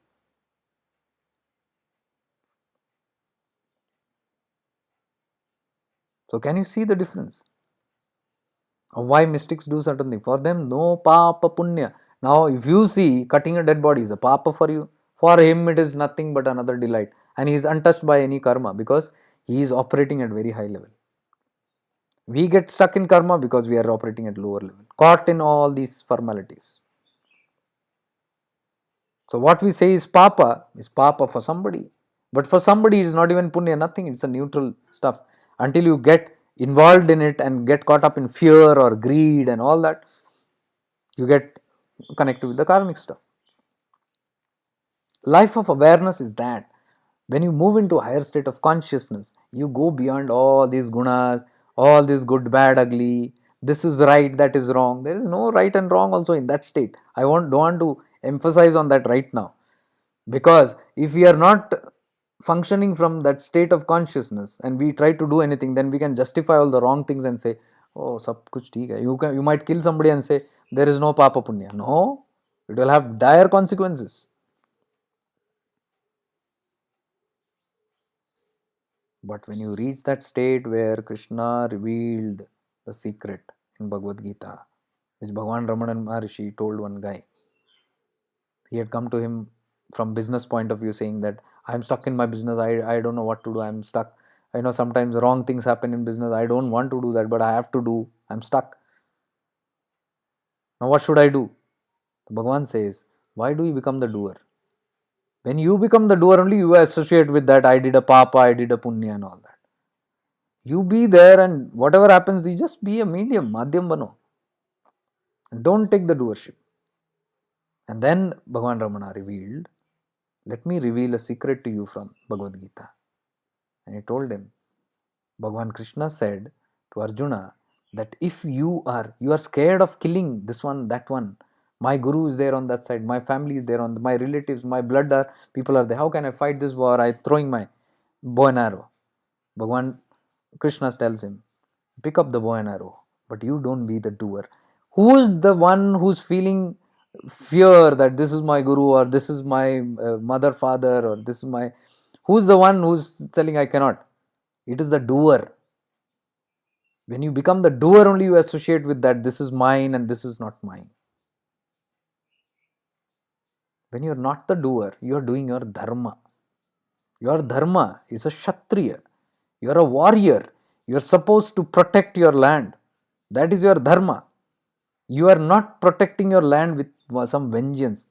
You don't even know your enemy. When a soldier kills an enemy, the soldier doesn't know. He doesn't have any personal agenda with that enemy. But he is doing it for as a dharma. So the karma is negligible to none, to nil for that person who's killing. But you go and kill, you'll have great consequences. Because when we kill or we damage somebody, hurt somebody, we have a personal agenda.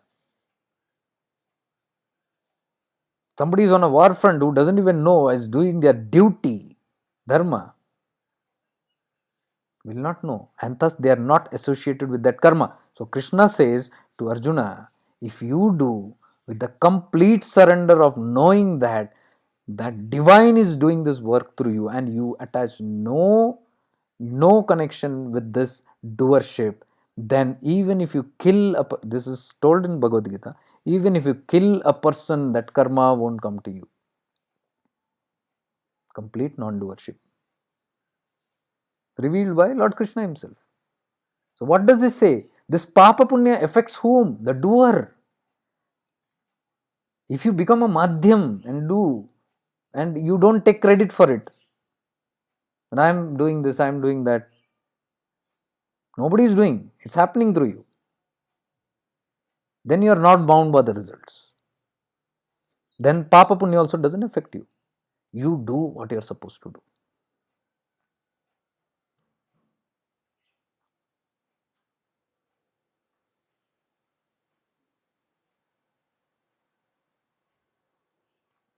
So the whole thing is about, in this life journey, if you do not want to get stuck, my only advice that I can give you, suggestion that I give you is, do not entangle into worldly activities without your absolute need. I'm repeating, do not entangle into worldly activities without your absolute need to be there. Absolute need means it should be your dharma, unless and until without that, do not put your hands into somebody else's business, somebody else's life, somebody else's entanglements, unwanted stuff anywhere in the world, if you want to have stillness in your life, if you do not want to get stuck. Otherwise, know that any new contracts that you are, any new bondage you are in, or any new attachment, any new association, any new entanglements that you are getting into, you are signing up new contracts which will further unwind in this lifetime or next lifetime. Your stillness is at toss. What you need to do is become fully aware, live a life of awareness, and be watchful all the time. Any entanglement, any connections with this person, this work, this place, this situation, that situation, be fully aware. Is this serving my purpose? Is this extra talk that I am doing, extra story that I am telling, going to serve my purpose or the purpose of anybody else? Don't talk about it. Remain mum. Practice silence. My strong advice to people who are wanting to know their self or want to get closer to the self, practice mauna. Mauna means Antrik Mauna. I don't mean this Mauna. Just by not talking, you're not practicing Mauna. Mauna means Mansik Mauna, stillness of the mind. That is Mauna. As much as you can, as whenever possible, especially early mornings, and even in the daytimes, you can practice Mauna, because when you are sitting silent, you should just still your mind and sit with blankness. Very, very powerful. It is very powerful. It brings a great change, great cleansing in your consciousness. You don't know. Because when the vrittis fall down, there is a gush of divine energies flows in. What prevents these energies and higher consciousness from getting into us? These vrittis.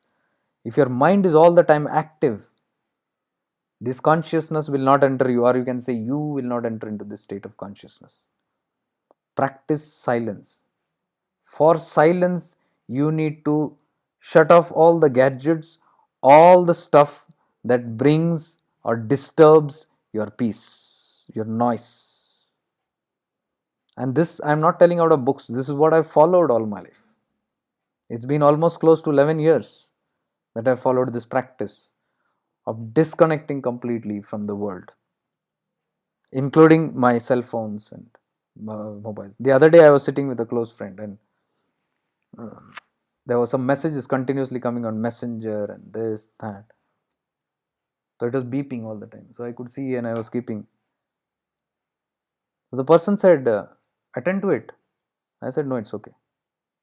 No, no, attend to it. It's your duty, right? It's your what you're doing every day. You're looking at so many things here and people are needing you and all that. I said, there is a time for everything. When I have my time for myself, nothing else matters. This is what I say by prioritize. You must have priorities. Just because I'm into this world or I'm doing this work doesn't entitle me to become available for everybody. That is the karta bhav. That is when I become a doer and I'm saying that I'm here for everybody. Keep doing it. But I am also aware I will not be able to do justice to the world if I cannot be with myself. Now, if I ruin even my personal time or whatever time I have with all these activities, even if it is a spiritual activity, in the name of spirituality, I cannot compromise my peace of mind. I have a very strong boundaries of what I need, what I know, and very strong timings of when I will respond, when I will not. Just because I'm in this field doesn't mean all the time I'm responsible for answering quickly because I'm responsible. I'm not responsible. Oh, it might be an emergency. I'm not responsible for emergencies. They know the emergencies. What has to be done, it will be done. I need not worry about it.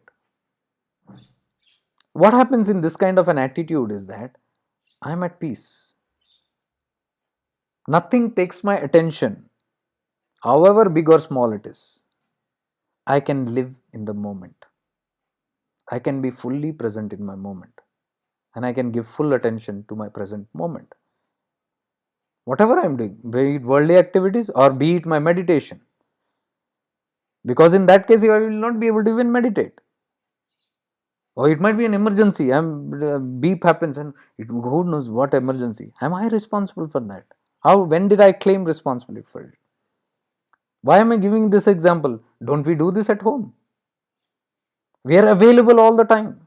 We want to be available all the time. It's the doership that feels it is responsible for the world.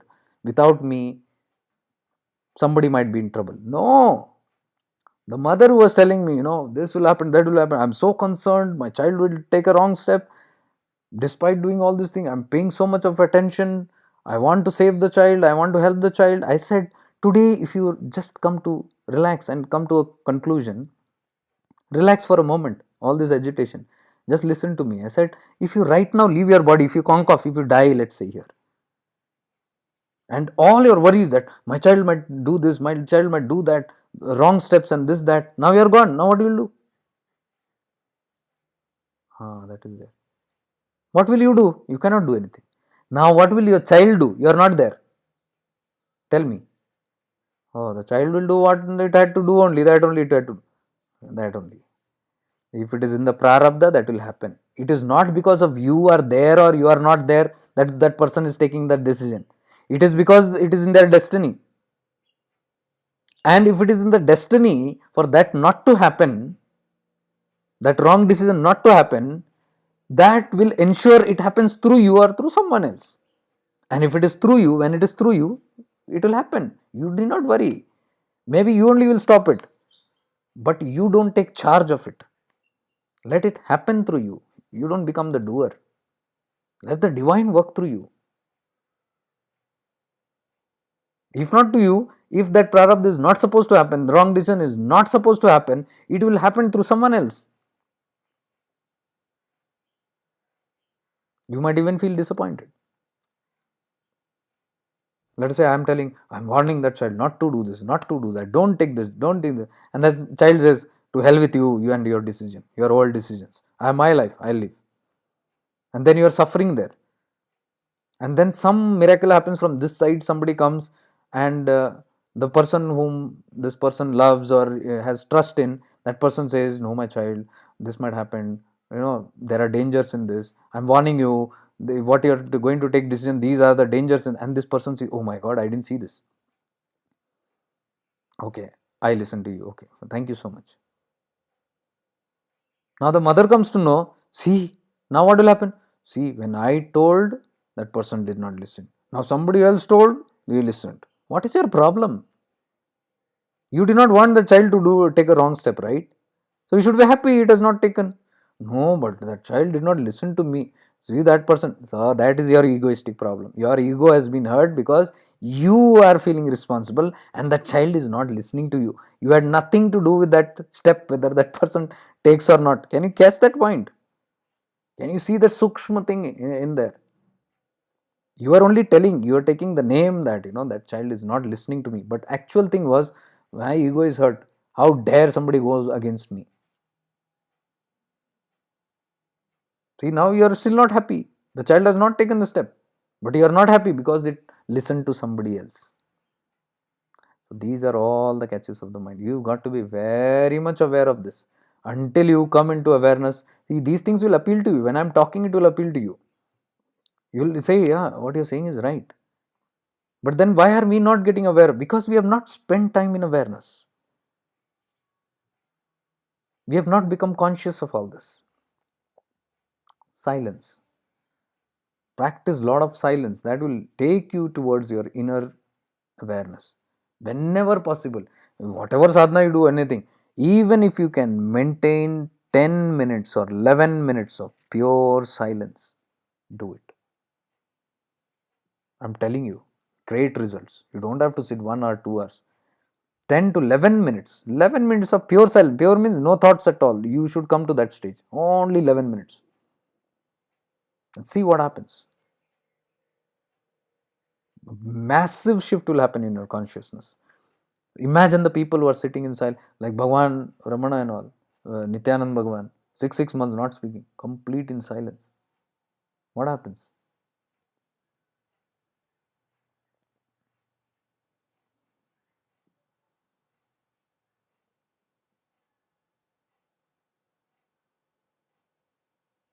So, all these changes, you can expect these kind of phases to happen to you.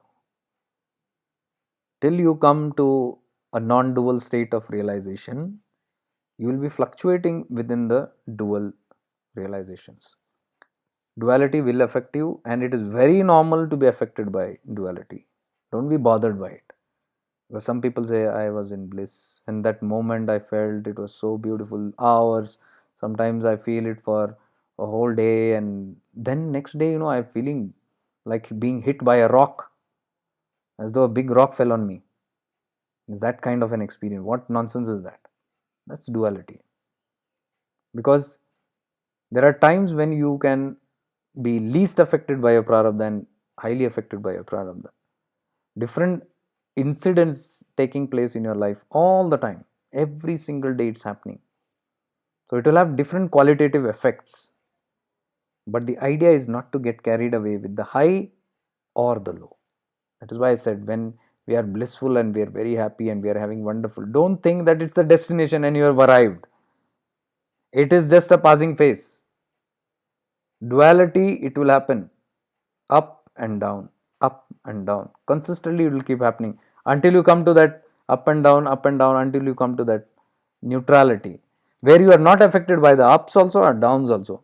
That is the state which we are actually striving to achieve. It is not the blissful state, please let me tell you. You might say, no, how can that be possible? We are all moving towards attaining that bliss. Yes, but that bliss won't come from this temporary bliss of up and down. This is the temporary bliss. Happiness, sorrow, happiness, sorrow, joy, misery. It will keep on happening. But when you come down and you center, in this center is that bliss. The bliss of not being affected by this nor this, complete bliss. Are you seeing? So there is one graph like this, and there is one this sine wave. This is going on. So this is what we are in while we are practicing all these practices and awareness. This is what keeps on going all the time until it comes to this mode, neutrality. And what is this? Just see the signals. You hook yourself to an encephalogram and have an encephalography which studies your brain patterns. You'll find this. More fluctuation, vrittis in your brain, this will keep on happening. High activity. But the same person, when he enters into samadhi,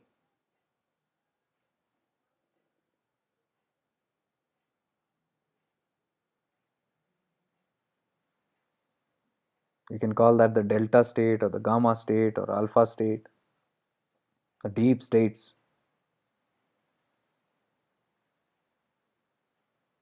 When you go into Ramanashram,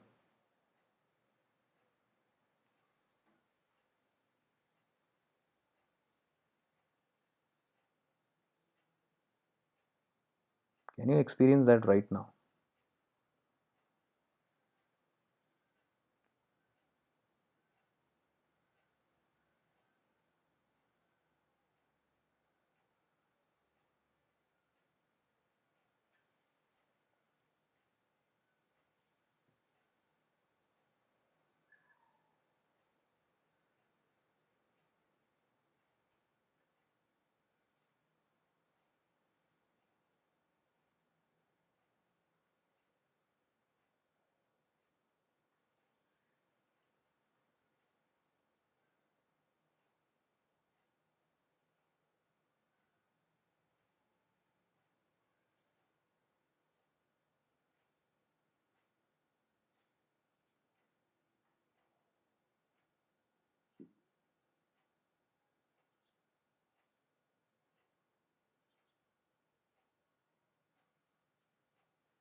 If you can experience this stillness, wonderful. If you can enter this state of silence without any vrittis, without any mental patterns, wonderful. But if you cannot, practice this shifting into awareness. Just shift your focus. Become aware of the space around you.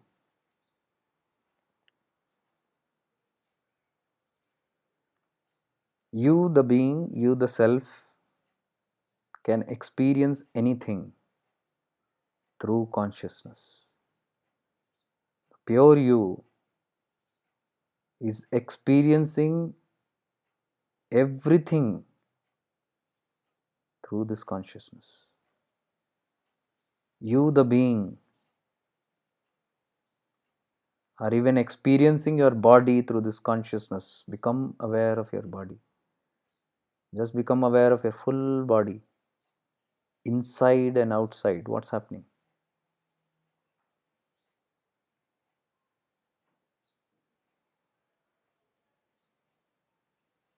From top to the bottom, from the top of the head to the toe, You are piece of flesh and bones. Can you experience your flesh and bones? You are not the flesh and bone. You are not the body. That is why I am saying you are experiencing the body. Just still down and feel your body. You will know how you experience your body. You can feel your eyes. Without touching, you can feel and sense where your mouth is, where your tongue is. Without touching, you can experience your teeth, all your teeth. Suddenly, you will see when you experience your teeth might feel heavy, your tongue might feel heavy when you think of the tongue, when you become aware of the tongue. Can you become aware of all the bones, the skeletal system, without even moving your body? The skull, the neck bones, the cervical bones, the shoulder bones, the bones in the arm, the elbow, the wrist, the fingers, the bones of the fingers, and there is flesh surrounding these bones.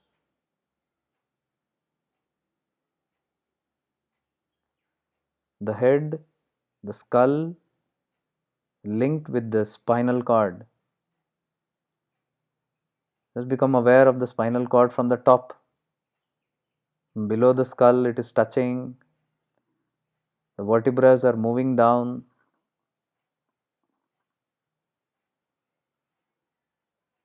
Through the cervical area, through the chest, through the rib bones. The vertebrae are moving downwards towards the lumbar area. The cervical, thoracic, and the lumbar area. If you don't know this medical terminology, it's okay. And it is going and finishing, ending in the tailbone, the coccyx.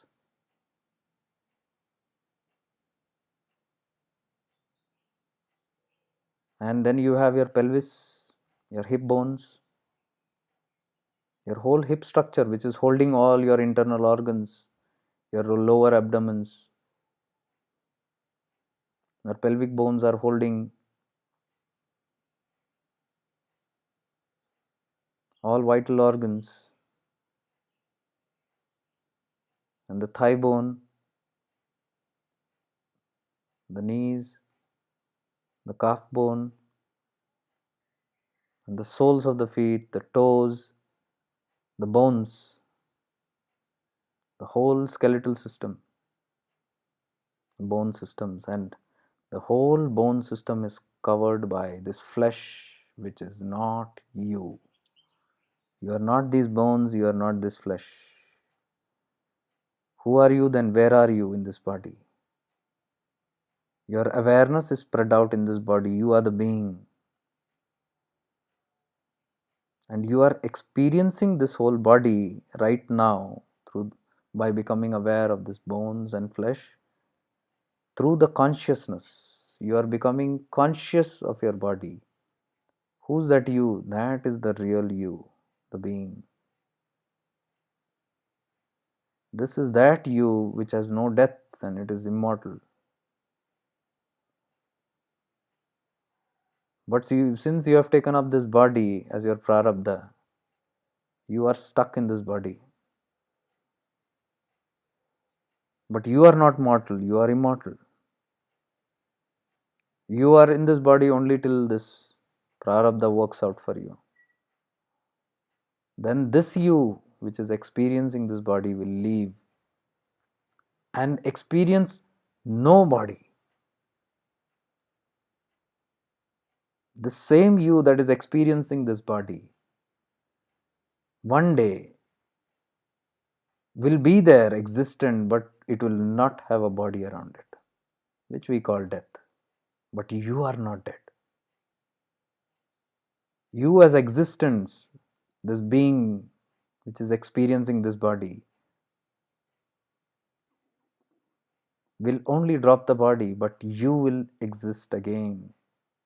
Your consciousness without the body will move towards creating new bodies, depending on what are the karmic ties that are pending and what were the unresolved issues that were not solved. Then you enter a new womb and the whole story begins again. Then you start experiencing your body and you start believing, continue believing you are this body. You are the doer. And then you do a lot of things in life. You continue doing things with your life and others' life and continue to be stuck in this drama. But now, since you are aware that you are not the body, you are experiencing this. You need a physical body to experience human life. Human body is very powerful, very intelligent, and the highest sophisticated machine ever created in the cosmos. All your organs are running on its own. You don't run it. Become aware of your heart. It's pumping without your permission. Your lungs are breathing without your permission. Your digestive organs are digesting without your permission.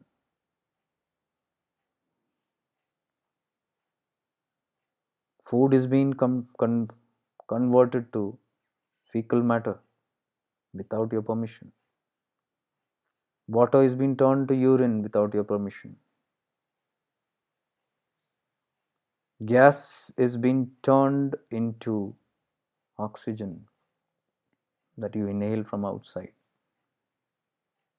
Oxygen gets transported in your blood without your permission. Everything is formed in this body without your permission. What am I doing in this body then? What is my role here? I can only give direction to this body. This robotic automated body which I do not run. But there is a fuel that is running it which is called life. What is probing this life? What is causing this life to happen? My karmas. Because of my karmas, this life has happened. Because of this life, I am experiencing this body and mind and every experience in this earth.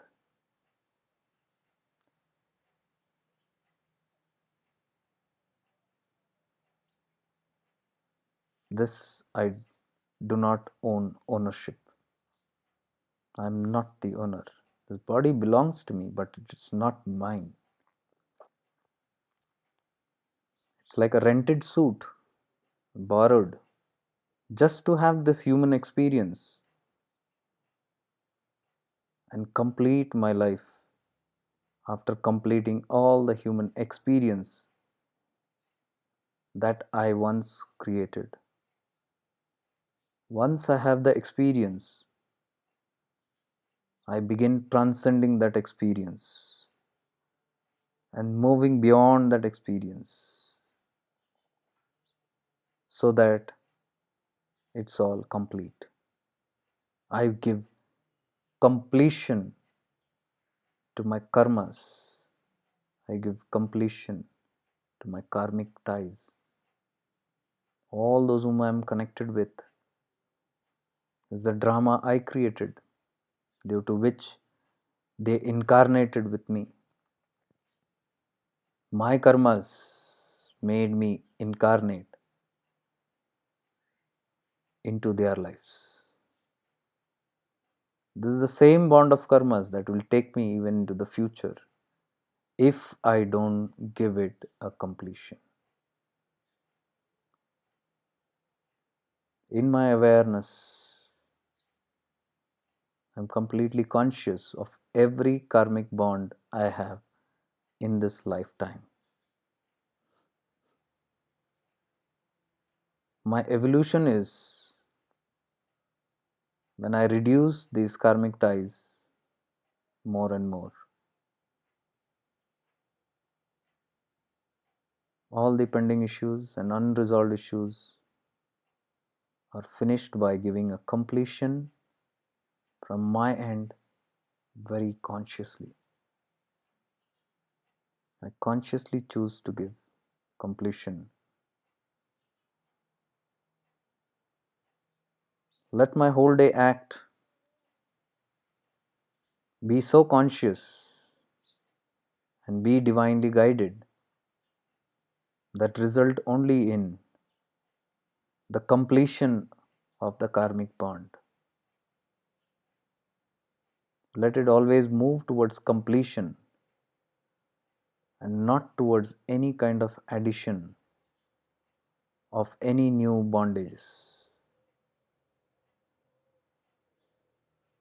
May it always lead to completion. May my consciousness be always alert and active and give me this experience of completion. Because when I experience the completion is when I truly complete the purpose of my human life. The me, the being is experiencing this body. Become aware of your body, whole body.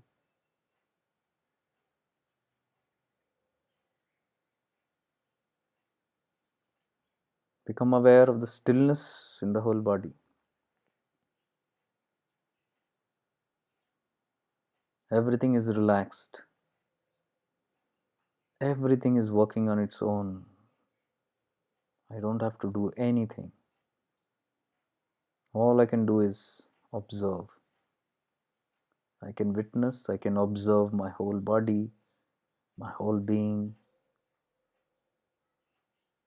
by not engaging in anything.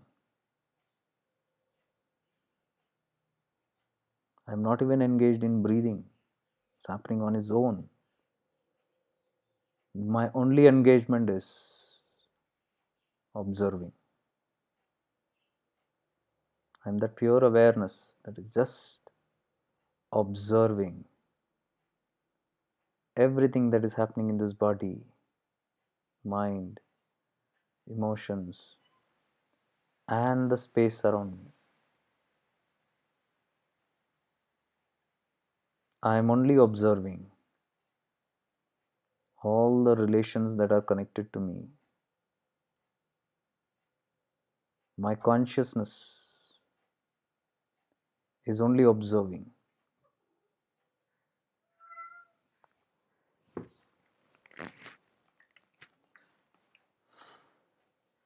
All the time it's observing all the people around, all my life situations around, without engaging in anything.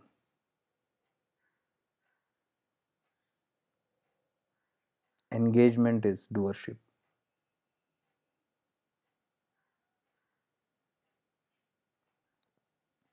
I observe all the play of consciousness that is going around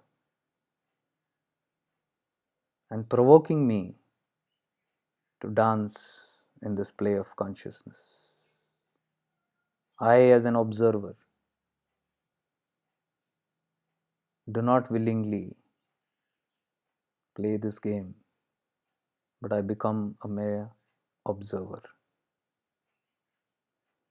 I allow the play of consciousness to play its game in and around me because it's not my play.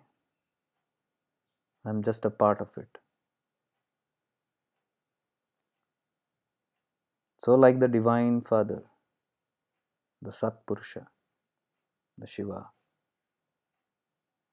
I just observe everything. And like Shiva consciousness, I too experience the play of consciousness.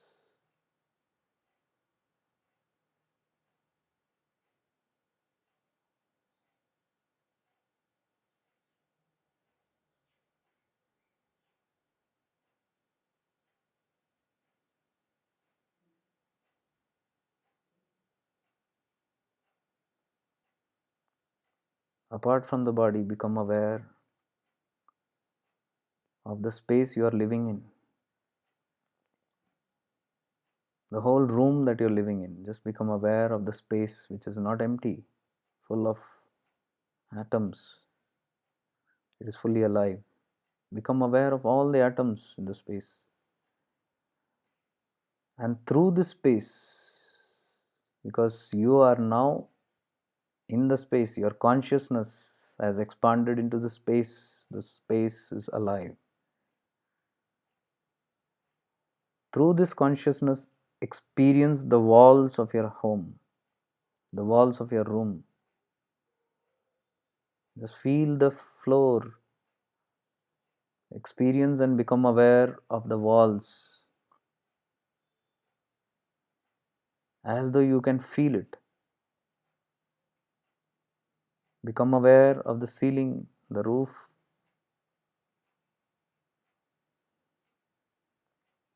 Become aware of everything that this space is touching in this room. The material, the things, whatever you can perceive and feel it.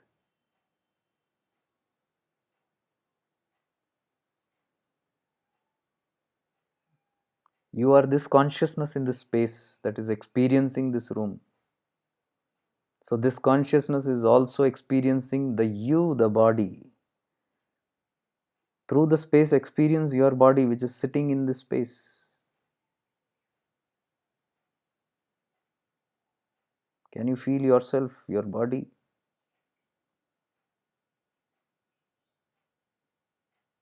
How you are occupying this space?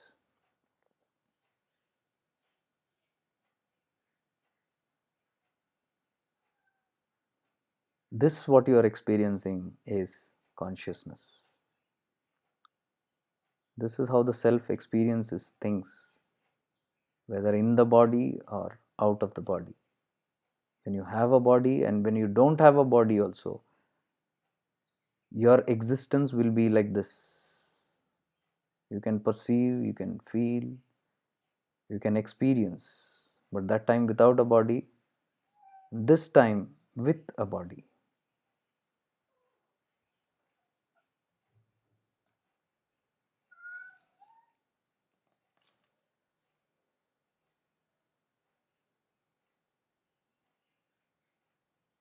This is the experience of the self.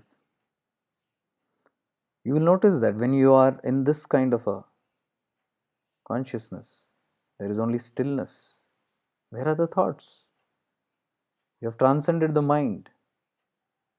If you can operate your life from this sense of awareness of you being something more than this body, you will have divine experiences. Your experience of life will be different. It will be calm. It will be very still. It will not involve into any drama of the world. You will refuse to play any games of anyone involved in the play of consciousness. You are more happy to be in this space. Become aware of your body, whole body, the head, the neck, both arms, upper chest, the lower stomach area, upper body, lower body, pelvis areas, the thighs, the knees, the calves, leg. Become fully aware of yourself.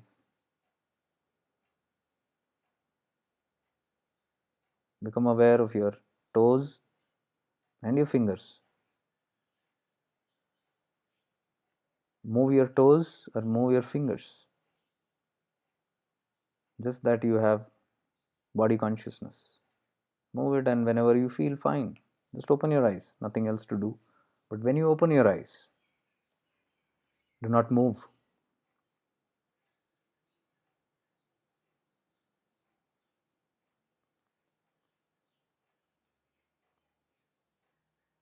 In the same stillness, when you open your eyes,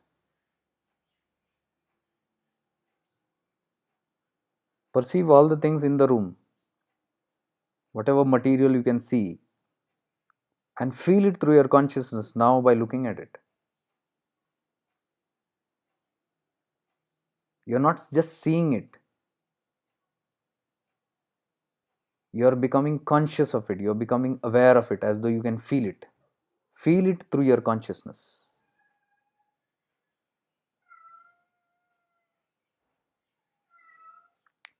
So, this is that state which I was telling you.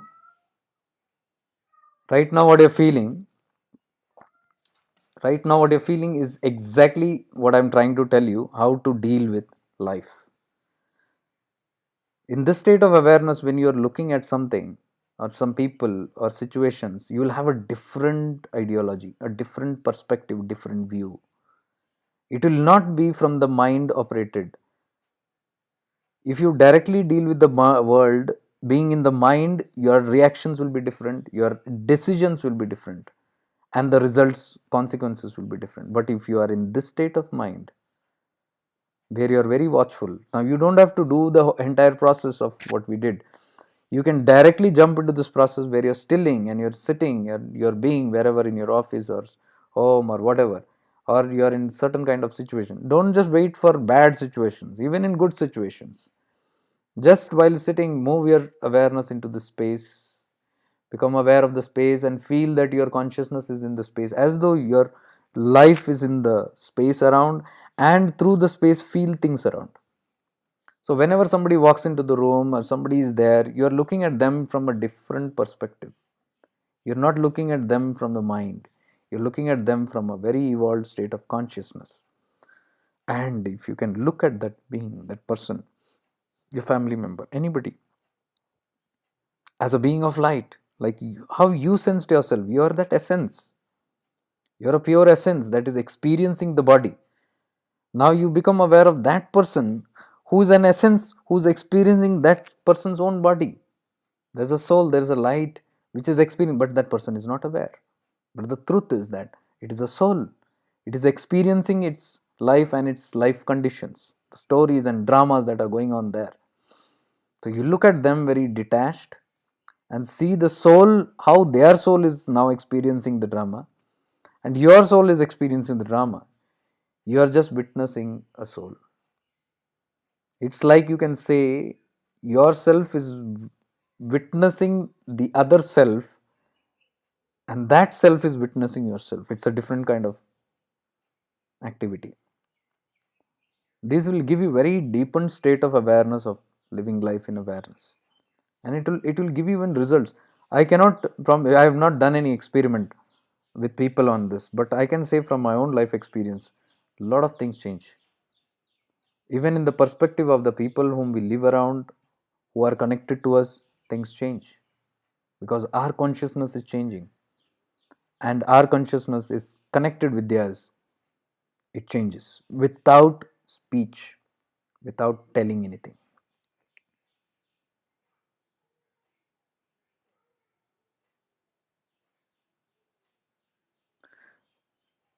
So I would suggest when you leave this session, don't just run around or just be in the state of awareness. You'll see that suddenly you have become graceful. You'll not feel like suddenly moving your head or arms or having jerks or anything like that. You will not feel like moving. You'll not feel like talking much. You'll not feel like thinking much, or you'll not feel like hearing much, doing much. You just want to be in a state of stillness. If that is happening, that's a very good sign. So you can keep on practicing this again and again till you become calm and until you'll get the results of people telling you that why have you become so calm, how come are you so silent, how come are you so gracious, how come are you so evenly distributed, how are you so settled and humble and down and not very flabby and all those things. You will get to know because you will not know yourself probably, but others will notice that. That means it's working beautifully. Thank you for the most enlightening talk. We loved your explanation of karma. Hey, nice to see you, Lenny Chetty. Lenny, and I think Surya also is there with you. If you have any questions related to this sessions, I think Another 5 minutes, we are 5 hours, and 5 minutes we can close down. But if you have any questions, any doubts on this, anything you want to ask, share, please do feel free to do that. Raj Lakshmi, I practice this and I feel peace within me. Great, excellent. I remember you were telling me that it's so difficult to get into meditation, and that day we did in Tirunamalai one session, and that experience of that stillness, so possible, so tangible, can all happen. That proof is what I actually want to give people, because they say, how is this possible? We have heard of this. How is this possible? Peace, stillness. I can't get into, I have done so much. I said, just stop doing, become still and become just aware, and you'll see. That is what I try to give that experience here. So once you have that experience, you'll trust yourself. Whether you trust me or other beings or not, it's not important. That trust on yourself should be, yeah, this is possible. I can see this. Now then that will be your motivation. Then that will be your inspiration. I can do this more. That's my intent. Now I can do. Okay, that's that's great. Very nice. What is the difference between self-awareness and meditation? If you ask me, there is no difference. It's the same. Meditation is defined as a state of no thoughts. Dhyana. Dhyana means no thoughts. Simple. It is not doing this and that. It is not stilling there. It is not breathing and focusing on your breath and observing your thought. It is not. That is not dhyana. Dhyana is chitta vritti nirodha.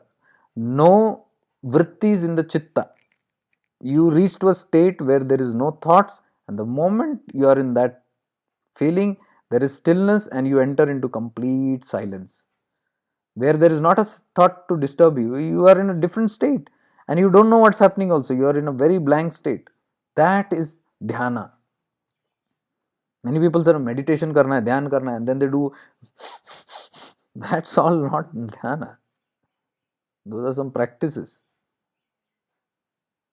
Self-awareness. When you go into dhyana, what happens is the blankness comes, and that blankness is you. That pure awareness. You suddenly become aware. You are not aware because the mind is always chanchal. But now when the mind is still down, chitta vritti nirodha, what has happened is complete blankness in the mind, and suddenly you become aware of that presence, that silence. You become aware of that stillness. You become aware of that self. That is self-awareness. So what you asked is same. Dhyana is self-awareness. It leads you to self-awareness. Or self-awareness, when you focus on yourself and go deep into yourself, it leads you to dhyana. One and the same.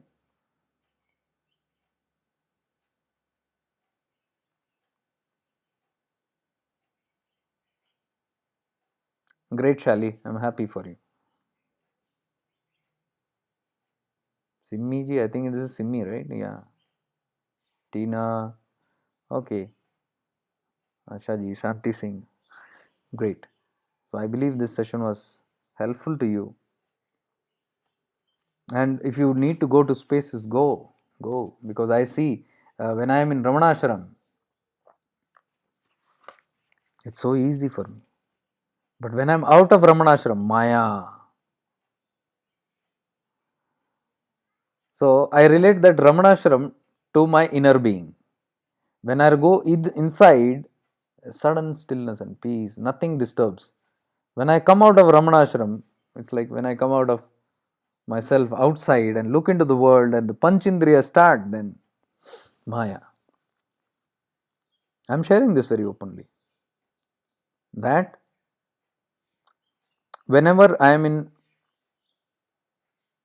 my body consciousness or the ego consciousness, the Panchindriyas become active. Then it's all sight, smell, hearing, touching, tasting. It's all that. But what I want to say is, it's not bad that you have the Panchandriyas. It is, what I'm saying is, you should use the Panchandriyas in a heightened sense of awareness. One is the gross sense you use, one is a very heightened divine sense of consciousness. So consciously you are using your sense, all the senses.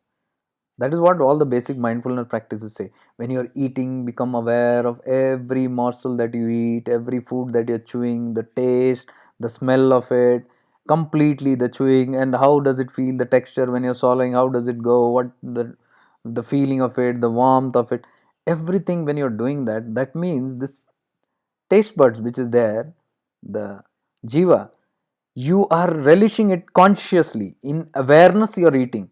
So when you do that, you are having a heightened experience. It is not a gross experience. When you're seeing things, you are looking at it with a different level of consciousness. What I said now, you connect, you raise, you evolve into this room space, you feel everything, and then anything that comes into the room, you're looking at it as a divine object. The same thing, see, your eyes is looking at a divine in a very different way. And what you hear also, you can filter it in a very beautiful way, and you can see what somebody is whatever somebody is talking, and perceive it in a very heightened state. You will get a very heightened state of what they are trying to communicate. They might be talking gross, but there will be deeper, higher awareness of that, which is what I do in my consultation session. Listen in awareness. Smell in awareness. Whenever you smell anything, you become aware of that smell. You're not just something came and went. Now you're living with that smell. What is happening? You become conscious of that smell. What is that smell doing to you? What is the texture of that smell? What is the quality of that smell? What is the life of that smell? It will give you different enhanced experience. When you have touch, when you're touching some objects, anything that you're touching, you're feeling your own body, feel it with full consciousness, full awareness. Or you're touching somebody else, like your partner or someone whom you're having a very close, intimate relationship with. When that touch also, that sparsha which is there, that should be done in awareness or consciousness.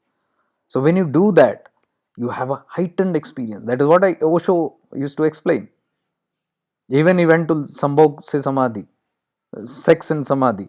People misunderstood it. How can you bring enlightenment? How can you bring all the divinity in this dirty thing? There's nothing dirty, my dear. What is dirty? It's all created. Even the sexual force is the most divine force. These forces are what even created Srishti. These are the forces that even created you. How can you divine? How can you deny it? The procreation happens due to these forces. Only thing, how you look at it differs. Somebody looks at it in a very ugly way, in a lower consciousness, they feel guilt about it, they feel bad about it. But if you look at it in a very enhanced divine way, the same can give you enlightenment. See, the entire text of Kama Sutra, the Kama Sutra, Kama means the lust, the desire, the intense sensuous desire. Sutra is secrets.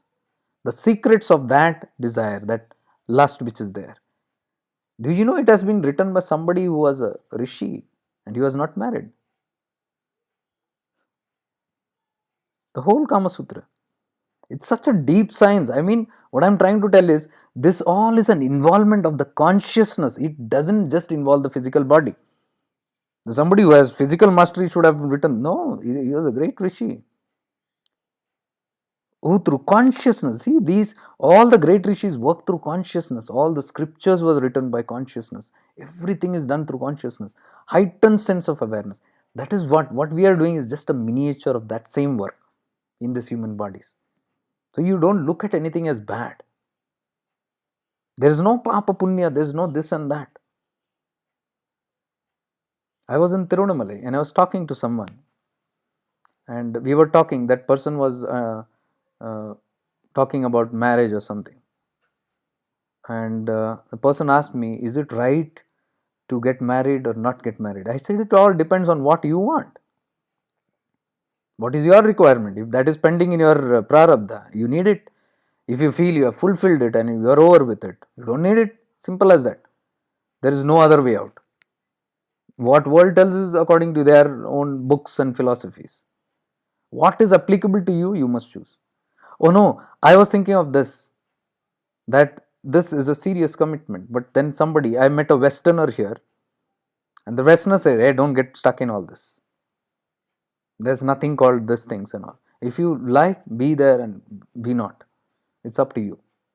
So is that right or is it a sin? I said that's again all in your head.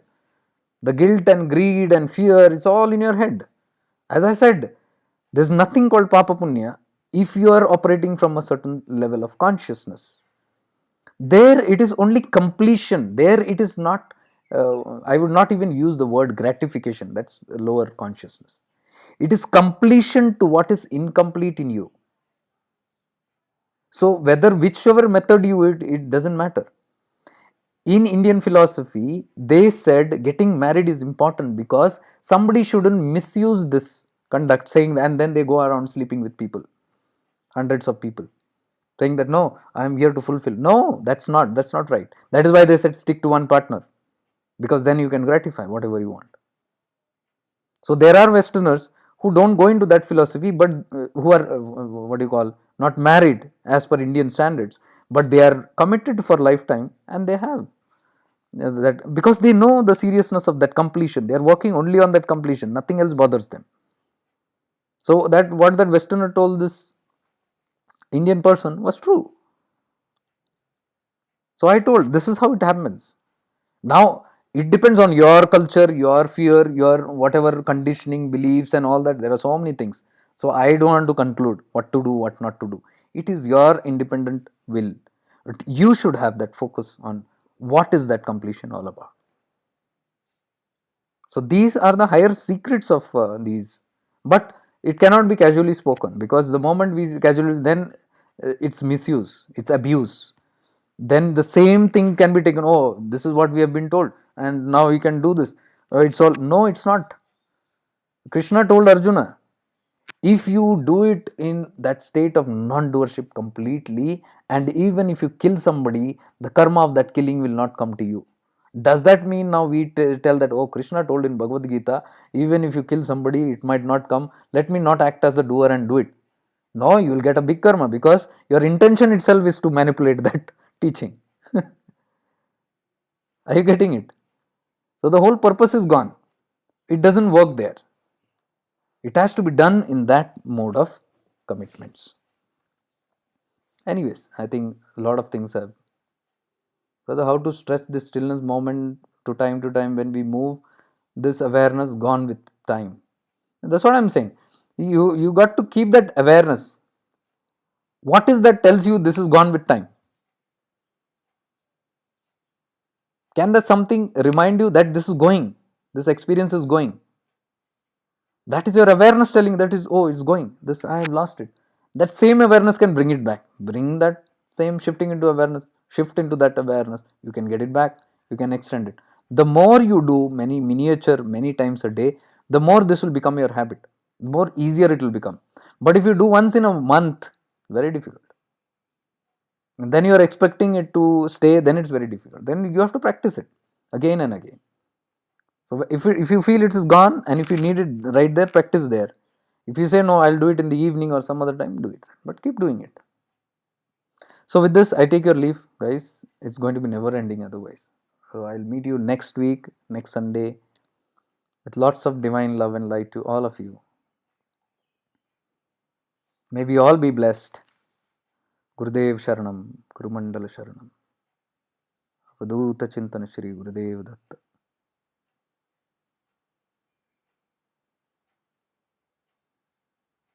Stay blessed, guys.